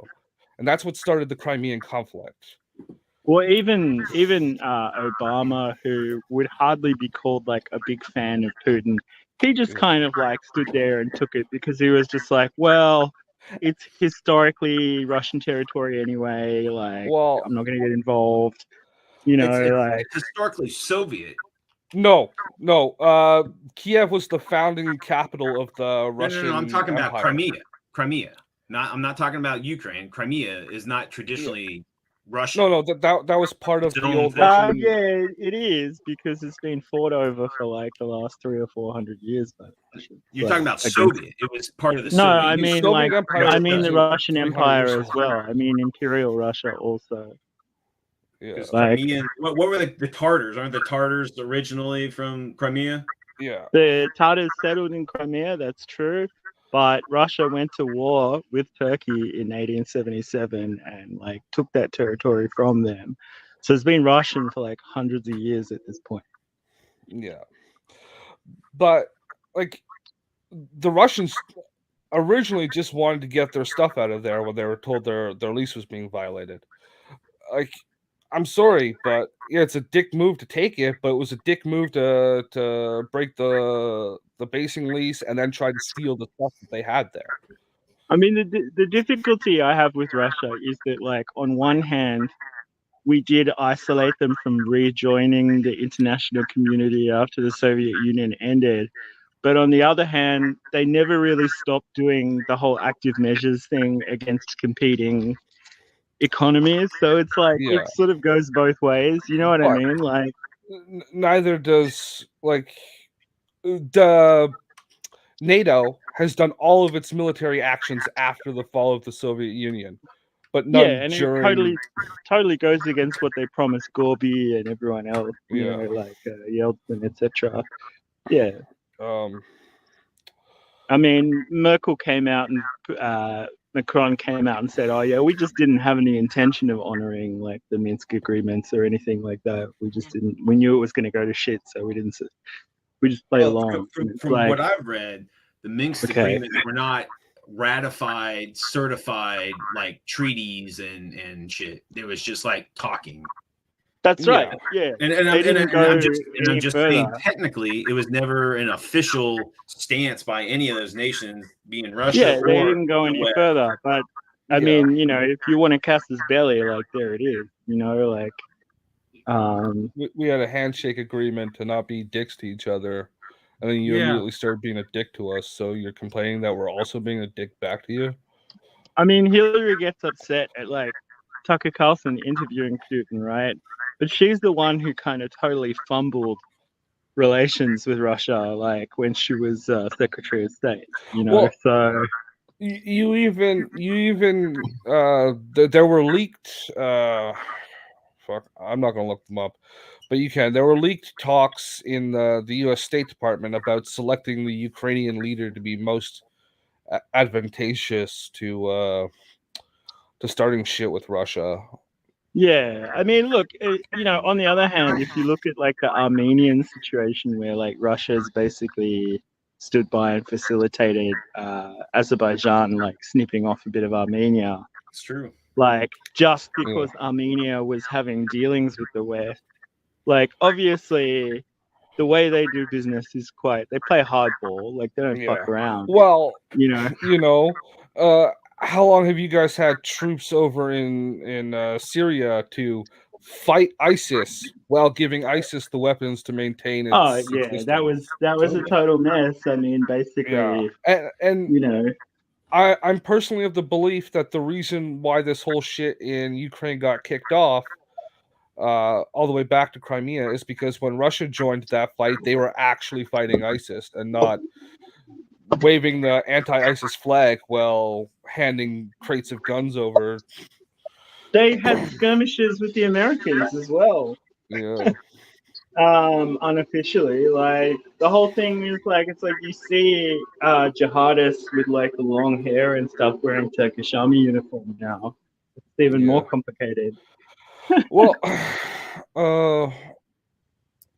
what was it during the Cold War when your government used to have proxy fights, right? The only difference we were in Vietnam, and Yeah, That was I definitely No, part before of it. that, when you like our government was part of that too, Yeah. propping up like third world dictatorships to fight some other third Yeah. world dictatorship that was being propped up by the Soviets. The only I difference mean, this time is you guys are propping up Ukraine to fight. Like you got to look at it that way. You got to look yeah, at yeah. I mean, it's a kind of, Ukraine as being it like is a the kind of, Afghanistan or it is a kind of neo-colonialism in a way. I mean, Russia engages in it as well. It's just yeah. when it comes to things like mining royalties or whatever, they cut the locals a better deal. You know, they're not That's so anybody. That's the exploitative. French. That's the Chinese. It's That's everybody, yeah. everybody.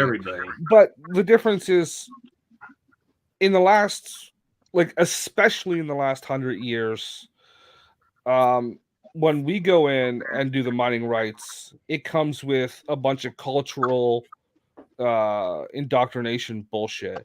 You will be one with us or else. You know, here's your rainbow flag and your Oh, sometimes it depends on the extent. It depends on the extent and nature of and the like, Russians don't do government that. involvement. It depends on the government involvement in the investment. You know, Yeah. This is my take. I don't want any nation to be able to invade another nation. That That's includes the United States. I don't want us it's to go. pie in the sky, Brian. I agree with you. You know, like, I absolutely agree with that, but you know, and it's utopian. It's never going to happen. Well, it would have been preferable if we didn't end up in like, look how long it's taken. It's 2 years of like World War I style fighting, but with drones. It's horrible. Like, yeah. And you know, we've in all this seen it. particular, with this kind of bullshit, when nations allow other nations to take over nations, it draws us all fucking into the fray. I don't want Americans or Canadians or fucking Aussies to go fucking die on a goddamn foreign battlefield because some other asshole. Well, we offered Ukraine all of our like old F-14s, or no, they were F-17s, I think, and they said that they were trash and that they didn't want them. So we were like, Wow. We stopped helping them around that point. Yeah. Yeah, I think it's about time we invaded Liechtenstein. They've been too uppity for far too long. They ditched out of every major war for the last 300 years. Don't blame them. Oh, I totally blame them. Them neutral bastards. The Portuguese need a good suck in the face. They haven't done shit. No, you can't touch the oldest. You can't touch. That's the oldest alliance England has. You'll end up with redcoats on your door. Yeah, we know how to deal with the redcoats. Yeah, well, I mean, if they're going to ban knives, they probably aren't all that great with other, weapons. So I don't think we have much to worry about them. The UK's having problems, just like they've gutted the army, and they don't, their fleet is a joke. It's like it's I think it's time for me and Raven to say, you know what, this all smells like an alien setup. Get us humans, disarm ourselves. And the aliens will be able to walk in with their ray guns, and we won't know what to do. Yeah, but the UK has Trident. Like having a nuclear system is kind of good. It kind of does a lot of the heavy lifting for you. It's funny. L hit it right there on the nose. War gamers complaining about war. Listen, man, I'm not a war hawk at all, man. In my real life, I'm not a violent guy. I'm not a hater. I try to live in peace. I'm definitely a hater. It's a hell of a lot harder to live in peace than it is to I'm a mad hater. And shit. I'm a super judgmental hater. Oh. I hate all day. The only war I want to do is on the tabletop. I don't want anybody to fucking die. Yeah. Well, bullshit. Be it just or not, man. It's just like, they're not the ones dying on the field. It's us and our family. Yeah, I mean, when you're pulling people off the street, old folks and people with mental illness and intellectual disabilities and stuff. Well, what's sending them off to fight? It's kind of time to start thinking about, what long-term pathway there is towards peace. What was that joke I told? What do the Ukrainians call a troop transport?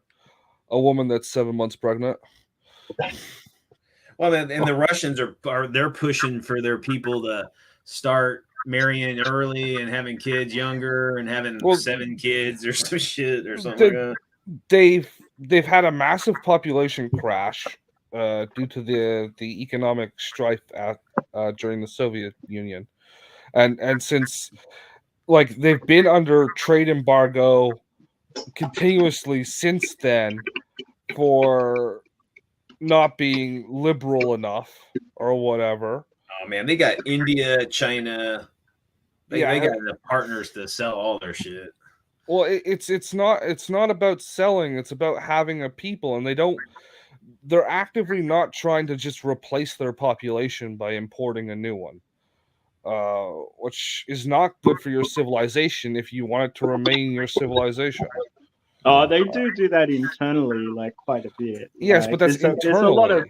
There's a lot of friction between, say, like a European Russian and like an Asian Russian because of that whole coming from the sticks, taking my jobs kind of dynamic. You know, like it's a real problem. Like, and do you want to compound that by having mass immigration on top of that? It's like my government. No, but I mean, Russia's happy to weaponize that against Europe as well. Like they're happy to kind of help people along the border. You know, they don't have to. Like they can, but they don't have to. Our own governments do it. My government is actively talking about changing the demographic by 80% in the next 30 years, while refusing to build more housing. Yeah, it's crazy because it's just. Well, welcome to fucking America. Same goddamn. You're arriving at a point where it's the same damn fucking government. It's the Klaus Schwab's party guests. You can point to a node on a chart and go, well, look at how the figures have grown, and it's like, yeah, but is quality of life the same thing? Is it a high trust society? You know, is there a common narrative? Like, I get it. You know, I understand there are issues with that. And if you absolutely refuse to build infrastructure, then you're deliberately lowering the standard of living at that point. You know what I mean? You're saying get used to just a little less every 5-10 years. You know, like it's rough. It's rough. It's like, who's benefiting from this growth? I mean, even the people. You know, you talk to people who are like recent arrivals in Western countries, and they're a little bit disappointed. They're like, I didn't realize the competition was so high. You know, like it's not a free lunch. You know. Well, it's not even that it's not a free lunch. It's that in most cases, they are leaving like a 3-course meal to come to a fucking McChicken Jr. or whatever. Yeah, it's actually they're lowering their standard of living as well because they're like, well, I can't afford a maid anymore. That goes out the window. You know, I don't have a driver. Like, what the hell? I don't think those people are migrating. They're just visiting. You know, these nations. In a lot of cases, like you have the guy you got up there in Texas. What's his name? Is it Abbott? Yeah, Abbott. Yeah, governor. Yeah, he's got his little clown show on the border there, right? You can ask. You can look at the pictures of. You just go right outside that park, and there's just open fields that they can cross through. But he's over in India. He's over in India trying to get the government to do easier labor transfers, like. Yeah, but they don't want to spend the money on upskilling the local citizens because that just pushes up wages even more. Like, you know what I mean? Like, it's always about keeping your labor like cheap. Well, it's all about. He's over in India. Well, he was over in India talking about ways to get the Indian population to come in to Texas instead of South Americans. Like, at least they speak English, right? Well, some of them do, but Indians usually speak better English than like most English people. But regardless, it's like turning Texas into India isn't really the solution to the border problem. You know, like you're swapping one influx of people without any recourse to infrastructure or the local community for another. You know, Yeah, like, you're just replacing the river with every airport. Mm.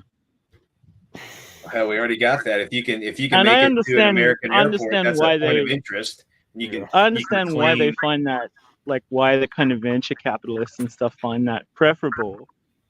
But you know, at some point, it's like, is just measuring the quality of everything via a growth stat really like reflective of quality of life? Okay, my turn. Mhm. So but not that I agree with what Abbott's doing, but isn't he trying to go and score better skilled third world labor? Yeah, that's what he's rather than the Yeah. unchecked, Yeah, of yeah, course. he's uncontrolled, trying to get the higher unskilled skill. Yeah, illegals that are flooding across. So Yes, Yeah, but I mean, it's 'cause we like marginally better. immigration, but we like it legal and we like it skilled. They got to know something. no, Don't just man. come here and It's be a welfare marginally taker. better than the alternative, but it's You're- still preferencing capital over labor.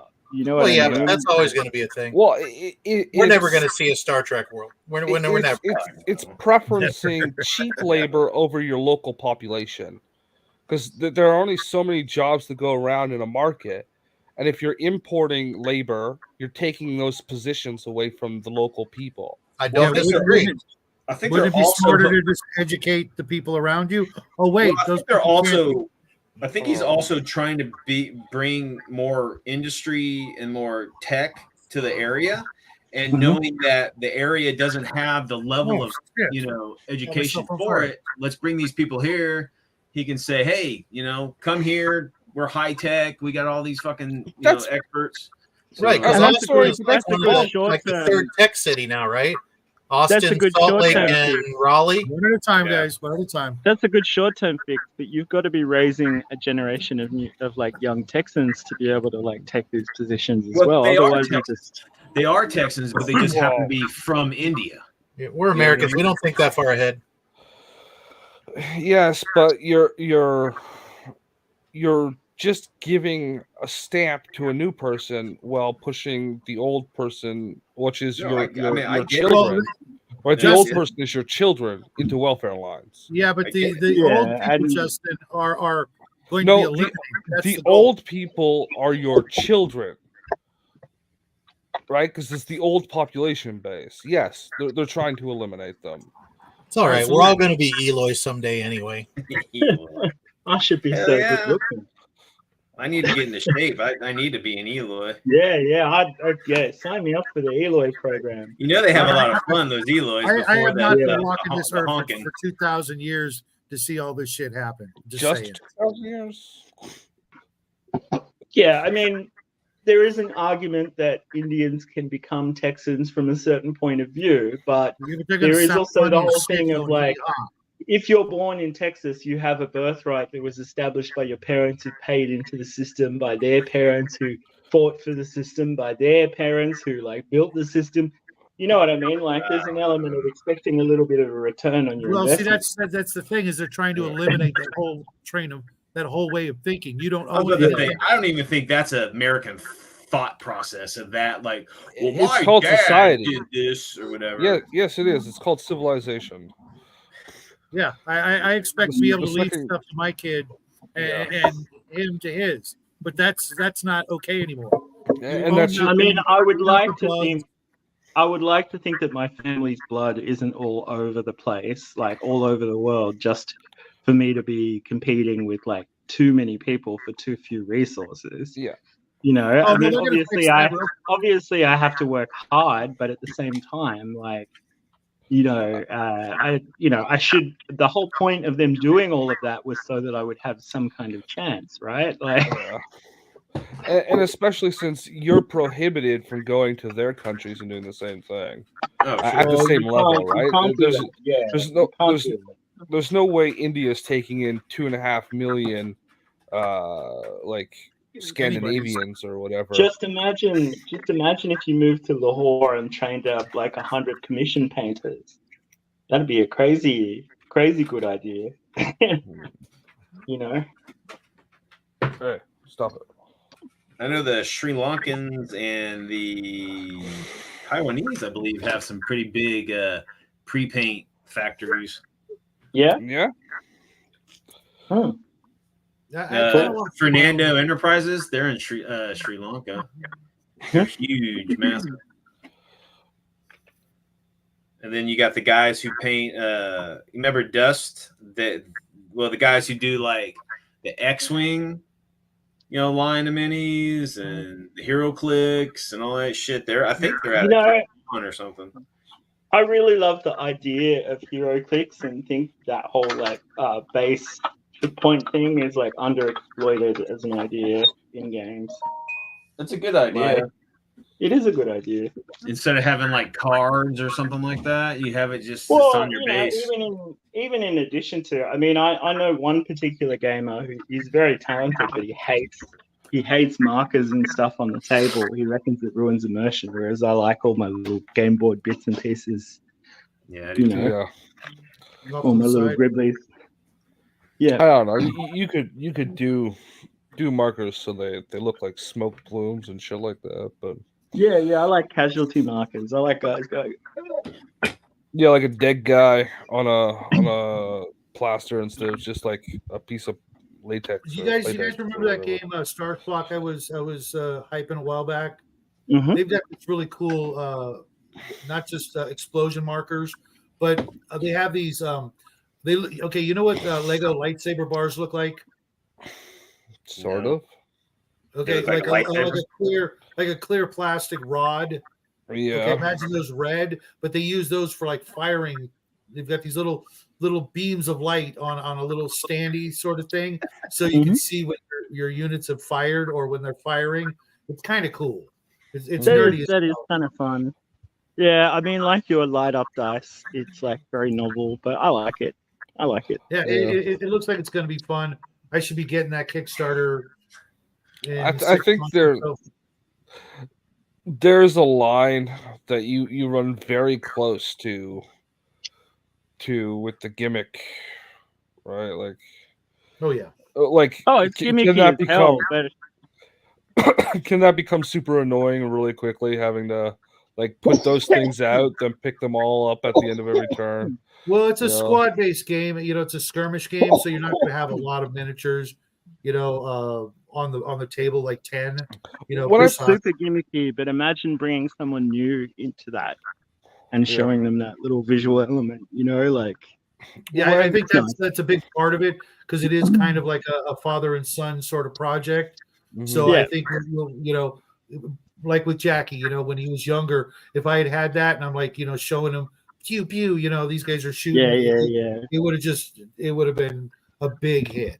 Do you think the industry is are like kind of catering to like just the fair weather gamer? Like, oh, this is fun. We'll play it for a couple months. There's a big contingent of that, which there should be because that's how you get people into the concept of playing fair weather gamers, but also people like myself who like butterfly between like 3 or 4 different settings. A few different games. Generally, if it's for like Kings of War or Pike and Shot, like I'll buy it. I like this idea Elle had with the big minis with LED indicators. I think that would be great. And it would be so easy to do it, with just a little bit more of an exaggerated base, and you can push a button behind the mini, to light up something on the front. I think that would be, especially if you use. I see people doing it with Titans. I see people doing it with Titans and stuff, putting lights. That sounds freaking. The laser pointers that allow you to see the entire beam. Yeah, yeah, those would be cool. Yeah. Oh yeah. Imagine, especially if it was like a fiber optic running up through the arm and coming out the barrel, and you hit the button to see if they could actually hit the thing. Oh man, isn't that just a fucking video game though? Nah. If you're a prepper, you should have a few laser pointers anyway, because that's how you bring down fresh cargo. Yeah. That's the gimmicky thing, but without having to pick up a fucking token at the end of every turn. So I know when I played Battlefleet Gothic, the most annoying goddamn thing was picking up all those blast markers at the end of every turn. You know, like 3 ships on the table and like 900 blast markers. It's like a lot of the board games nowadays. It's like it takes almost as long to set the fucking thing up than to tell me actually about play it. it out. It literally takes It's us, ridiculous. it takes us 2 hours to set up a game of Shadows of Brimstone, and Frosthaven is the biggest like offender there. My Frosthaven, God, Frostgrave. No, more Frosthaven. I don't know that the one, Gloom. but- It was like a Gloomhaven successor, and it had like Oh, twice as okay. many bits as Gloomhaven in it. And Gloomhaven already had a lot in it. Yeah. You know, like Gloomhaven, that was the one where you had like a mouse guy and like a bunch of other characters, and you went in through like a a red dungeon. guard.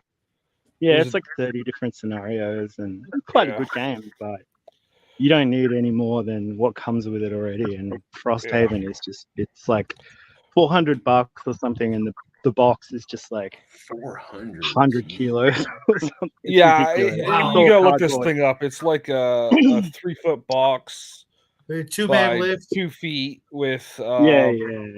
with like 8 inches of thickness. You Yeah, know, it's crazy. cardboard. And it's just like That's I watched too a much. guy build a special box for it on YouTube once. Yeah, the original Descent had really cool range of minis, and then they ruined it by like making it app based in the sequel and not including as many minis. I like minis. I have no problem if you got like an AI driven app for your what's the dungeon monsters or whatever, moving them around instead of having like the what's the one that Omenau has with the Kingdom Death Monster. yeah, and it's got like 9,000 cards to determine what the fuck the opponent's doing. That's its AI generator. That can definitely be put onto a fucking app. Well, yeah, but what happens when they discontinue the app? Yeah, that's a boner. You still want the cards, but you know. They should make The the same app thing with universal. Hero Quest. You know, They should make the app universal binary, so you can download it onto your desktop as well. Yeah. Especially at the cost of that game, that was like another sorry, $500 box set. If I could give you the 30 minutes back, I would, but the 1 gig, you're on your own. HeroScape? What are you talking about? HeroScape? Not HeroScape, Hero Quest. Oh, Hero. They keep saying they'll bring HeroScape back. They Yeah, I keep heard saying they're they'll bring bringing it back. HeroScape back, but I think it I haven't failed. seen. Yeah, they tried bringing it back and it failed, and they said they're going to do it anyway, and that's the last I heard of it. And I wish they would, because I like that game. I like the look of that game. Speaking of things that aren't going to be, did you guys see that the Forgotten Realms or whatever show got canceled or some shit? Yeah, Dragonlance. Dragonlance. Yeah. Did you see It's the interview already- with who's that beefcake guy that's into D&D? That's kind of like pushing There's D&D a all the few. time. There's a few. Few Hollywood types into J. D&D. Scott Garibay. The guy who did How that about the guy Death, that played Death Superman Roll in The or some Witcher? shit? He was in True Blood, I think. You know, what's he trying Skarsgård? to... No, he was No, the guy no, that like was some American developing guy. the whole thing. Not the guy from Mangalello the or Mangalili or some shit like that. Yeah, this is the name right here. You do realize that Watsy, like Hasbro, are trying to Yeah. they're trying to sell D&D, right? Like they're trying to offload it completely, like to a new company, and it looks like a Chinese company is interested, but like no, that turned out to be bunk. yeah, I mean, like the changes that they would make to it wouldn't work. You know, like it just wouldn't. Like, there's no undead in Chinese fiction. So they're not allowed. Yeah, to portray what nerd that. said. They're not allowed.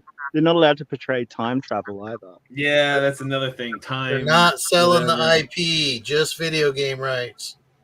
You reckon? Because they just keep paring it back. Like they were making a profit and then they sacked everyone anyway. I mean, how useful all of those people were, I don't know. But I mean, it seemed like they just gutted like everything D&D related. Yeah, it turned out that they got rid of their entire physical media distribution, then hired a digital media distribution director. Right. Right. Well, guys, I mean, that industry talk doesn't interest me that much, but you know. I gotta say goodnight, folks. I gotta take care of some stuff for the. All right, guys. Remember, we're all friends here. We'll all see Of each other. course. Someday. I have no more fucking feelings. Yeah. Brian and I are both men. Yeah. We had our bitch fight and we're done with Allegedly. it. It's not going to come up 6 months from now like some woman.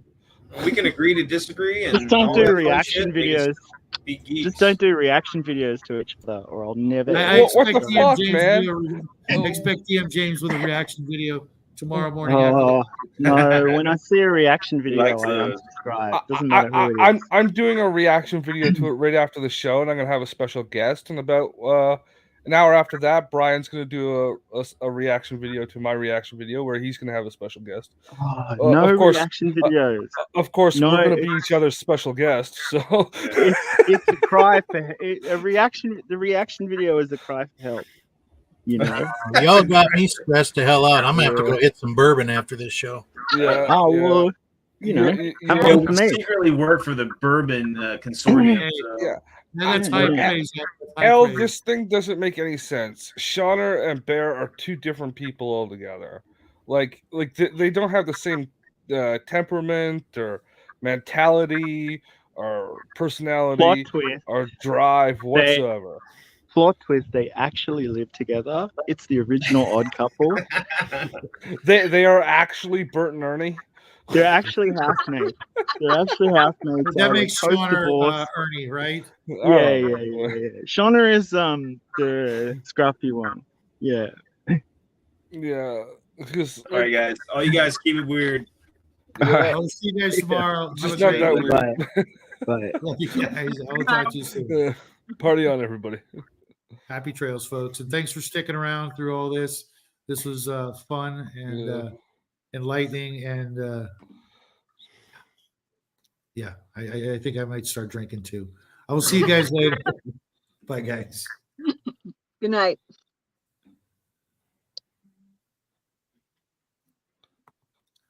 Got to end the stream before I can leave. Yeah, I gotta make sure I'm